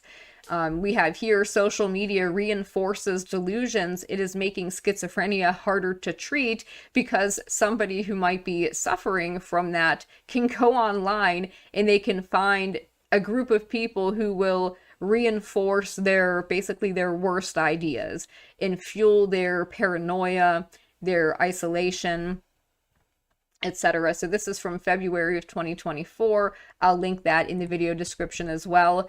We have this study. I've noticed that too quite a few times, like being online and chat and stuff, like people just openly admitting that they have schizophrenia.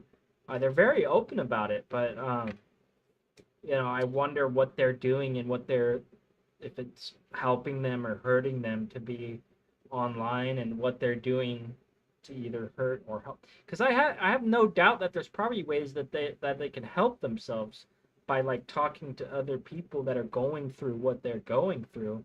But if they like seek out the wrong thing or the wrong crowd, I see how it could just make their world a lot worse.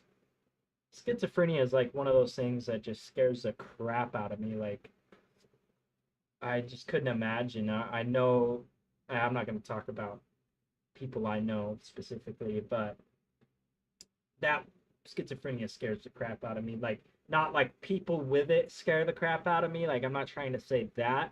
I'm just saying, like, the thought of like seeing and hearing things that are not really there, and oftentimes are extremely like negative or violent, and like that is just so scary. I've just, my heart goes out to anybody that's dealing with that.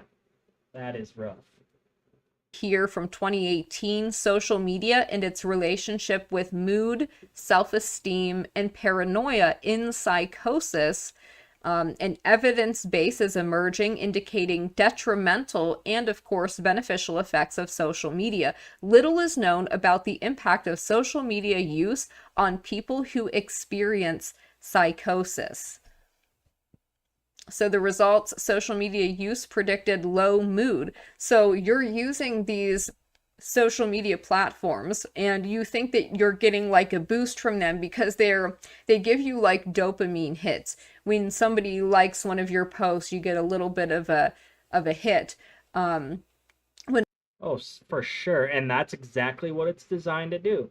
And then it's crazy that now we have like gambling is really blown up over the last few years, and then the online gambling. So it's like, dude, you're just stacking addictions on top of each other.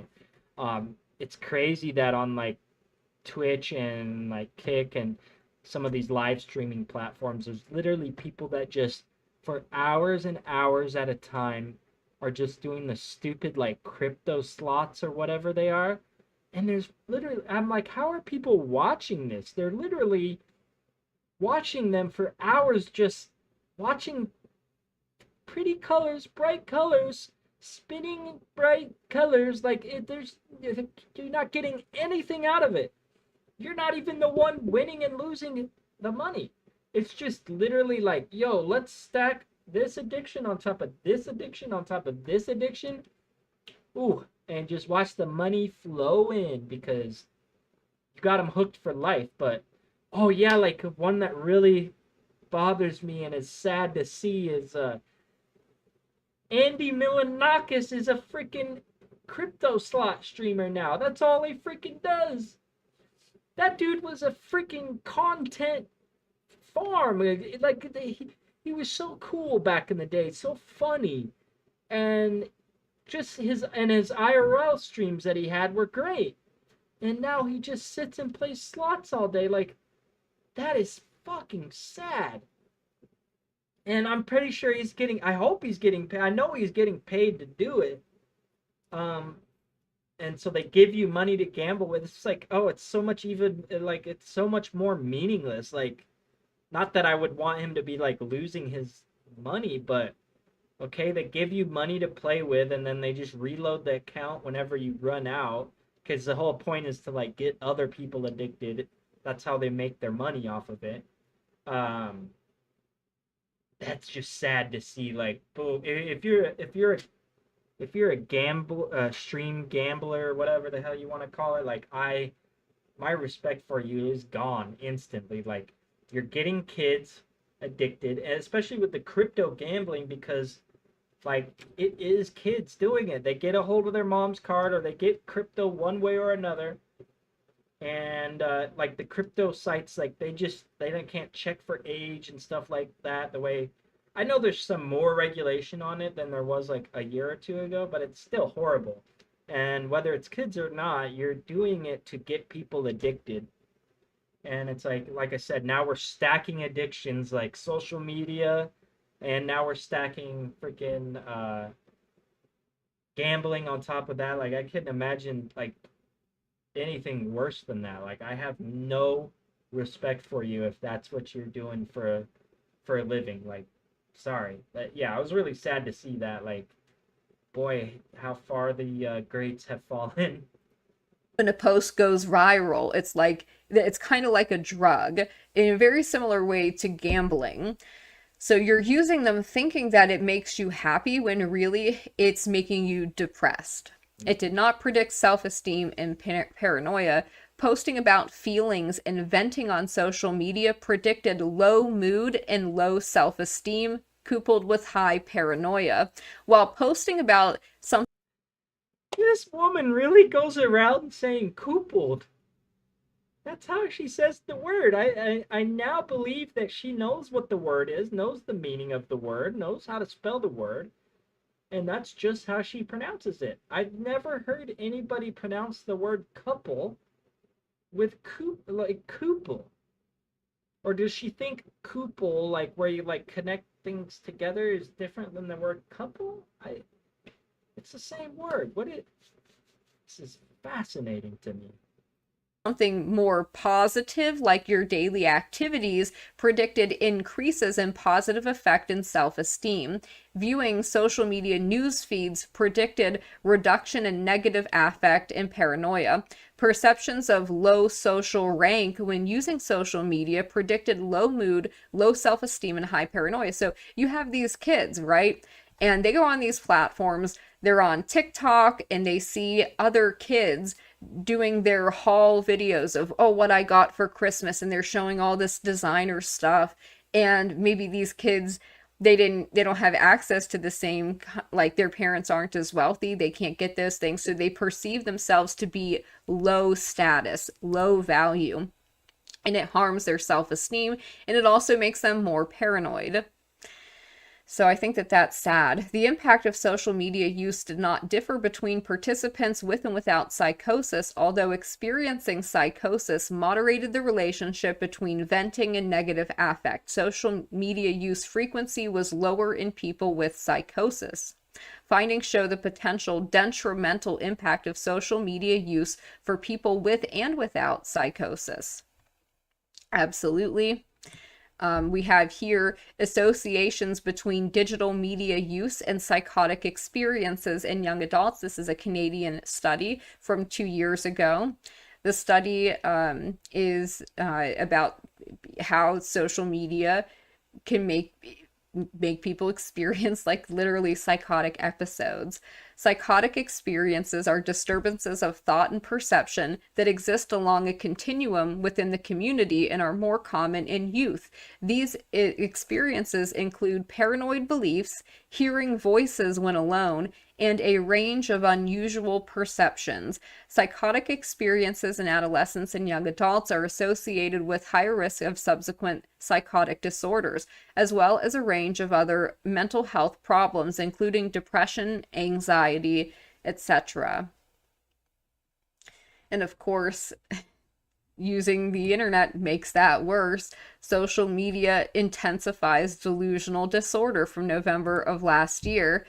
Delusional ideation is associated with social imagery, felt presence, feeling seen. A lot of people are using social media so they can feel seen because maybe they're more isolated at home, but this of course can fuel delusion. Social anxiety, empathy, and loneliness. This is from just February of last year. Delusional ideation is sensitive to alterations in social functioning. A propensity towards social imagery may share some mechanisms with delusional ideation. Felt presence, social anxiety, and loneliness are associated with delusional ideation. Both delusions and experiences of felt presence are common in healthy individuals. So a great example of this is the pandemic, when you had these people who were freaking out, that were staying in their home and social distancing and making videos about, you know, their routine for masking and like all this crazy, total delusional behavior. I knew her. I called it. I knew she was right-winger. She can't pronounce words. Basic words. I'm sorry. I'm coming for her now because like she's mask off at this point. Yeah, the pandemic was bad for a lot of antisocial reasons, but it wasn't for no reason. Okay, so put it all aside, like whether you believe in COVID or not, it's real. It was real. It killed a lot of people. But whether you believe it or not, like, let's say a more serious pandemic comes along that's got like a 50% death rate. Are you guys gonna do all this you're delusional with your masks, so you're gonna do all the same thing again? Or is it gonna be like, okay, now that it's 50%, and people don't realize this basic math thing with pandemics, which is, believe it or not, a pandemic that kills 1% of the population versus like 50% is actually going to end up killing a lot more people, because with a 50% death rate, you're going to be able to isolate that very quickly, and you're going to be able to quarantine it very quickly, because if 50% of the people are dropping dead in an area, it's going to be really a lot easier to isolate where it's at, how far it's spread, all of that stuff. So that it's actually easier to deal with a pandemic with a higher death rate, and especially approaching 100%. If you have people are like, well, if we had a pandemic that was 100% death rate, then I'd be serious. Then it'd be a bigger deal. It actually wouldn't be a bigger deal, and we can compare it to there are, Ebola has a pretty high rate. It's never been able to spread as far and as fast as COVID did, because COVID only killed 1% of people, and then a lot of people didn't show any symptoms at all. And so that actually made it a lot harder to track, and it allowed it to spread a lot farther. It spread everywhere. It made it all over the globe. And the reason was because it only killed 1% of people. These are like basic things that these idiots do not understand. The fact that that COVID only killed 1% of people didn't make it less dangerous. It made it more dangerous. The fact that it only killed 1% of people, and a lot of people were asymptomatic, had no symptoms at all, was what allowed it to secretly move through our entire society. A more dangerous virus that has a higher death rate is actually easier to track and easier to quarantine, and therefore easier to control. So the most dangerous pandemics are those ones that only kill like a small percentage of people per capita, but they end up killing more people on the whole because they're able to spread to way more people. I hope that makes sense. It's really basic math. Like, it's not even like I don't have to be like a virology expert to understand that. I didn't know we were going to go on a whole COVID rant. I have no doubt that COVID created a lot of secondary problems around antisocial issues. But just because people were going online and dealing with it the best way they could, like, shut the hell up, lady. You are the delusional one. You are, in this case, regarding COVID, you are the delusional one. Oh, I'm really glad she went fully masked off, because I was like, I didn't want to call her out. I didn't want to feel like I was judging her, because she said that she brought the transgender. See how she injects her political agenda into this whole thing? First, in the beginning, she brought up the transgender thing, and then she brought up and now she's injecting the COVID thing into, and it's like, nah, bro, none of that's in this. And like, yeah, it did cause bad things for children and bad things for everybody, because everybody was like stuck in home. But I would like to point out, like, we weren't forced to stay at home. I went on trips. I went on a cruise. I went traveling, and it was great because nothing was crowded. I went out. I wasn't cooped up in my home, and no one had to be. It's a total lie that it was a lockdown. Like, no one was locked down. No one was holding you in your home. Like, don't get me started. And it was being reinforced by other people who were also being equally delusional. And this is not a new phenomenon. I mean, this is a study from 2012. Are social networking internet sites a factor in psychotic symptoms? Internet communication is exploding, and so is the possibility of a related psychopathology called internet addiction. Now, a researcher says a review of several case studies from his own practice shows a direct connection between psychotic episodes and participation in certain online social networking sites. In his study, the researcher presented 3 in-depth case studies linking psychotic episodes to internet communications. That's crazy. According to Dr. Nitzen, patients shared some crucial characteristics, including loneliness or vulnerability due to the loss of or separation from a loved one, relative inexperience with technology, and no prior history of psychosis or even substance abuse. In each case, a connection was found between the gradual development and exacerbation of psychotic symptoms, including delusions, anxiety, confusion, and intensified use of computer communications. Behind the screen, the internet is a free and liberal space many individuals use on a daily basis and a growing part of normal social life. And again, this is from 2012, so keep that in mind. It was a lot freer back then than it is now. While technologies such as Facebook have numerous advantages, some patients are harmed by these social networking sites, which can attract those who are lonely or vulnerable in their day-to-day lives and act as a platform for basically predatory behavior. All three of this doctor's patients sought refuge from a lonely situation and found solace in intense virtual relationships. Although these relationships were positive at first, they eventually led to feelings of hurt, betrayal, and invasion of privacy. All of the patients developed psychotic symptoms related to the situation, including delusions regarding the person behind the screen and their connection through the computer.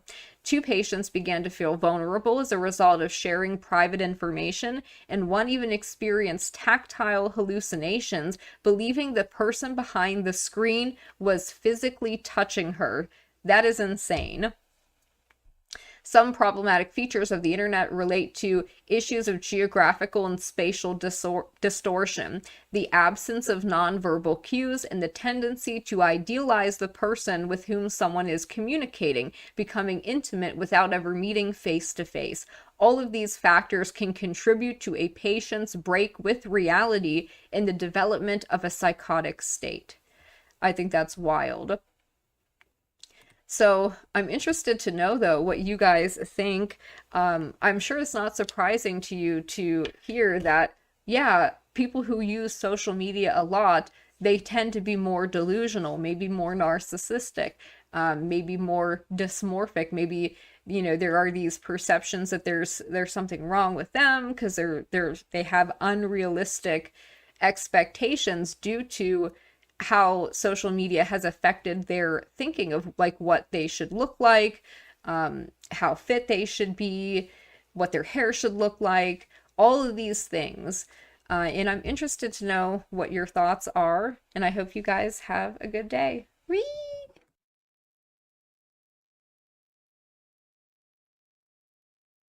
Yeah, other than, you know, injecting our politics into it, it was otherwise it was a great video. All right, we got one more video tonight. We're gonna do another one about social media. It's hard to watch these like right at the beginning of my creator career, like trying to become a creator, trying to go all in on it and dedicate myself, commit myself to this, and then just be looking at how bad the internet really is for people. Like, it really is bad. But at the end of the day, I think the best way to look at it is like this: like, treat it like a hard drug, or not, maybe not a hard drug, but treat it like a drug and know your limit and everything in balance, everything in moderation. So learn how to moderate your internet, not just your internet use, not just the time, but moderate how you're interacting. Try to be self-aware of how you're using the internet. Are you using it to create a delusional self-image of yourself or others?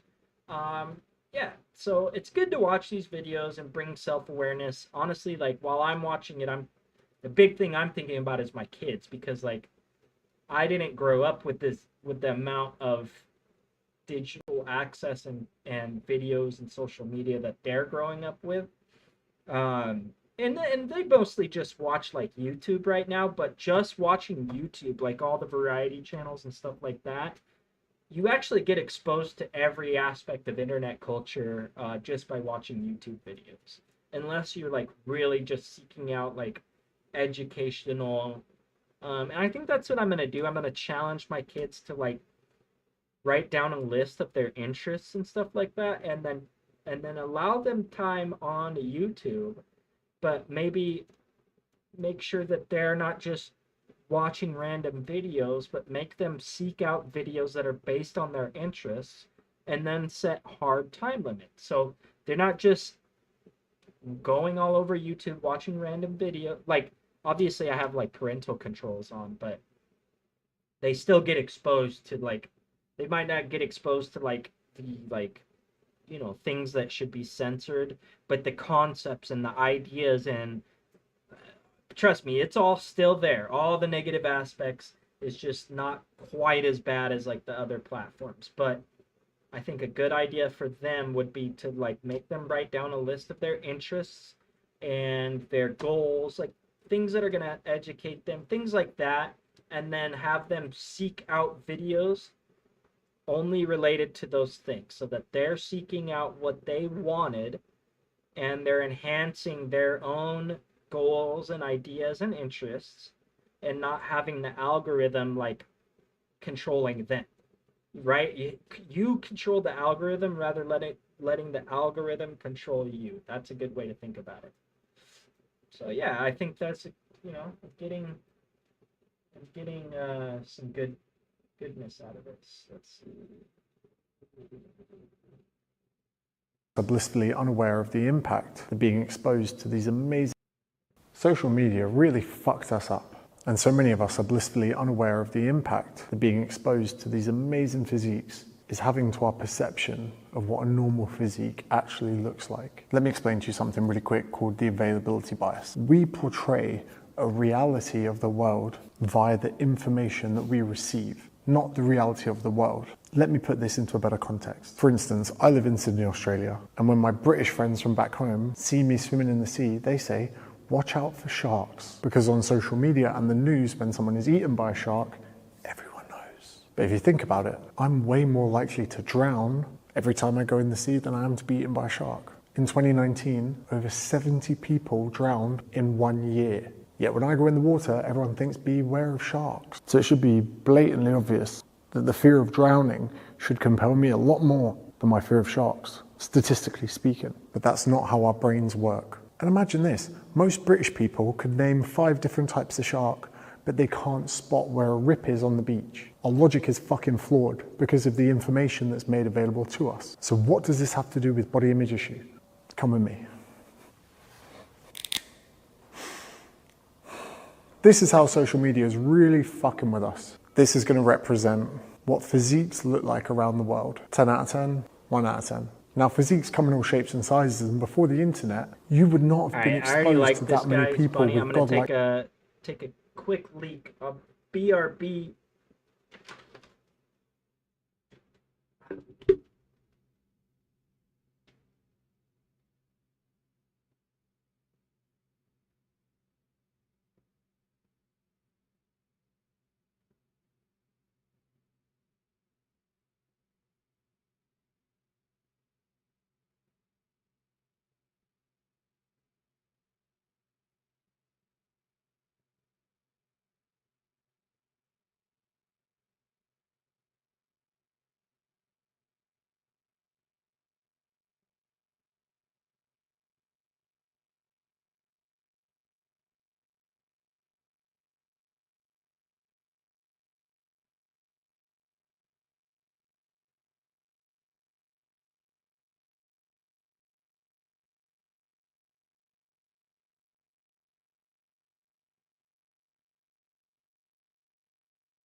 like fucking amazing physiques. You just wouldn't have. But then the internet comes along. Then beyond that, the algorithm comes along. Every video, it marks that video higher. So therefore, even if you don't like a video and you don't like it and you don't comment on it, if you watch it through enough times, it will score it high in the algorithm. Or even if you don't finish it, but you comment on it saying, this was stupid, it goes higher in the algorithm. Or even if you hate the person, but you need to share it, to send it to one of your best mates to go, look at what this prick is doing, I fucking hate this guy. It scores it higher. There's no way to escape it. Whether you love content, hate content, jealous of content, whatever emotion you feel towards it, as long as you feel an emotion towards it, it will score it high. And keep in mind, even if 0.0001% of the world had just incredible genetics, they would have been called gods back in the day by the mere mortals. What is 0.00001% of 9 billion? That would give you 900 people that you could follow or be exposed to. And it doesn't matter how regional or rural those people were. If they existed, you'd find them. Look at Hasbullah. Does anyone care who's from Kazakhstan? No, the internet took him out of Kazakhstan and put him on your fucking phone. What, did I not mention me and Hasbullah are mates? Don't get distracted. So here's my theory. When these people post a workout, no one gives a shit. When these people post a workout, no one gives a shit. When these people post a workout, no one gives a shit. When these people post a workout, no one gives a shit. Because to us, it's just an average person doing an average workout. There's no reason to stop, comment, gawk, send it to a friend. When this person does a workout, no one cares. When this person does a workout, no one cares. But when that person does a workout, everyone fucking cares. They double tap because they're miring, bro. Mad delts, good chest. But the internet is more of a negative place than you could imagine. Send it or comment to their friends, look at this fucking bitch. I bet she's had a butt implant. Oh, look at cousin Tracy. Look how fucking obsessed she is with the gym. Remember the points of the algorithm. Watch it over again because you can't believe how good in shape they are, how good looking they are, how symmetrical their face is. You like it because you're admiring. Share it to someone because you're in disbelief. Or you comment saying this person's on steroids, which they probably fucking are. Chances of you making it to the top echelon without going on steroids, minimal. That's including birds too. So then algorithmically our feed is full of only this cohort of people, which then impacts our perception of reality. We have blinkers on to our everyday world of the people we work with, our friends, our social circles, and we exist in this realm of just social media, only being exposed to the top fucking echelon. And if you remember, the perception of your reality is not based on reality, it's based on the information that you are given from it. That's why you and I get in the water in Australia, you're worried about sharks when you should be worried about drowning. It's why when a plane has a rocky landing, you shit your pants. But when you get in an Uber, which is statistically way more likely to kill you, you're not scared. Because when someone crashes an Uber and dies, it doesn't make the news. When a plane goes down, everyone fucking knows about it. It's the same reason people do the lottery. You've got to be fucking insane to do the lottery. But when the 1 in fucking 30 million chance motherfucker wins, what do?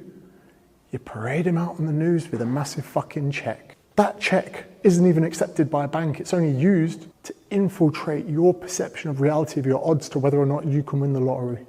Shouldn't point, it's rude. Do not be fooled that that is the average. The average has to be at halfway. And when looking at a hierarchy of physique, mathematically speaking, the average is down here. Eleanor Roosevelt famously said that comparison is the thief of joy. If any of you watching this video have got someone else's physique or body image on your phone for body goals, fit fam, inspiration, fuck it off, because they are not who you should be competing with. Do you know what the #1 determining factor of having a good physique really is? Good genetics, and you don't get to pick your parents. And it's only going to be increasingly more difficult for you to escape this paradigm of having unreal expectations of what an optimal physique looks like. And the only way you can counteract this is to make sure the only person you're competing with is yourself. That's why you need to follow a fucking gym program. Because it doesn't matter how Mike O'Hearn's fucking looking or C-bum. What matters is, are you progressing from your last workout? Are you making an improved effort with your nutrition? Are you pushing yourself in the realm of training to reach a new height? And it's important you understand social media is not going anywhere. These algorithms are not going anywhere because they're also the same algorithms that as you're trying to go to bed and sleep at night, serve you up with TikToks of bricklayers doing their thing, and I find that very relaxing and rather impressive. Social media will continue to screw with your perception of the reality of what a good physique actually looks like. You need to pull your head out your ass and understand that if you are going to subscribe and follow the best physiques in the world, they're going to make you feel shitter about your own. You would never get Jeff Bezos' bank account and put it as a fucking background on your phone to remind you of how poor you are. So it doesn't make sense to pick someone in the top echelon of physiques and genetics and compare itself to you. You think it's inspiration, but the truth is it's depressing the fuck out of you. And the sooner you can give that up and put a picture of yourself where you were 3 months ago or where you were a year ago that you want to go back to, the better. The only person you need to be competing with is yourself. I hate to tell you off like this, but you fucking need it sometimes. I know you do. Loved that. Absolutely loved that video. That was really good. Really awesome. What this is who is this guy? James Smith. I don't know. If you've been watching my content for a while, you'll notice that about a year and a half. I don't follow fitness people. I don't know a lot about him. He's not even like that big. Oh yeah, I like his the downfall of modern. He's got some big views for like how small of a viewer he is. Very cool, very cool. All right. It's something to follow up with. Well, I think that was a really educational stream. I feel like we got a lot. I have some content now that I can make some clip videos with, and yeah. That's going to end it for me tonight. I'm going to take off, start editing some videos, and contemplate my life on the internet and how to improve and balance and make the internet a healthier place for myself, my children, and those around me. So everybody have a good night out there. Have a good rest of your week. I'll be back. I'll be back soon.